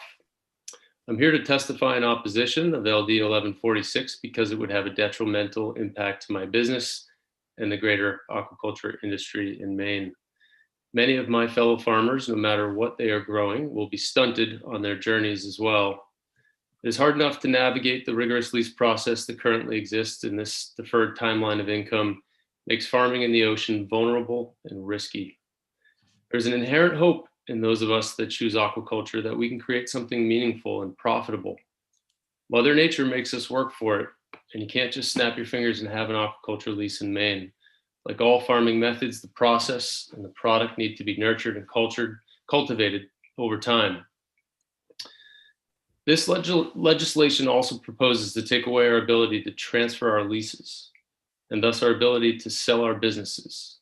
Our investments in infrastructure, equipment, and branding would all be for naught if there were no exit strategy available to us as small business owners when it comes time to retire. Or better yet, to hand down our businesses to our children for their safekeeping. I would argue most of these aren't even small businesses we're talking about here. They're microscopic, and we each need every advantage we can get for the aquaculture industry to have a fighting chance here in Maine. Thanks so much for your time and consideration. Thank you very much, Mr. Hamilton. Any questions from the committee? Seeing none, thank you for being here and your patience. All right, next, Jess Heil. I see you're there. Hope that's the pronunciation. It is. Thank you. Almost nobody ever gets that right, so I'm impressed. Good afternoon. My name is Jess Heil. I live in Portland and I own a small oyster and seaweed farm in Freeport. I am also a registered Maine sea kayaking guide. I guide, kayak, scuba dive, sail, and farm in Casco Bay. In fact, paddle-based aquaculture tours are in very high demand right now. I'm also the vice president of the Maine Family Sea Farm Cooperative, and we strongly oppose LD 1146. This bill is intentionally vaguely written and designed to mislead. It represents another effort by wealthy out-of-staters to drive a further wedge between two groups of traditionally working-class Mainers, sea farmers and commercial fishermen. At the end of the day, we all want the same thing, to be good stewards of our ocean and to provide for our families. The group backing this bill has a history of using misinformation and scare tactics to get their way, and that's not the Maine way. The current one-stop shop leasing system in Maine is considered the gold standard nationally. My only complaint is how slow a process it is, but that's probably a good thing right now. This bill would intentionally grind to a halt an already glacial process by forcing DMR to use staff and tax money to freeze the lease process in order to conduct this study, which is clearly much more about having more time to raise money and sow more lives in our community over the next year. The proposed bill would allow opponents of aquaculture to bog down an applicant's lease process by creating unnecessary stumbling blocks in the forms of endless visual impact studies and alternative site studies. While these both sound reasonable on first glance, they set up the potential of a never-ending scramble for lease applicants who are unlucky enough to want to place a farm anywhere within the eyesight of someone who imposes our entire industry. The bottom line is that aquaculture helps preserve the working waterfront. Sea farmers and fishermen are stronger together, and we don't need wealthy out-of-state interests telling us that we should be fighting against each other. As a young person and as a non-binary person, the cards are already stacked against my ability to make a living on Maine's waters. I strongly urge you to vote against this disingenuous bill, and I strongly support MAA's efforts to find actual workable solutions to concerns while allowing small family farms to flourish. Thank you for your time, and I'm happy to answer any questions you might have. Thank you very much. All right, and Representative McCrate has a question for you. Thank you, Mr. Chair. Jess, when you talked about it isn't helpful to pit one part of the working waterfront against another, you're talking about lobster versus aquaculture. Are there other groups that you see being, in your opinion, pitted against each other? I think there's a lot being pitted against each other, like not just lobstering, but ground fishing and scalloping and recreational uses. People are telling kayakers that we can't paddle through farms, which is absolutely not true. People are telling like fishing guides that they won't be able to fish near leases, which again is just simply not true. There's just so much misinformation out there saying that aquaculture sites are not open to other uses, which again is just simply untrue. And all of us are committed to maintaining Maine's waters, and we're all stronger together, working together to use those resources and preserve them well. Thank you. Thank you very much. Seeing no one else, thanks for being here. Thank you for letting me speak. Bye-bye. Okay, next will be John Harrigal. Hello, can you hear me? I can. Can't see you, but I can hear you. You can see me in a second if you would like. Oh, there you go. Welcome. Thank you. Thank you for listening to all of us. Thank you for listening to me. And I had a 2-minute 18 speech I did, but I'm going to try to boil it to under a minute to honor everything you would probably more enjoy. But so I started the Maine Oyster Company. I have a small oyster farm up in Cape Small, an oyster bar restaurant in Portland, and a shellfish distribution facility in Phippsburg. And I think just to kind of follow up with what Jess said, what Ben said, what I think Mike referenced to, what really rubs me the wrong way about this is that the bill's title is it conveys supporting the health of our industry. Yet you're seeing the proofs in the pudding from small farms, mid-sized farms, large farms, well-respected institutions that just doesn't seem to be what it's doing. And I think that's very frustrating. I think I'm a very passionate person and I don't want to get political as we grow our company. And I was driven to speak today because this is really, I think, a critical juncture for our industry, for our relationships.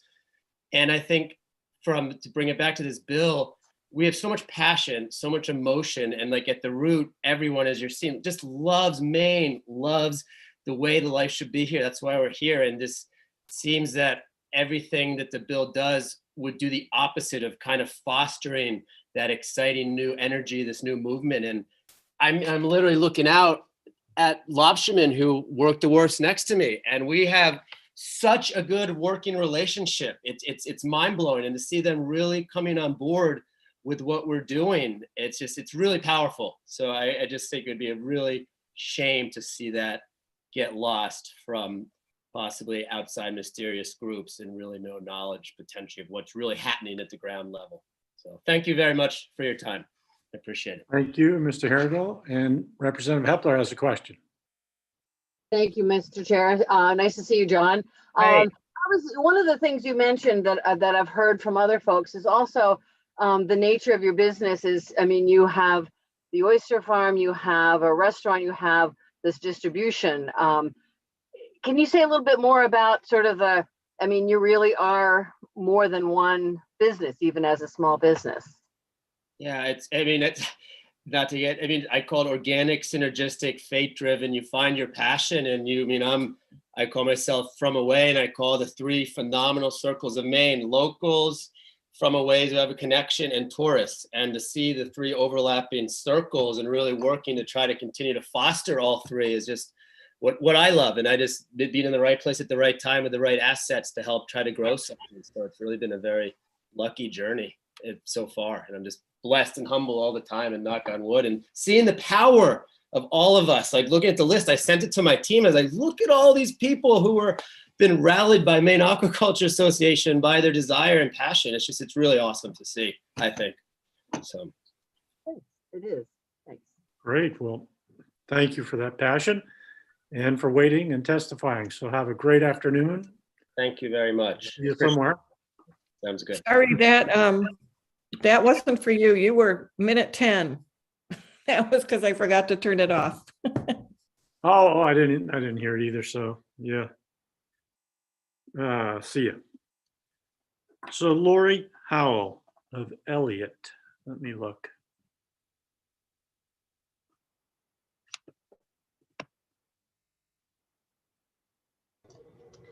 Senator, I do not believe Lori Howell is here. All right. No, she is not here. Last page now. Here we go. All right. Next, Timothy Johnson from Brunswick. I see you. Hello. Welcome. Yeah, I'd like to thank Senator Merrimont, Representative McCraig, and members of the committee for this opportunity to speak in opposition to LD 1146. I'd like to say that, first off, that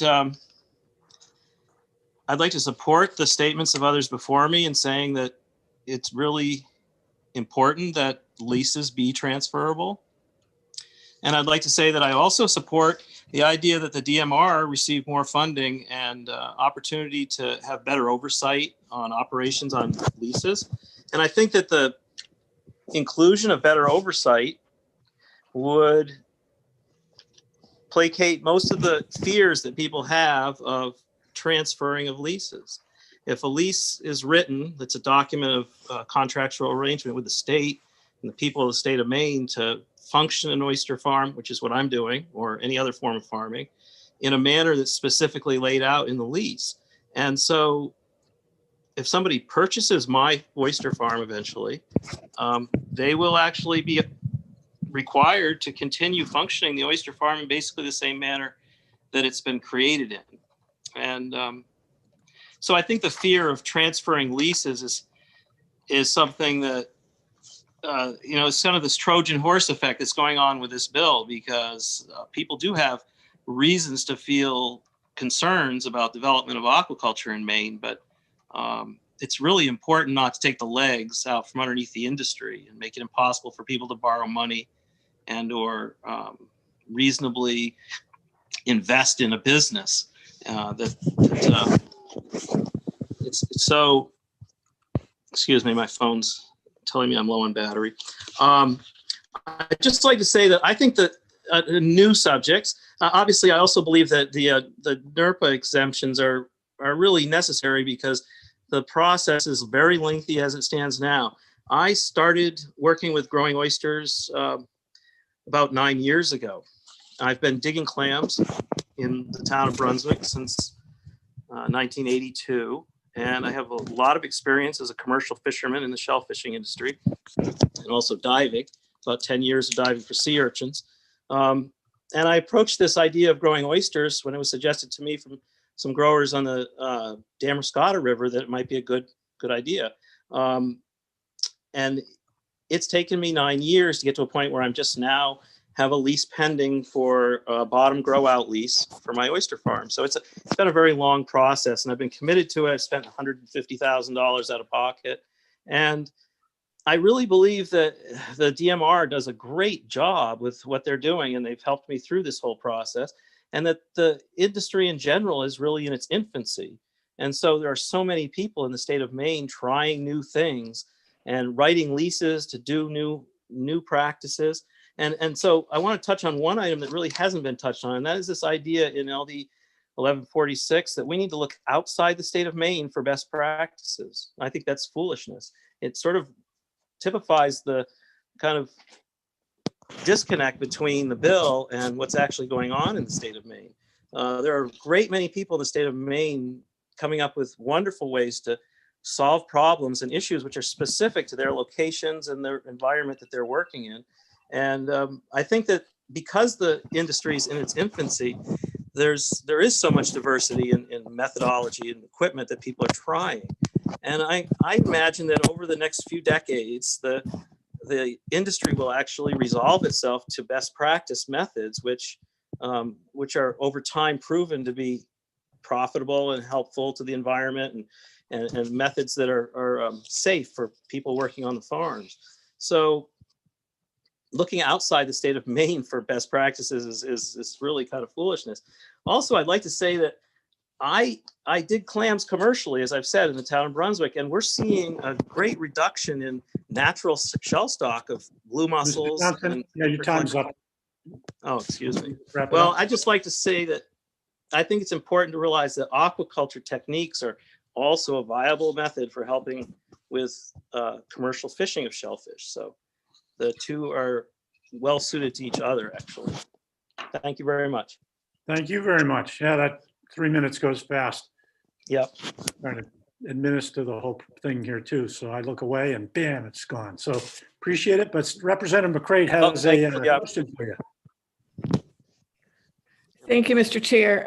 Thank you, Mr. Johnson. I just wanted to say that I was kind of waiting and appreciate that you brought up that if a lease is transferred, you still have to use the same methodology, same equipment. That doesn't change. So redoing the whole process makes less sense if you remember that what was approved has to stay, unless you do an amendment of some kind. Right. I think that is a very important thing for people to recognize. And it seems that it hadn't been stated yet, but I do support the idea of the DMR having more funding to actually have oversight and make sure that things are actually functioning in a healthy way for all people involved. So I think with that kind of helpful oversight and funding of oversight, then the transferring of leases is not such a scary, questionable situation. It's actually a way for a father to hand down his oyster farm to his son, or for a young person who wants to get into farming to start a farm when someone else is ready to step away. So Thank you. It's necessary. Thank you. Great, thank you. And I don't see any other hands. So thanks for being with us. All right. Lori Howell had internet issues earlier, but she is back with us. If you're ready, Ms. Howell. Yes. Can you hear Great. me? I can, and then just for a heads up, it will then be Greg Lambert, Willie Leathers, Ryan McPherson, Bill Mook, David Morang. That's kind of the order. Okay, go ahead. Thank you. Thank you, Senator Miramont, and a shout out to your exemplary clerk who was able to let me back in when I had some internet troubles. So thank you. You guys have had a very long day and I don't think it's over yet. So thank you for letting me appear today virtually, as it may be. I wanted to tell you, perhaps you've already heard this today, but obtaining an aquaculture lease is really not for somebody who is faint of heart. It's a very, very long process. It's a robust process, need only be taken by those who are stress hardy and young. And I say young because it's also a lengthy process. It's painfully slow. And it seems sometimes like, and it's always years before a decision is made. However, I say that not as a criticism, although it's frustrating for every applicant, but I think it's reflective of the amount of care that the department takes in administering the process that this state, one of the pioneers in aquaculture in the US, has made, and that process, and involving so many other agencies, as you've heard and we'll see in various testimony that was submitted today. The department interfaces with so many other agencies to make sure that all of the concerns are addressed. And I would also say that the department, once that lease is granted, or if a lease is granted in a particular instance, does an equally robust job in overseeing and inspecting the leases, as does Marine Patrol in their role in doing that same thing. So on a separate topic is with regard to transferability. As an industry, and I spent many years in the leadership of the Maine Aquaculture Association, have served on many state and national panels with regard to aquaculture. We spent a long time educating lenders and developing provisions to have leases be transferable. That's absolutely critical if the aquaculturists are to attract either investment or to be able to qualify for loans to build out their businesses, to make them something other than strictly a hobby farm in the backyard. Nothing against hobby farms, but if we want a robust working waterfront that includes aquaculture, we must be able to transfer leases. If we're able to offer jobs to the youth, we must be able to make them transferable. Big is not bad, but a large farm that can employ many people is able to attract capital. And I think that's the type of legacy that we would like to hand down to our children. The older I get, I realize my husband and I have owned this business together for over 37 years. And the older I get, the more I realize that the importance of what we do is providing safe, healthy shellfish to people, but more importantly, it's to provide training and opportunities for the young people that live in our communities in this end of the state. And in a sense, I suppose you can look at that as a legacy of handing that down both to our own children who have decided to settle in Maine and to work in this business, but to the many other youth that we have had work for us, whether that's short or long term. Is my time up? It's up. Oh, it's up. Well, I could go on about this for a long time, but I do feel strongly that you should debate this and come down on the side of not passing LD 1146. Thank you so much for your time today. Thank you for yours and your patience. Have a great afternoon, because I don't see any questions for you. Very good. Thank you. Bye-bye. Bye-bye. All right, Greg Lambert. Thank you. Senator Miramont, Representative McCreight, esteemed members of the committee, thank you for allowing me to testify today. My name is Greg Lambert. I'm the freshwater production manager of U.S. operations for Cook Aquaculture. I directly manage our freshwater operations in Maine and in Washington State. I grew up in Caribou, Maine, just a few miles from the coast, graduated from the University of Maine Orono with a degree in wildlife management, and live in Fairfield with my wife and kids. I'm a board member of the Maine Aquaculture Association, and I sit on the DMR Aquaculture Advisory Council. I'm here today to speak in opposition of Bill 1146. Cook Aquaculture has been operating in the state of Maine for 17 years. We have 3 freshwater hatcheries in Franklin, Somerset, and Washington County, sea sites in Washington and Hancock counties, and a processing plant in Machiasport, Maine. Cook has obtained 2 new leases in the past 20 years, 2. Throughout this pandemic year, the company has operated continuously, supplying fresh fish to American retailers such as Hannaford and others throughout the country. Cook has just over 200 direct employees in the state and uses over 500 Maine-based suppliers such as electricians, welders, shipyards, mechanics, and even computer programmers, purchasing fuel, packaging, trucking services, and a multitude of other items. We are constantly participating in funding science and engineering-based research at UMaine. Since '87, 34 years, the city of Eastport has held the Salmon Festival, celebrating the aquaculture industry. In the area, people line up for site tours, salmon kebabs made from salmon raised in Cobscook Bay. America imported over 270 million pounds of farmed Atlantic salmon in 2018 from Scotland, Norway, and Canada. Just across the border in Atlantic Canada, there are over 1,500 people directly employed in salmon aquaculture. The lobster catch continues to rise, and wealthy summer residents keep buying shorefront properties. Maine has so much opportunity in this aquaculture sector to diversify and enhance our working waterfronts in rural, coastal Maine communities, but bills like 1146 would stifle investment and growth. Maine has a regulatory system that is the envy of the world. It is studied and copied globally. I know I am often asked about our regulations by other jurisdictions so they can be emulated. We do not need to study it again. Others are studying us and copying what we have done. We have a world-leading system. Specifically, Bill 1146's proposal to add more studies for site applications, decrease site leases, and add aesthetic viewscape criteria, and possibly eliminate transferability would all do exactly what they are designed to do, put people out of work. I ask you to vote ought not to pass. Thank you very much, Mr. Lambert. Good timing. And I don't see any questions from the committee. So thanks for being here again. Thank you. Yeah, have a great afternoon. You too. And next, Willie Leathers, Maine Ocean Farms. Let's see.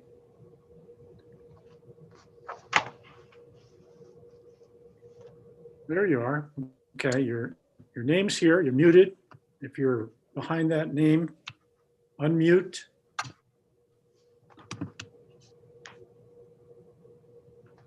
Right, next after that, Ryan McPherson. How about that?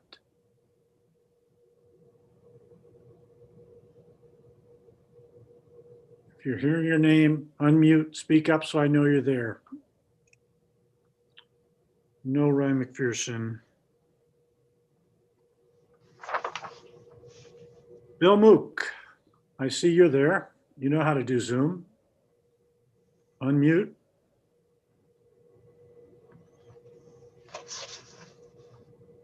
No problem. I do. I'm here. Aha. Sorry. No, who's that? Oh, you got, I'm here. Good. Hello, welcome. Thank you.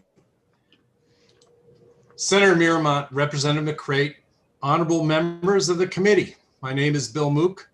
I live in Newcastle and I've owned and operated Mook Sea Farm on the Damariscotta River for 36 years. We hold just under 50 acres, making us an industrial operation, I presume. I oppose LD 1146. The current lease law is the product of over a dozen studies and revisions. There's nothing in this bill that has not been considered multiple times before. Aquaculture is creating new economic opportunities for Maine. New workers, as you've heard, and entrepreneurs are staying in Maine and moving to Maine. They're young, passionate, and span the full spectrum of educational backgrounds. When private companies are given lease rights, there must be ample opportunity for public review and input, and they must be held accountable for compliance with the terms and conditions of their leases. In addition to fostering economic development, the current regulatory framework has been shaped and reshaped to do both things. Giving the DMR more resources to ensure compliance, the use of industry best practices, and the timely processing of new applications will be a good investment and widely supported by the aquaculture sector. However, LD 1146 is an effort pure and simple to restrict Maine aquaculture. When the rules are followed, it is crucial that companies can count on renewing or transferring their leases. You've heard the reasons why, so I won't repeat them. Additional limitations to lease sizes and ownership interest is driven by the unfounded fear that consolidation will eliminate small operators and a desire to force aquaculture into an owner-operator mode. LD 1146 ignores the fact that in states with way more aquaculture than Maine, like Washington, Virginia, New York, and Connecticut, big companies, medium companies, and companies small and mom and pop organizations thrive side by side. Many are multi-generational family-owned businesses, and some are bigger, much bigger than Cook Aquaculture here in Maine. Removing the Title 38 exemption for leases greater than 5 acres ignores the history of those exemptions, that when best practices are followed, aquaculture provides valuable ecological services, and that unlike site development on land, aquaculture lease sites revert back to their natural state when gear is removed. Allowing objections to leases from wealthy landowners who don't want to look at shellfish farms would further clog the already overburdened leasing process and create even more divisions and controversy. It would favor large aquaculture companies and threaten the future of Maine's working coastline. The scale and scope of innovation required to survive and thrive in the face of climate change demands a range of company sizes and a stable, predictable regulatory environment. We can't be changing course every time there's a contentious lease hearing. Our industry has a 40+ year history in Maine of collaboration and environmental stewardship, which will serve Maine well if we let it. Thank you very much for your time, and I know it's a long day. Take care. Thank you, Mr. Mook, for coming again and having the patience as you always do. Appreciate it. And I don't see any questions from the committee, so thanks for being here. See you later. All right, I see that Willie Leathers had joined, and you've got two devices going, but that's okay. We'll get rid of the ones that's not active. And welcome. Yeah, good afternoon. Can you hear me all right? Yeah. Okay, I apologize for the confusion there. Senator Marymount, Representative McCreate, and members of the committee. I'm writing to express my opposition to the proposed Act LD 1146. I'm an aquaculture business owner and operator who has been involved in the industry for the past 5 years on Freeport, Maine with Maine Ocean Farms. I'm a merchant mariner, I'm a boat builder, I'm a shipwright. I have a multifaceted skill set that I've honed to allow for a lifetime of working on the water. I stand in support of preserving and expanding all aspects of Maine's working waterfront and its many related and associated industries. Maine's fishing, shipbuilding, and seafaring heritage sets deep roots for the relatively burgeoning industry of aquaculture. We as a state are blessed with bountiful resources in terms of productive water bodies. We have nearly perfect conditions for the cultivation of premium crops, and we have the opportunity to build on the steadfast Maine brand that has been fortified across all industries for years. We have an opportunity to choose a path forward that will ensure responsible and proactive approaches to the impending effects of climate change. We have the opportunity to expand a workforce that incorporates modern science and engineering skills with the time-tested seamanship and Yankee ingenuity that has always graced our coast. We have the opportunity to support a working waterfront that makes space for all sectors of commercial industry, recognizing that we are stronger together than we are divided. We have the opportunity to continue building upon the steadfast foundation for our tourism economy through the development of sought-after seafood and shellfish, already driving a steady flow of revenue throughout the hospitality and restaurant industries. We have all of these opportunities for growth and success on the horizon, or we have the short-sighted, ill-intentioned desires of a few individuals with the time and resources to amplify their unfounded concerns and manipulate our governing systems. We have choices to make, and I implore you to not take lightly the decisions before you. I've spent the last 5 years tirelessly working to build an aquaculture business focused on the cultivation of oysters. We have sought to build a brand that can take pride in premium products brought to market, pride in sustainable and ecologically friendly growing practices that care for the water body in which we operate, and pride for being a cooperative and friendly member of the community. We have worked with nearby landowners and local fishermen to develop our plans and site our farm. We have asked for feedback and incorporated changes to help minimize our impacts on other uses of the bay. We have worked to build solid relationships with our restaurant partners who serve our products and the marine suppliers who provide our grow out gear. We set out from the beginning knowing that we had to make the right choices along the way and always strive to make decisions with the whole industry and local community in mind. The passing of this bill will create such an uncertainty in the future of the industry as a whole that it will likely jeopardize the viability of my business. The ripple effects of endlessly changing regulation practices and the realization that any opposition group can simply buy their way into control will mean the risk of further investment into the business does not make sense. Loss of jobs for my employees, loss of product for the thriving local restaurant sector, loss of diversity for Maine suppliers and seafood distributors. I've jointly founded two other businesses related to the aquaculture industry, one that specializes in site design and mooring installation, and the other that distributes a compostable packaging material for seafood distribution to reduce plastic in the waste stream. All of my business endeavors will be jeopardized by the passing of this bill and the uncertainty it will create as the viability of this industry in the state of Maine. I ask you to please vote in opposition of passing LD 1146. Thank you for your time. Good timing. Thank you. Mr. Leathers, any questions? No.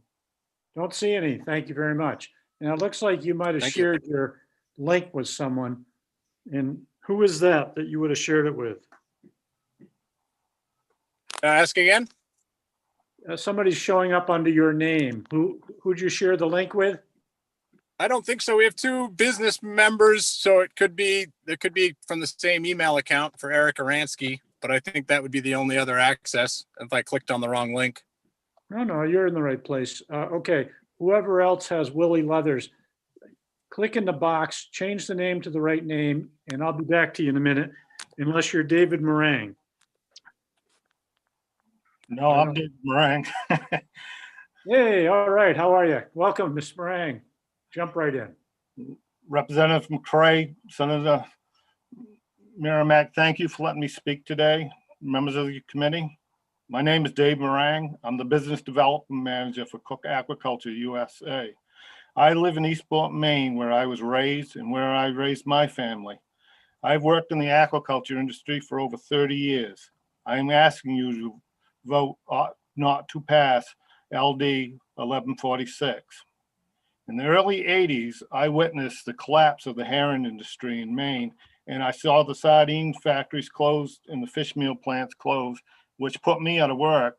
At the time, I had 2 small children and a wife, so I had to find work outside of Eastport, and I had to commute 2 hours a day for 6 years. Then the aquaculture industry started growing, and I applied and got a job there. So I've been there for over 30 years now, and I've witnessed quite a bit. I've heard all of the scare tactics and seen all the legislative tricks about aquaculture in Maine. Everything in Bill 1146 has been debated and discussed in the past. The fact is, aquaculture has operated in the state for over 30 years. Tourism, lobster fishery, and summer residents have all thrived alongside of us. The system we have in the state is built to respect all of the people who work on the water and offer all the people opportunities to work and prosper. In salmon aquaculture, before you can sell one single fish, it takes up to 3 years to raise that fish. It takes spending a lot of money and having a lot of equipment and staff to grow that fish. In Maine, we rotate our aquaculture sites. Once we harvest our fish, we fallow the sites. This means many of our sites are not operating. All this was done to ensure a healthy, clean environment and healthy fish. This is like having to pay the mortgage on your house every year, but only being able to live in it 2 out of every 3 years. Cutting the size of the site is like taking one of the wheels off your truck and trying to drive it. You won't get very far. It'd be the same thing if you took all the lobster fishermen in Maine and cut them down to 50 traps apiece. They wouldn't be able to make a living, and it would put them out of business, and none of us wants anybody to go out of business. This bill would do exactly what it's designed to do, make it impossible to do what I've done for not just a job, but for a career in Maine aquaculture. I've been part of the studies that identify aquaculture as an opportunity for rural coastal communities in Maine like Eastport. I've experienced those opportunities and seen the revitalization of my community. This bill and its supporters have come and gone several times in my career in aquaculture, always saying they know better without ever looking at the reality on capitalism and free enterprise, making up dire possible consequences of allowing us to make a living on the water. I ask you not to fall for these lobbyist tricks and support rural communities like mine by voting ought not to pass. Thank you. Thank you, Mr. Meringue. And any questions from the committee? Seeing none, thanks for being here and your patience waiting for it. Have a great afternoon. We're on to Mr. Moretti. I see you here. Matthew Moretti from Bangs Island Mussels, it says. That's right. Thank you for having me. Senator Mearmont, Representative McCray, honorable members of the Joint Standing Committee on Marine Resources. Thank you for allowing me to speak. As you know, my name is Matthew Moretti of Portland, Maine. I co-own Bangs Island Mussels, an aquaculture company that has been operating for over 11 years. I'm also a member of the DMR Advisory Council. I oppose LD 1146. Bangs Island Mussels is a multi-generational family farm on Portland's working waterfront. My father, sister, niece, and I work together along with our 15 other year-round employees to grow sustainable and nutritious food for communities across the United States and in Maine. LD 1146 puts everything we have built in jeopardy. Our company is now one of the largest mussel and seaweed farms in the country, which means we export the Maine brand and import much needed dollars into the Maine economy. Our company's minimum wage is $11 an hour. We pay for 100% of all of our employees' health insurance premiums. We offer only year-round jobs. We provide 2 weeks of paid time off to all of our full-time employees. regular, consistent schedule year round. We have paid holidays. We didn't lay anyone off for COVID. In the last 11 years, we've invested millions of dollars into the working waterfront and Maine people. All of this is possible because we constantly strive for an appropriate economic scale and to continue the growth of our business. But we are still a small family business. This bill will have a direct negative impact on our business and the whole aquaculture industry in Maine. This bill will reduce the size of our company, reduce the value of our company overnight. This bill will limit the potential for our company and our mission to provide good jobs and good food. This bill will put our current lease sites, some of which are over 5 acres, in jeopardy.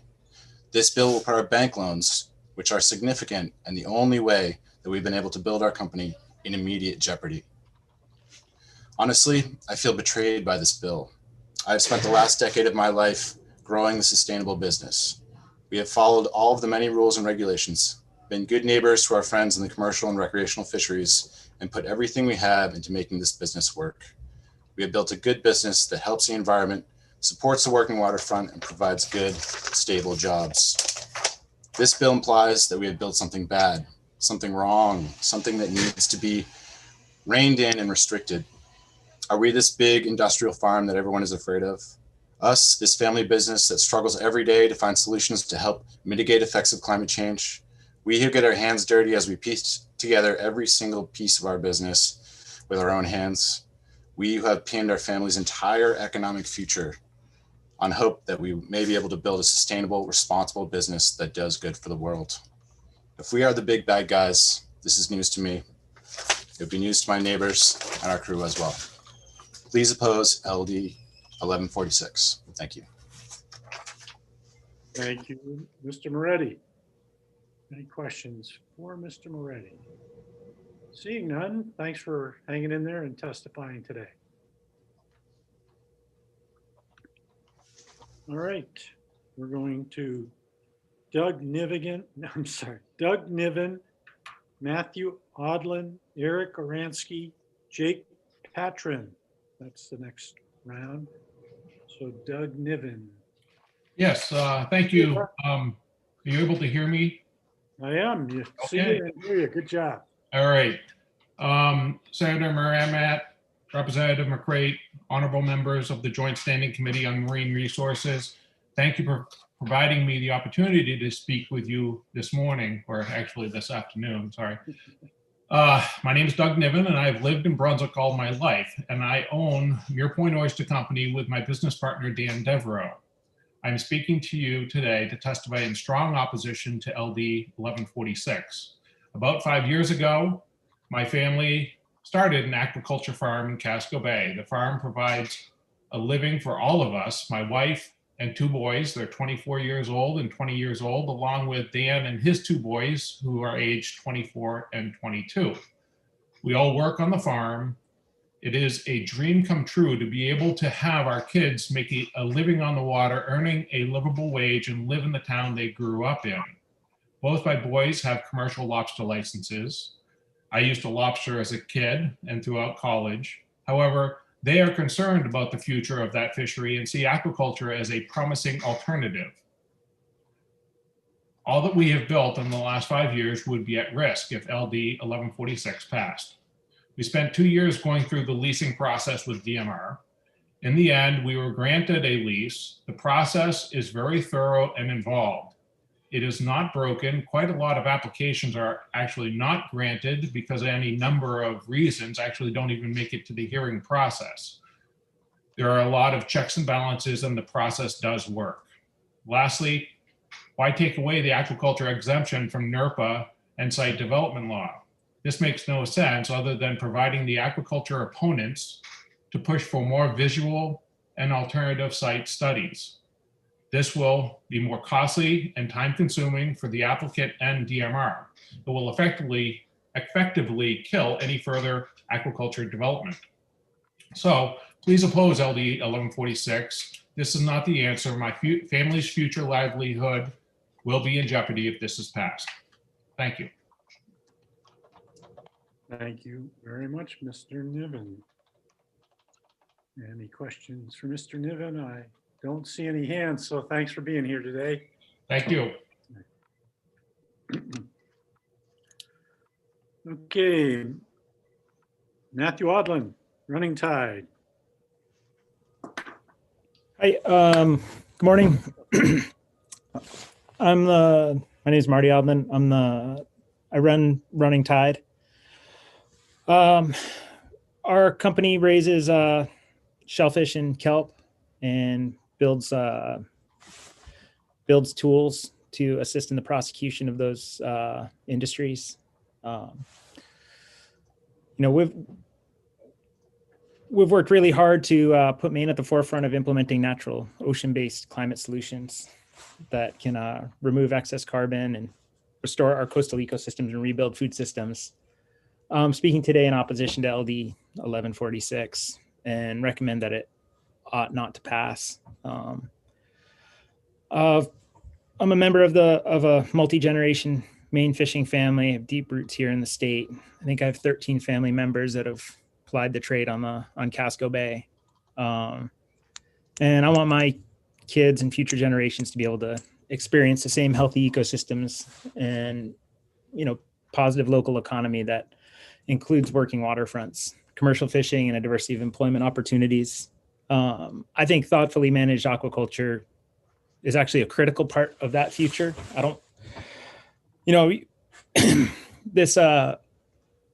This bill references, or at least like some of the proponents of this bill reference, fishing heritage. And I think that it's it takes a pretty narrow view of history to think that calcifying what you see right now is any representation of the history of the fisheries. We've had, 400 years of history of harvesting the coastlines. And if you look over that history, there's been consolidation, there's been fracturing of industries. It's been enormously dynamic. And if you look to the future and you factor in climate change, that dynamism that's happened over 400 years is only going to accelerate and continue. And writing a set of rules such as this is just going to severely restrict the flexibility of any operators to do what's necessary to survive in a changing economy and a changing ocean. I think that, specifically to this bill, I think the people have referenced in the past references already, but removing the existing exemption for leases over 5 acres and under the NRPA, I think is just completely insane. Slows everything down even more than it already has, and doesn't really add any value to the industry. The main thrust of what I'd like to express is that we don't know what's going to happen in the ocean. We're already seeing radical changes year over year to the environment that we're operating in. We have, hundreds and hundreds of sensors around all of our farms. And I know for a fact that the waters are changing, the ecology is changing in the bays, and we don't know what it's going to take to maintain homeostasis where we could even have a lobster industry. Stands to reason that in the next few years, we're not going to be able to, we're going to have potentially really large kelp forests, oyster farms, or whatever to maintain the quality of water that can help all the adjacent fisheries around us. And so I think that. Now that's your time. Yep. You can sum up. That's it. Okay. Just don't steal flexibility from the future. That's it.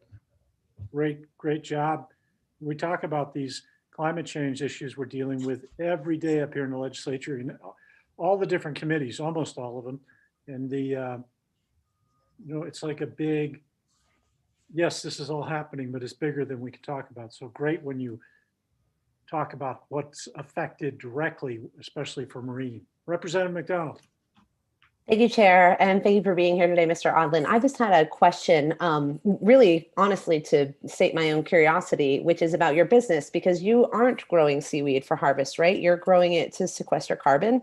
And I know it's probably a long summary, but I was wondering if you could just share a little bit more about the unique characteristics of your business.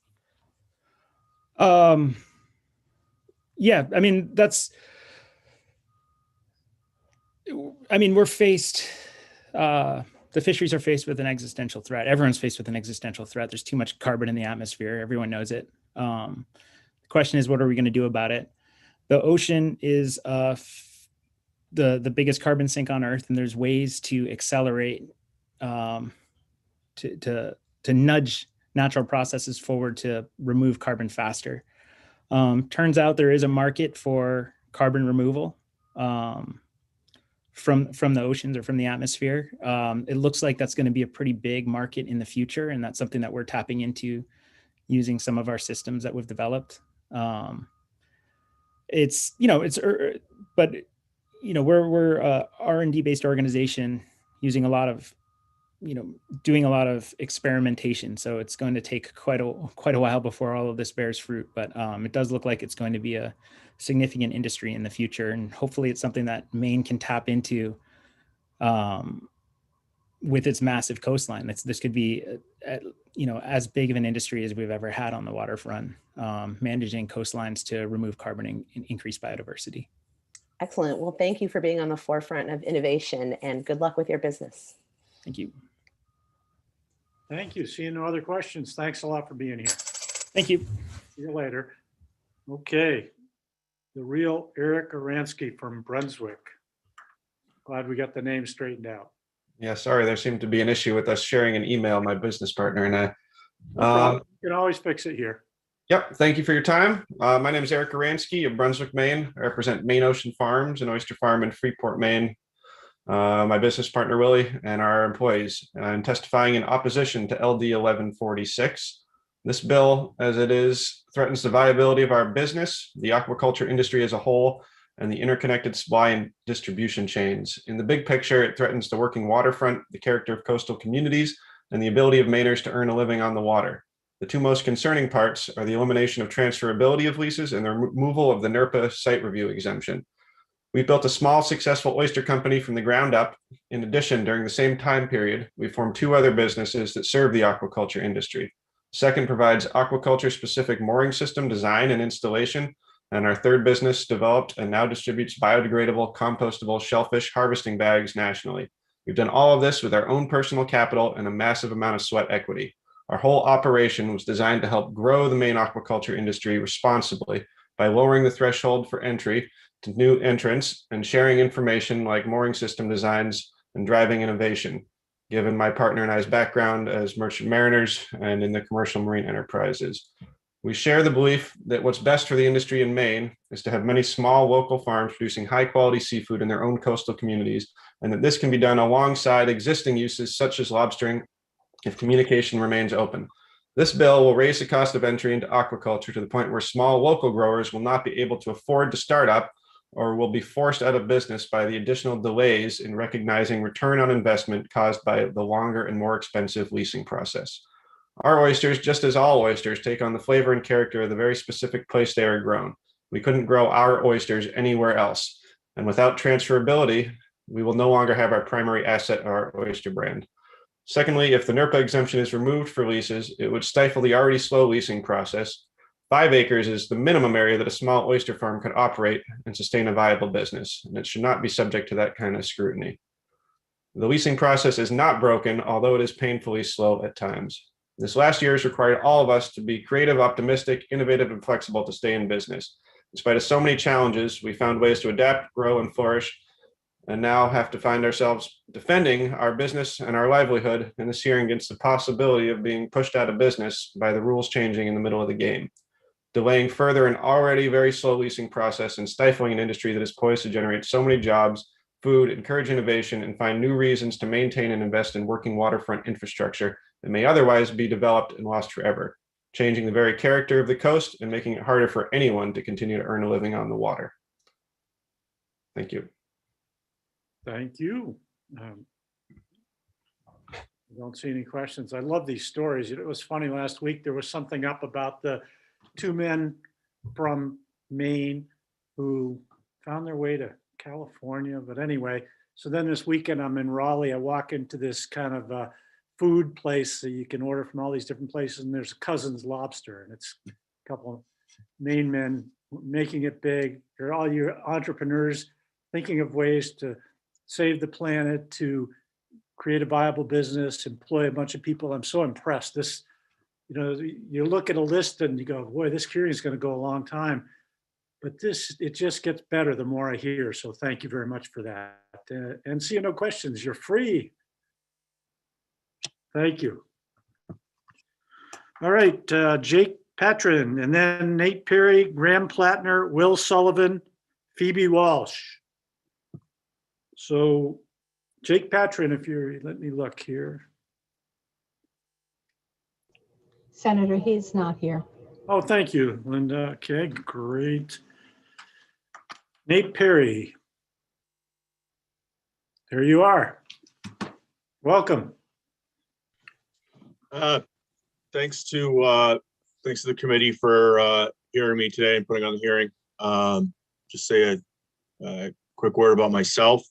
My family goes back over 200 years working on the water in Maine. Both my father and my brother are full-time lobstermen. I'm the weirdo that got into aquaculture.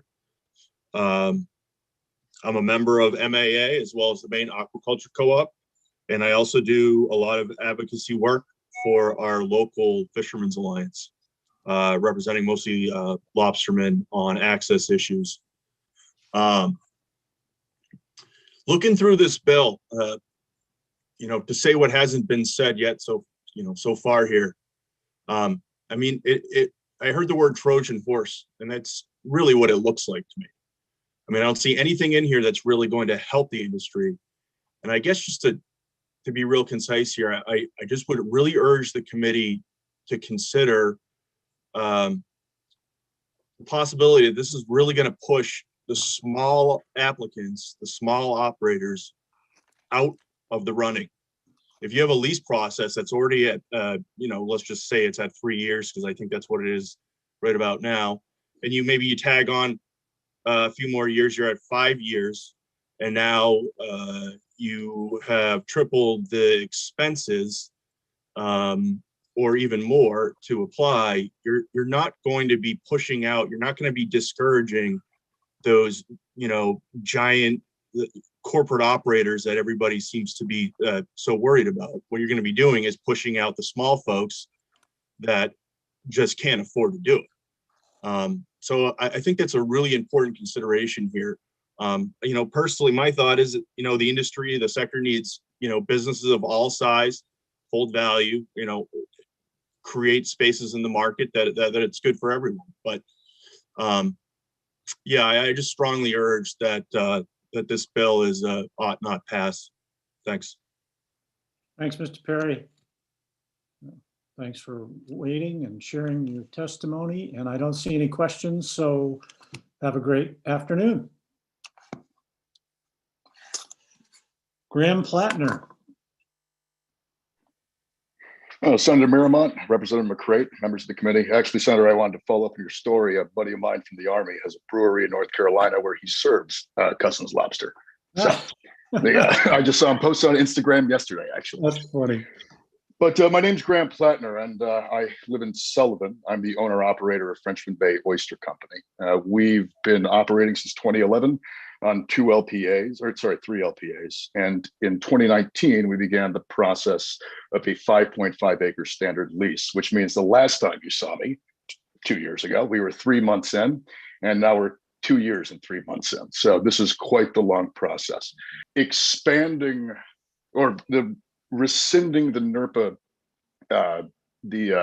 rescinding the NERPA exemption would make this process even longer. And, as a small farmer, we're pretty much on the ragged edge of surviving this wait already. It is very difficult when you're not heavily capitalized to wait over 2 years to be able to expand your farm to a commercially viable size. And so it's, if that exemption was rescinded and we had to go through a duplicate process through other agencies, or we also had to fund more studies, we quite frankly would not be able to do it. And our business would be dead on arrival. And so that brings me to lease transferability. People have talked about it, but I did want to just bring a couple points up. In the bill, it purports that it has to, when a lease lapses, it will revert back to the state. that already happens. If you don't renew your lease, that land, that bottom doesn't belong to you in perpetuity. It goes back to the state. So I fail to see the need for even that inclusion in the bill. Also, the lease requirements remain the same if I transferred. And in the requirement, I mean, there is a process now for the commissioner to look through a possible transfer. And in that, it's by statute, it says that speculatory interests are not allowed. So whoever would take the farm over would have to take my farm over and farm it the way I'm farming it. And if I chose to sell, and to lose the ability to transfer effectively means that my farm it loses most of its value. All I have is my equipment. No one is going to want to buy a farm that they then have to sit on for 2 to 3 years to re-go through the exact same lease process that we're in right now.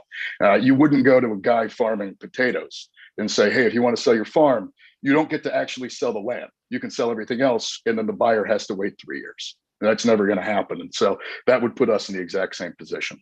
So yeah, I support a larger conversation about aquaculture in Maine, but one that takes into account the fact that there are currently several programs like Sea Grant's comprehensive study, and not to use a new study as an excuse to slow down the current leasing process, which is already quite slow. In closing, I'm going towards the end, it's helpful. I urge the committee to take note of the fact that the majority of those testifying in opposition to this bill are the same small farmers that the bill purports to protect. If large foreign corporate entities or the beginning of large-scale operations are the concern, then legislation that reflects that should be drafted. But the contents of this bill is the proof in the pudding, and it is clearly aquaculture writ large that is the target. And I will also take this opportunity to implore the legislature to give as much money and people to the DMR as possible to tackle the future of our industry. Thank you very much. Senator Wright. Thank you, Mr. Plattner. I can't believe 2 years has gone by that quickly. Thanks for being here. And it wasn't quite fast for me, but it's fine. I'm glad you're still hanging in. That's wonderful. Still hanging in. I don't see any questions, so have a great afternoon. Thank you very much for your time. Bye-bye. Will Sullivan, Inland Seafood.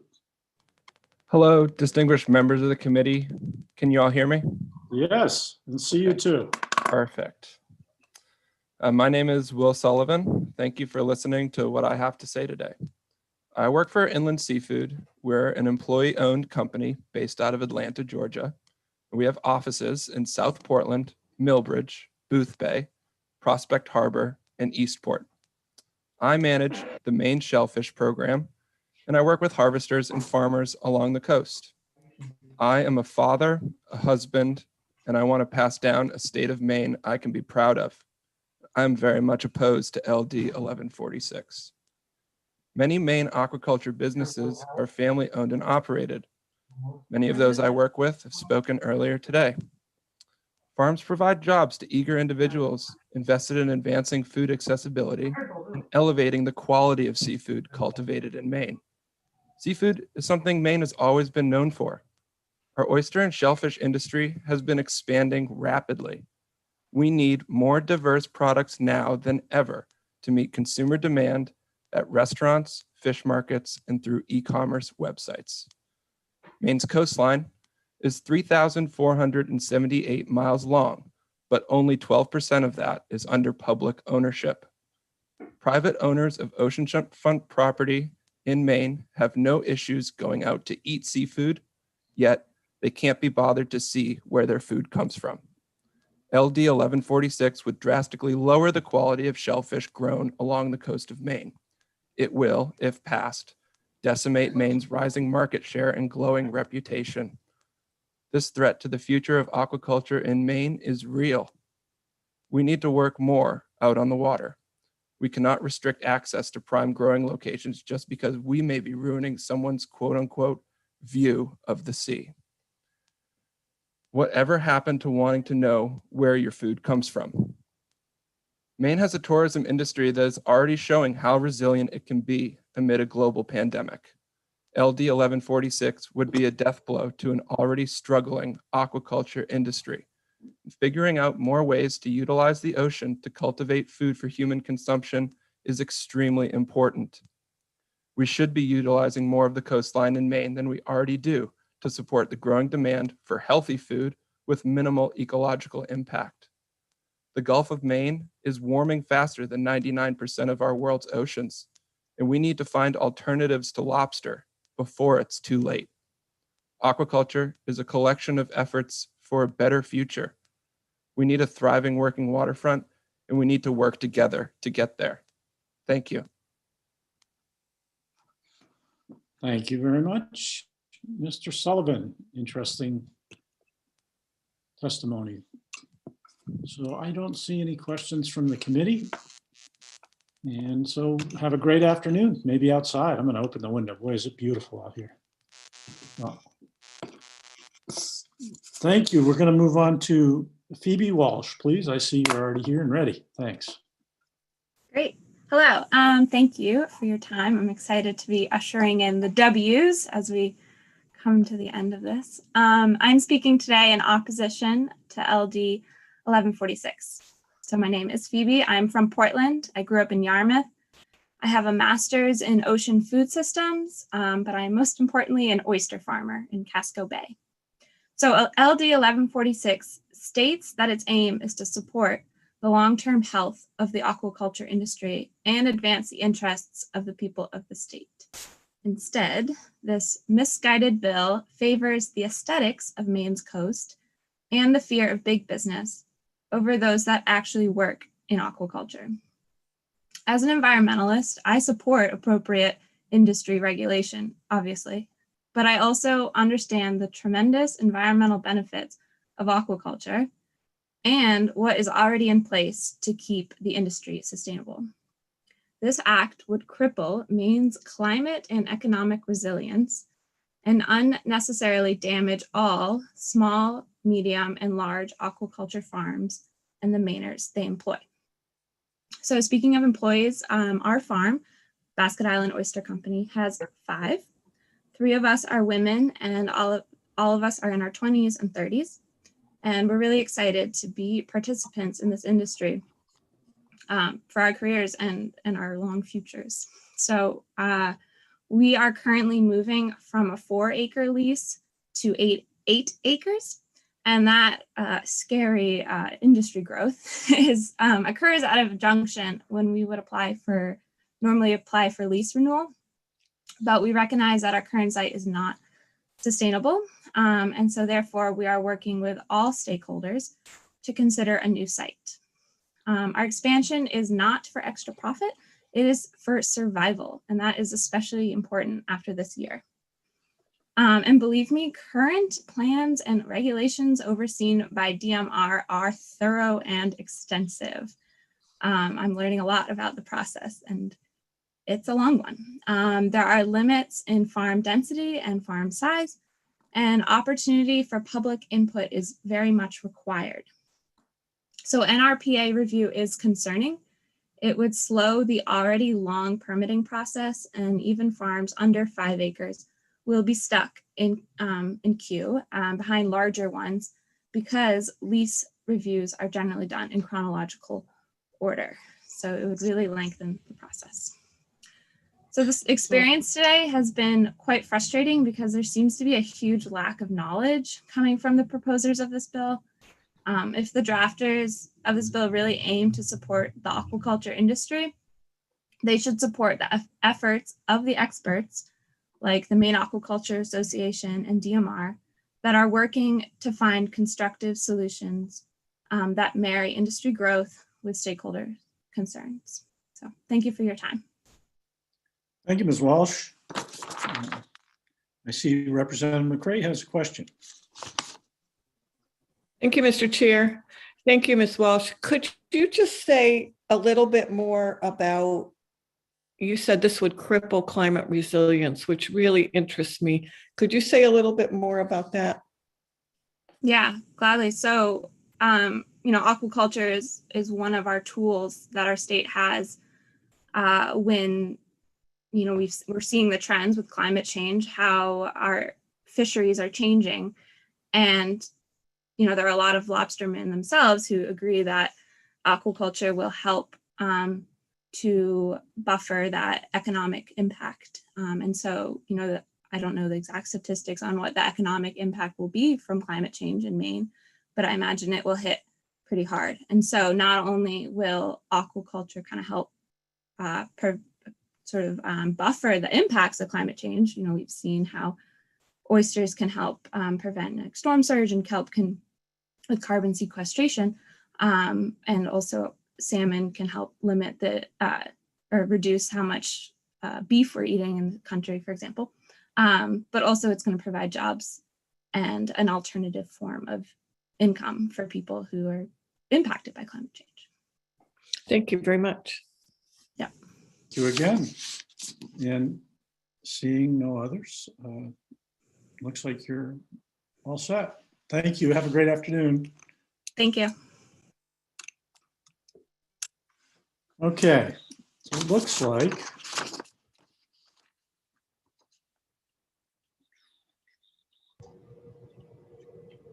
7 more people are going to testify. So we're winding down. And next is Brianna Warner, please. Hi, everyone. Thank you for letting me speak today. I'm speaking today in strong opposition of LD 1146. Our entire company, Atlantic Sea Farms, is built around the very real idea that fishermen can be leaders in the aquaculture industry in Maine. This bill threatens the ability of fishermen to continue to diversify into aquaculture and threatens the resilience of our coast, and the threats could be devastating. Maine is currently one of the nationwide leaders in aquaculture, much of which is being led by Maine's incredible lobster fishermen. In fact, our own partner farmers, which grow more than 80% of the line-grown kelp in the entire United States, right here in Maine, are almost all fishermen who farm kelp in their off-season as a form of supplemental income. As you know, our coast is almost completely dependent on one species, lobster. Historically, our incredible fishermen in the state have had the opportunity to fish for shrimp, scallops, and groundfish as a complement to their lobster income. Shellfish and seaweed aquaculture can now act as a replacement of that income that is no longer available to them from many wild fisheries in their off-season. This bill stifles the growth of the industry that's not just for people from away, but also limits opportunities for fishermen in our state who are looking to this industry in order to create a more resilient business and a more resilient coast.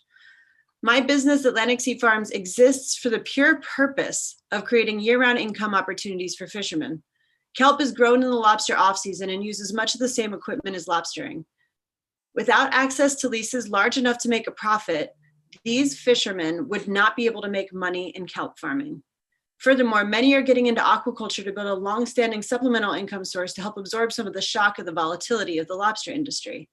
We currently work with 22 fishermen from Portland to Eastport and have a waiting list of 20 more members of the lobster community who would like to farm with us. Demand from fishing community to get involved in aquaculture is increasing every single year.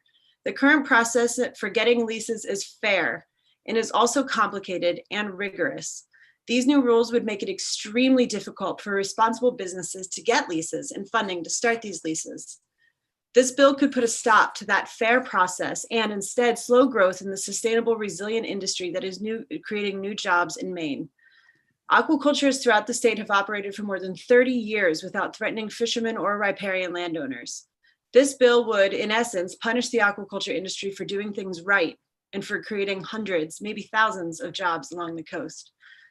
Not only would my business and the businesses of our partner farmers, fishermen be threatened, but so would the homegrown mussel, oyster, and scallop businesses that we value so much in the state as regenerative. For the sake of the economic and environmental resilience of this coastline, I urge you to vote no to this bill and not pass it further. The false dichotomy between aquaculture and lobster is not true.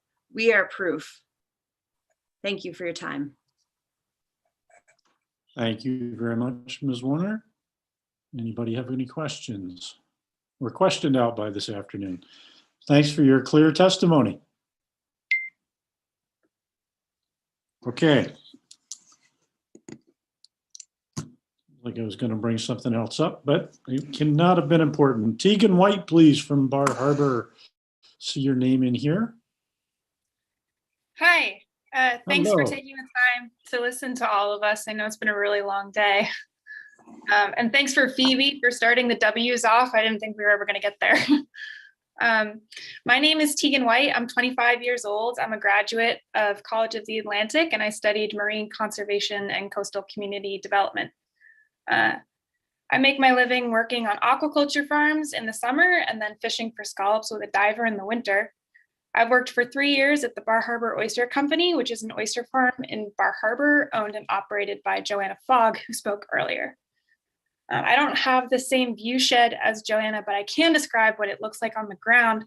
And I think that would be better just so as not to reiterate stuff that's already been said a lot today. While the lease is only for 20 acres, we're only actually growing on 6 to 7 acres of it right now. And that's because the gear is really expensive to buy and the growth rate for oysters is so long. We work in a really beautiful, very muddy bay. And every year we share that space with clammers and wormers, rockweed harvesters when that was still legal, duck hunters and kayak tours. Wormers even hang wooden boxes on our farm marker buoys for a number of days to wash out their product. Tourists love to see us on the beach and they ask us questions about who we are and what we do. We sell our oysters out of the Fogg's garage on an honor system and to restaurants within a 30-minute radius of their house. I spend most of my days working side by side with a lobster fisherman who I've learned a lot from. That is the extent of the farm. It's the definition of a small mom and pop farm. But if viewshed impacts were a legitimate part of the application process, they definitely wouldn't exist today and I wouldn't have stayed in Bar Harbor. I also spent some time working for the Hollander and DeKoning Mussel Farm, also known as Acadia Aqua Farms, and I think they also spoke earlier today. They're a bigger company, which would scare some people, but I was so grateful that they existed during the pandemic. That's when I was working for them. And when their orders had dried up overnight, they were still able to continue to employ us for seeding purposes, and they offered to cover the gap left by state unemployment for the processing workers that they couldn't employ anymore. This legislation would hurt both of these families, both of their companies, and workers like me who are relying on brave entrepreneurs. So thank you for your patience, and I beg that this bill ought not to pass. Thank you. Ms. White, everybody talking about Frenchman's Bay. It's been a long time, but I used to have a charter and dinner cruise boat off the Bar Harbor Pier and go over to Winter Harbor and all around the bay and the island. It was so fun, and it would have been nice to meet all of you when I was there, but Penobscot Bay is pretty amazing as well. So thanks for being here today. I don't see any questions, and I'll let you go and keep moving. Thank See you. you later. Thank you. And Meredith White, Mook Sea Farm. Hello. Hi. Thank you so much. Senator Miramont, Representative McCray, members of the Joint Standing Committee on Marine Resources, thank you for this opportunity to speak. I'm Dr. Meredith White. I live in Bath, and I'm the Director of Research and Development at Mook Sea Farm in Walpole. I've been in this role for 4.5 years, and it is this job that let me start building a life in Maine. So I represent someone who's employed in the industry, but who is not an entrepreneur. I am asking you to vote ought not to pass on LD 1146. The existing leasing system is already designed with extensive regulatory oversight and has been repeatedly improved and refined over the years, already with the long-term health of the aquaculture industry and other existing uses of waterfront in mind. The vaguely proposed changes in this bill will result in undue challenges to all aquaculturists. The changes will ultimately weaken the industry that's growing economically and attracting young people to the state. I was unlucky enough to be born away, but since childhood, it's been my dream and goal to live my life in Maine and not just to retire to Maine. And the aquaculture industry made that dream a reality for me. And it's business growth that is so critical to build new job opportunities. This bill appears intended to slow down growth in the aquaculture sector by imposing additional regulations, forcing a leaseholder to go through a lengthy application process for renewals and transfers, We have heard that these actions are essential for business growth. Similarly, the proposed lease limitations will reduce industry resiliency to economic challenges such as COVID. We learn from the field of ecology, a community always has increased resiliency with diversity. And in this case, it's the diversity of business sizes that gives it resiliency. Finally, the proposed change to eliminate the exemption from the Natural Resources Protection Act, or NERPA, for lease applications over 5 acres will drag out the lease application for additional and unnecessary studies, creating a backlog in the application process. The NERPA reviews include visual impact studies that open a new door for wealthy retirees to oppose new, renewed, or transferred leases, making this small group of wealthy NIMBY landowners opponents of those who wish to make their living off the Maine waterfront in an environmentally sustainable and beneficial industry. Environmental benefits of shellfish aquaculture are numerous, and they include wild stock restoration, nitrogen and phosphorus nutrient remediation, carbon sequestration, habitat services to other marine species which increase biodiversity, and defense of coastal erosion. Please vote ought not to pass so that Mainers and transplants from away have access to livelihoods to let them build and grow businesses on the Maine coast. Thank you so much. Thank you, Ms. White. Appreciate your testimony. I'm sure we could learn a lot if we had endless time. So thanks a lot for your perspective. I don't see any questions, and I'll let you go and enjoy this wonderful afternoon. Thank you. Thank you. Next, Danny Wong from Running Tide, please. Hi, can you hear me? We can hear you. Can't see you. We can hear you, My- and that's okay. My video doesn't seem to be working, sorry. No problem. So my name is Danny Wong and I live in Yarmouth. And I'm here to speak out in opposition to LD 1146. And I've worked in the aquaculture business here for a couple of years. Prior to that, I was in 20 years into the groundfish industry. And one of my duties there was to sell the fish that the boats caught. Around the year 2007 to around 2008, I'm not sure which one it is, I appeared before this same committee and spoke on behalf of a rule change that I thought was necessary to keep the fish landings, particularly haddock, in the state of Maine. The committee rejected the proposal, and in spite of much testimony about its negative economic impact. So between the years 2000 and 2008, 15.8 million pounds of haddock, along with quite a bit more groundfish, were landed in Maine. After the meeting with the resource committee, between the next 9 years, between 2000 and 2017, 2.4 million pounds were landed. It's a difference of 13 million pounds. And that trend is still continuing. This is a trend that will last many generations, putting money that should have benefited the people of Maine into another state's treasury. Currently, that's Massachusetts, and they're ranked number 4 for per capita income. Maine is below the national average, and we're ranked 24th. Although I have only been in the aquaculture industry a couple of years, the decision you are facing seems very dangerously the same. I'm asking the committee, before it makes a generational economic decision, to send the bill back to committee and to work through and gain an economic perspective of any changes to the status quo.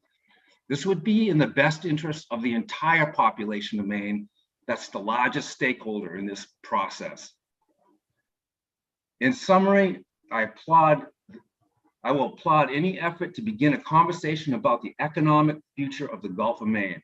It could be transformational for our children and grandchildren. This is too big of a decision to make without a serious economic impact discussion. I believe all Maine people deserve your due diligence on these decisions that are generational and have vast economic impacts. Thanks for listening to what I had to say. Thank you, Mr. Wong. You're welcome. I don't see any questions from the committee, so thanks for your patience. And for all you W's, there's a few folks thrown in afterwards who came in a little later, but next time we'll run the list off by when people signed up for the hearing, or in reverse alphabetical order or something, just so it's not always the same. You don't have to fear wanting to testify here. Looks like Representative McCreight might have a question for you.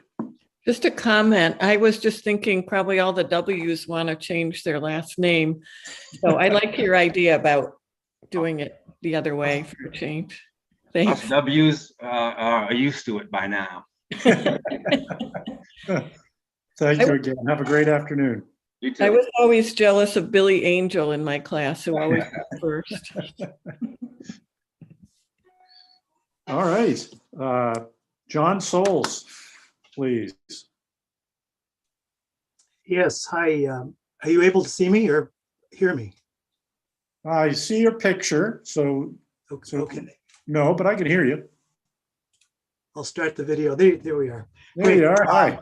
Hi. Thank you, Senator Miramont and Representative McCreight and the Marine Resources Committee. I've listened all day and I'm exhausted. I don't know, can't imagine how you all are, but I think I've filtered out all the material that will be redundant, and I'll focus on just a couple of things. And one is, I think that Finfish got a little bit of background. I was with the Department of Environmental Protection back in the 1970s when aquaculture was just emerging in the state. And then I moved to the Department of Marine Resources, where the aquaculture section was actually within my division. So I have a little bit of experience, and I've watched it grow, and I've seen a whole host of characters flow past me over my years in regulation. And it was nice to see some of them today. But as I say, I think Finfish got a little bit of short shrift because I don't know why it is, but they continue to carry this image of being this polluting industry on the coast. And that may have been true back in the 70s and early 80s, but I can tell you, having swum, dove, dived, whatever the verb is, underneath most of these pens, that is just not true today. It may be true in Chile, it may be true in Norway, but it's not true in Maine.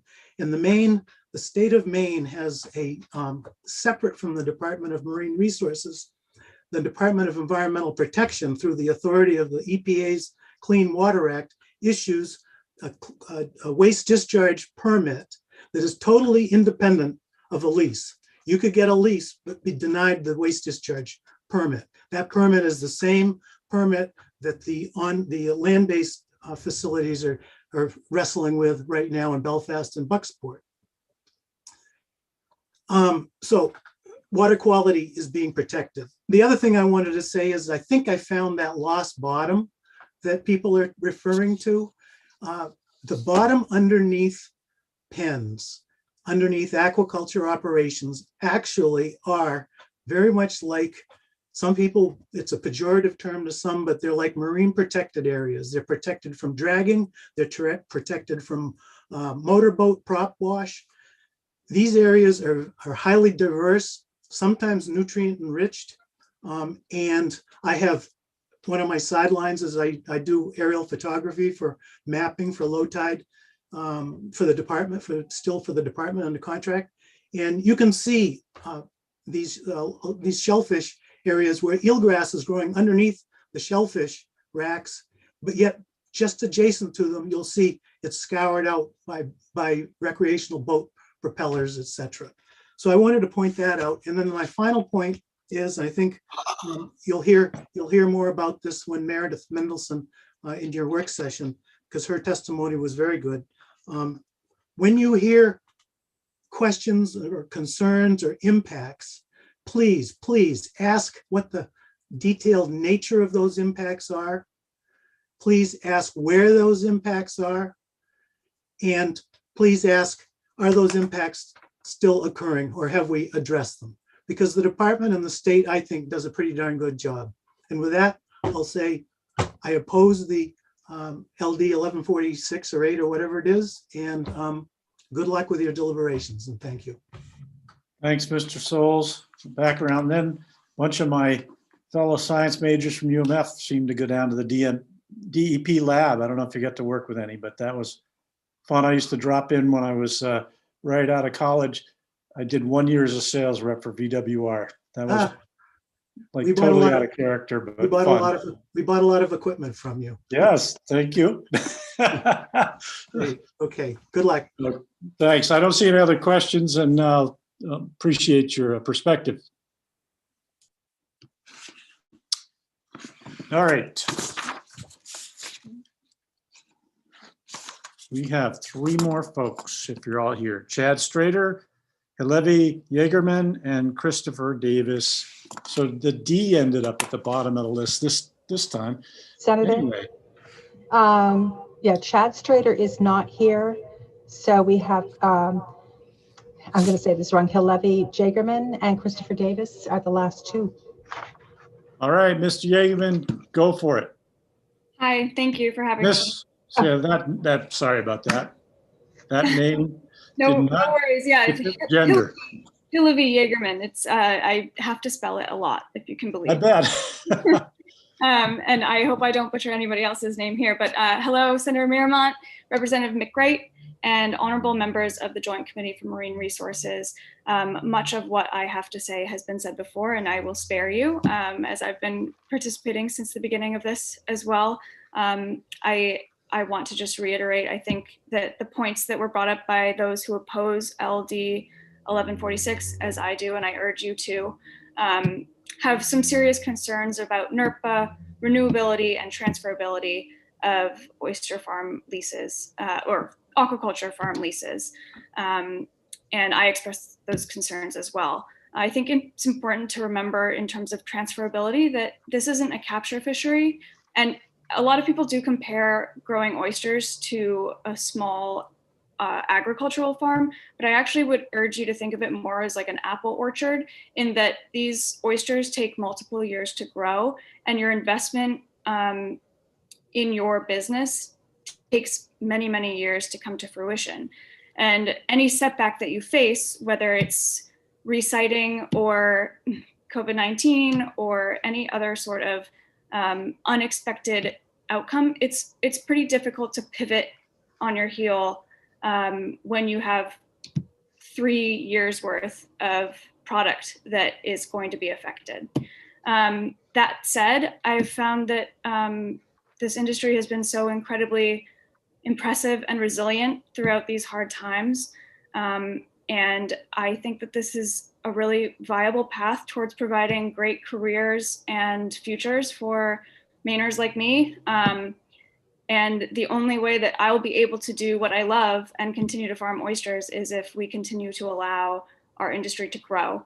I work for Wolf Neck Oyster Company, and we just recently, as Phoebe Walsh mentioned, actually, are trying to expand from 4 to 8 acres for our leasage. And that is just because we currently do not produce enough oysters to sustain our business. And so we do have to grow in order to stay involved.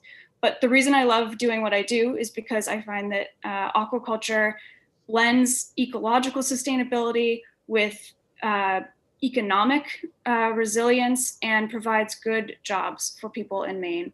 And what we're really trying to do is build equity for these small businesses and actually the large businesses too. And I think that the growth of aquaculture in Maine will result in the growth of the Maine economy and our overall resilience. Thank you so much for your time. And yes, please oppose LD 1146. Thank you, Ms. Jagerman. You have a question for you from Representative Hepler. Actually, it's not a question, it's a thank you for the. Hold on 1 second, Representative. Let me figure out where that noise is coming from that makes me not able to understand what you're saying. All right, I'm not finding it. It went away. Go ahead.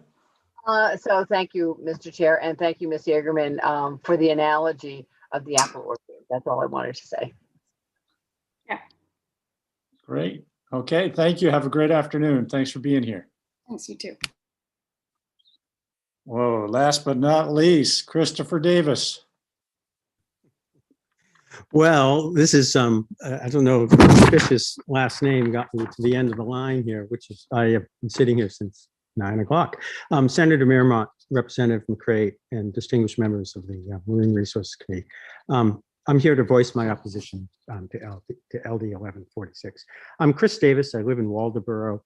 I direct the Maine Aquaculture Innovation Center, have served on the DMR Aquaculture Advisory Council since 2004, sit on the board of the Maine Aquaculture Association, and recently heavily involved in the new Sea Maine initiative to develop a roadmap for increasing the value of our marine resources coming out of Maine waters. But today I speak because I'm also, back in 1986, founded an oyster farm on the Damariscotta River, the Pemaquid Oyster Company. And we've been farming, this is our 36th year. We employ 8 people. We're now able to offer actually full health benefits. And that's no easy feat for a small company, I'll tell you. We farm about 20 acres, and we've grown incrementally since our first lease in 1986 was granted. We've gone back through the process 2 or 3 times to add incrementally. So I guess I can take the long view here, and I've witnessed quite a number of task force studies, plans, and I really believe that the DMR system, the regulatory system, although it's sometimes slow, it's inclusive of all the stakeholders' views and needs. And so it pains me to see the proponents of this bill try to create fear and divide those people who are working on the water, making a living from the water, because I think we have a lot more in common, those of us that work on the water, than not. I look back at the change. This is all about change, and the changes that I've seen from on the water have really been on the shorefront. That's where the change, a tremendous amount of change is happening, is along our shorefronts. It's not what's going on the water. And what's going on the shore is not ephemeral. It's not a 10-year lease to build a big waterfront house and cut down all the trees in front of your house to see the view. So two items I can add to talk about the stakeholder process as part of this bill. I've been involved in the Maine Sea Grant project for the past year to develop a roadmap for the aquaculture industry. And in terms of stakeholders, we held a number of meetings with industry, with commercial fisheries. We had special meetings with DMR, separate meetings with other regulatory agencies, municipalities, non-government organizations, the research sector, investors. We've held a total of 10 meetings over the past 9 months. And so I really feel that we're doing quite a bit on this front. The second issue in transferability, as I think as people have said more elegantly than I can, having run a business for 35 years, the idea that it could be challenged to be able to sell that business. We've created a trademark brand for our oysters, Pemaquid oysters. We've developed markets up and down the eastern seaboard.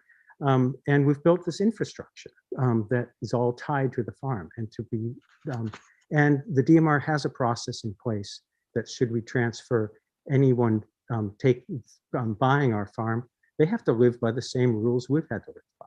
So that said, and so to finish up, I think what's really kind of neat to see today was all the youth, all the younger, I'm feeling like the old one on the block here, all the young people that have come out to testify to keep being able to farm. And it's because they see an incredible opportunity to be able to work on the water and create a sustainable, high quality food product that Maine is so well known for, our seafood. And so let's enable them to be able to succeed. And to do that, you need to vote not to pass on this bill. And I thank you very much for your time. Thanks, Mr. Davis. And if it helps, remember that the last testimony is the freshest for us. Thank you all so much. And any questions, be glad to answer. I don't see any hands, so thank you for being here and have a great rest of your day. Thank you. Bye-bye. Actually, Senator, that's all I have. Actually, there is one more. Apparently, Sebastian Bell did not make the list for this bill, and he is here, and I've brought him in. So we have one more. Anything fresh for us to hear. Did you hear that one? I did. Well, all I can say, Okay, thank you, Senator Miramont, Representative Crate. My name is Sebastian Bell. I run the Maine Aquaculture Association. I am not going to read my testimony. You will be relieved to hear, but I would ask you to kindly take the time to read it because there's a lot of stuff in this bill. It's very technical and there's a lot of history there, I think, that would be helpful. I was delighted to see John Soules testify. I would encourage you to reach out and talk to him more about the NERPA exemption because he was the guy who was negotiating that exemption when it occurred. And he cares more about Maine ecosystems than probably anybody I know in the world. I do just want to take a moment to make a couple of comments. One is the finfish versus shellfish versus seaweed. Finfish is treated differently than shellfish and seaweed. It has to get an additional permit, and that permit is one of the strictest of its kind in the world, the NPDES Clean Water Act permit. The 1,000-acre limit is there for a reason because it allows the finfish operators to site rotate and essentially farm organically. When they went into the site rotation and fallowing routine, they virtually eliminated the use of antibiotics. We were the first salmon growers in the world to do that, and we're proud about it. And it is now a model which has been picked up and duplicated in other parts of the world. So we set an example by that. And then the final point I'd like to make is that this conflict is not new. What is new is the gentrification of the Maine's coastline and the fact that there are paid advocates being hired to try and drive a wedge between the commercial fishing community and the aquaculture community. We've never seen that before in Maine. We're seeing it now, and I think it's a great shame. It really strikes at the heart of working waterfronts in the state. My final point is that aquaculture is not fishing. That is why the laws are different. And although there are many fishermen that do aquaculture, and in fact, roughly 40% of our members are commercial fishermen, the laws around aquaculture are different because you manage aquaculture differently than you do a fishery.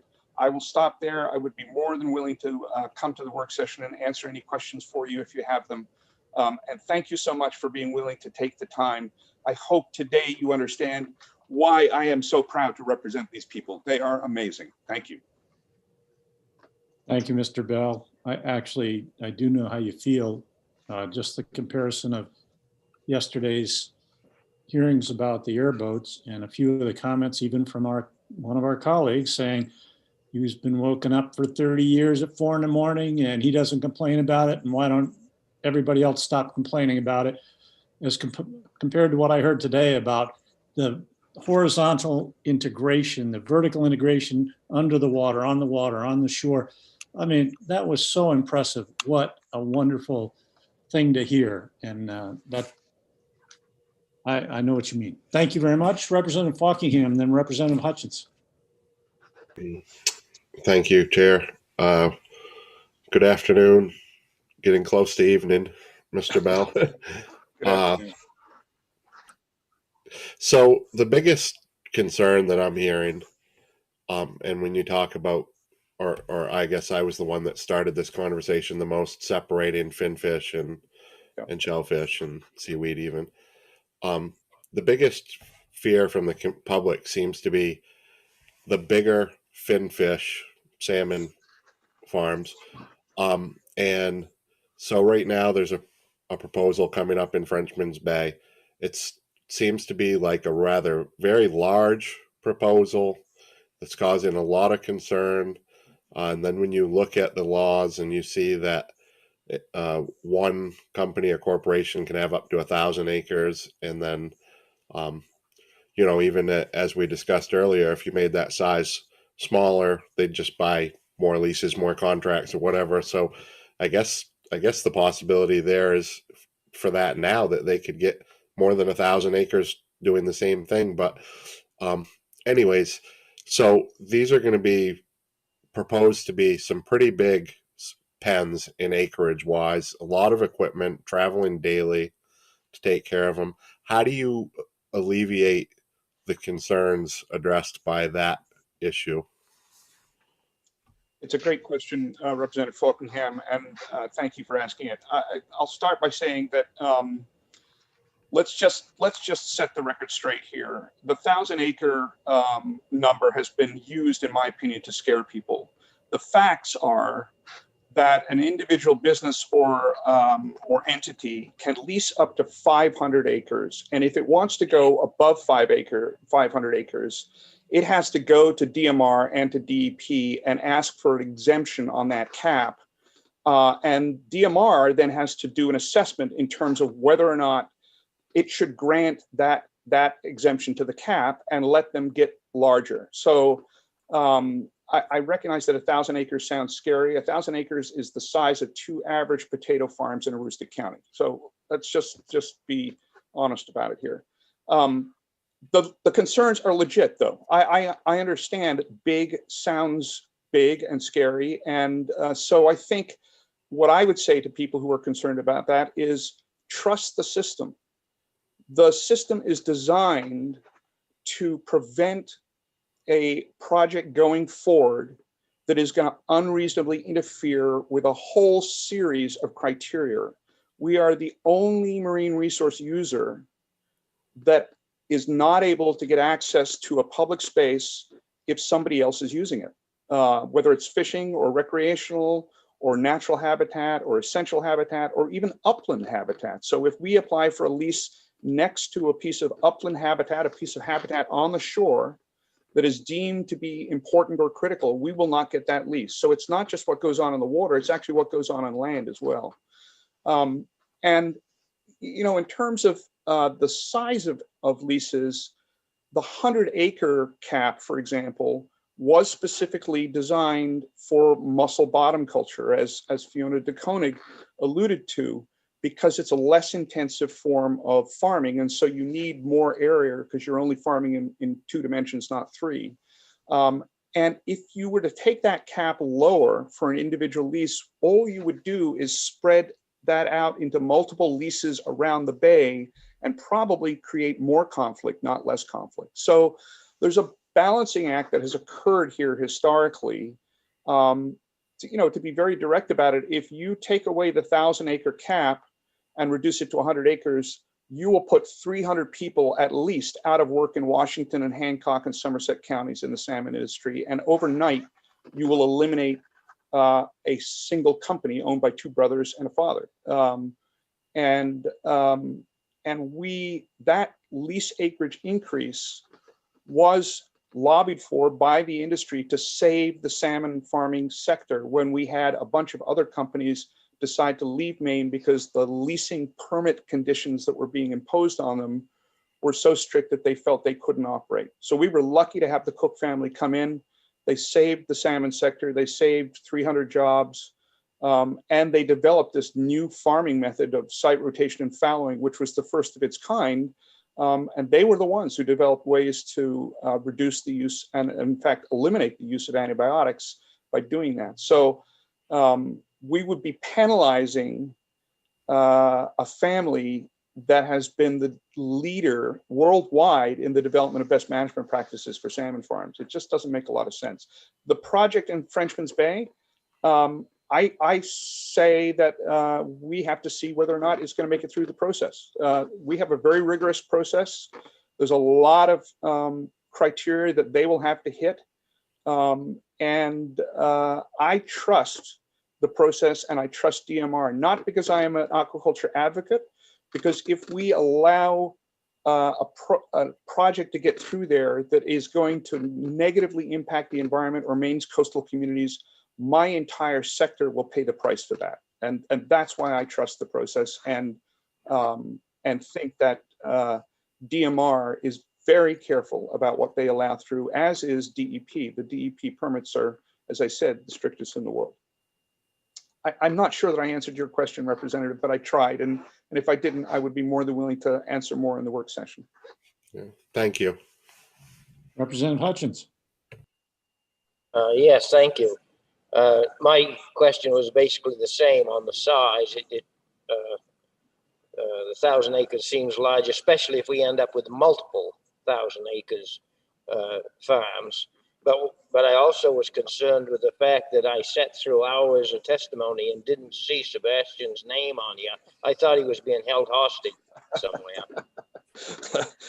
I'm sure there are a few people who would have liked to have held me hostage, but I didn't have to say anything today. You heard from my people who are amazing, creative, and innovative, and I am tremendously proud of them. They did a wonderful job.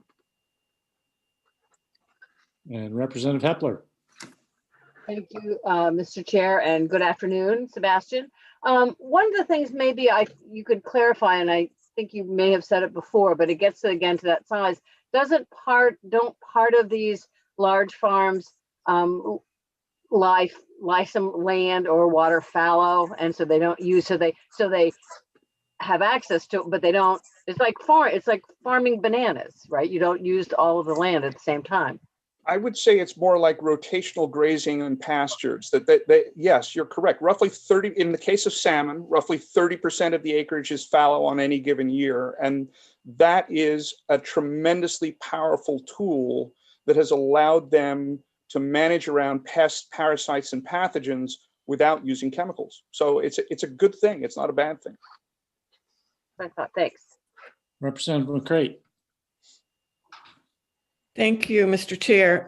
Sebastian, what I found, there was a lot of helpful information today, and what for me was really helpful was to have a better understanding of why transferability exists and why it's important. And I don't know if there's anything to add because there were some great answers around that, but I wondered if you wanted to add anything.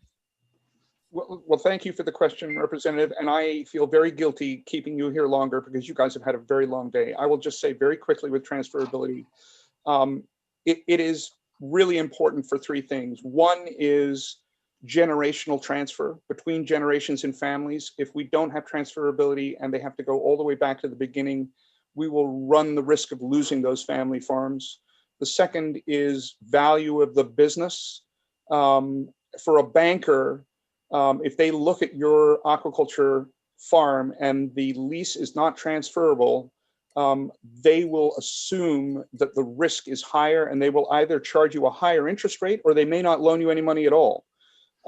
And the final thing is the existing system of transferability is very rigorous. You will not be able to transfer a lease or even renew a lease if the new, say, leasee, and remember this is not owned, right? This is borrowed. This is leased from the state. This idea of it being owned by a private entity is just a red herring. It's leased. It's a revocable lease that can be revoked at any time for cause, and then at transfer or at renewal, there is a process whereby the public can comment on that, and DMR has to look at whether or not that transfer or that renewal would violate the original criteria under which the lease was granted or violate any of the conditions that were imposed on the lease contract when it was executed with the farm. So it's a double set of protections there. So this concern about transferability, I think, is really coming out of trying to compare aquaculture to fisheries, and it's not. It is a different beast, a different animal. Thank you very much. Representative Fockingham. Thank you, Mr. Chair. I just have one last question for you, Sebastian. You said to trust the system, and if that project even gets through, I'm referring once again to the project in Frenchman's Bay, the bigger project that has a lot of concern. But how do you alleviate people's, concerns when 96% of leases are approved? It's a great question, and there's been a lot of misinformation around that. And this is part of the challenge we have as a sector. But I think John Soules alluded to it, and a number of other people alluded to it. If you start to track from the point of inquiry to the Department of Marine Resources until when a lease is granted, you will find that number is much, much lower because many people decide to not apply for a lease in an area because it's the wrong area. That isn't tracked by DMR. All DMR tracks is how many lease applications are deemed complete and whether or not they're granted or not. But that's missing the whole front end of the pre-sort of the project of the process, and that's the part of the process where most people are discouraged or decide to apply for somewhere else. Nobody in their right mind would agree to go through a 2 or 3 year process and spend a lot of money trying to get a lease that they thought they weren't going to get. It doesn't make any sense, right? Because of the process being so rigorous and so expensive, frankly, to go through. So it is the challenge we have, and the challenge DMR has, is that we don't track the front end of that process. And so that number of or that percentage, if you will, of what is approved does seem high, but it's not representative of what's really going on. Okay, thank you, Sebastian. Yeah, thank you. Okay, I don't see any other hands. Thank you, Mr. Bell. Thank you, everybody. Have a good rest of the day. You too. See you later. Yeah. Okay, so Lynn, I know you sent a schedule or tentative one, and where are we going to put this work session? We can work that out later, but if we already figured it out, usually it's a week later, but we're getting kind of busy for a week from now, unless you already planned it. Well, I had put it on the tentative schedule, but that's just because that's what I usually do, is put it a week out. Perfect. I didn't want to go over there and open up something else right at the moment. So great, good, thank you. So now committee knows too. Representative Buckingham. You're muted. My first thought on that is that a week out, are we doing the work session on LD 28? Would that be a good idea to do it on the same day, you think? Sure. Okay. It's just us. Yeah, just wanted to bring up that. Thanks. Yeah, we do. Like, we get these bills we testified on in labor all day, VLA, all day long. And then the work session, we knock out 5 work sessions in an hour. So we're going to be even more amazing in Marine, as I keep telling all the other senators. So, and Representative McCray. Thank you, Mr. Chair. Just, we're so efficient, we eliminated 1 work session from next week because we did it today. Representative Buckingham. Congratulations. Thank you. That was good work. And Lynn? I just wanted to mention that my analysis will be much more thorough if I have a copy of the draft that the people who testified were referring to. I don't know, has that gotten to anyone else in the committee? Okay, I will follow up with our sponsor and get that. Great. Anybody else? Any other business? Anything? Okay. Well, thanks for all the great work, good questions, and not too many. I mean, just perfect, zoned in. You guys are great. This is a wonderful committee, and enjoy the rest of your day. We'll see you next Tuesday in this committee anyway. Bye, everyone. Bye.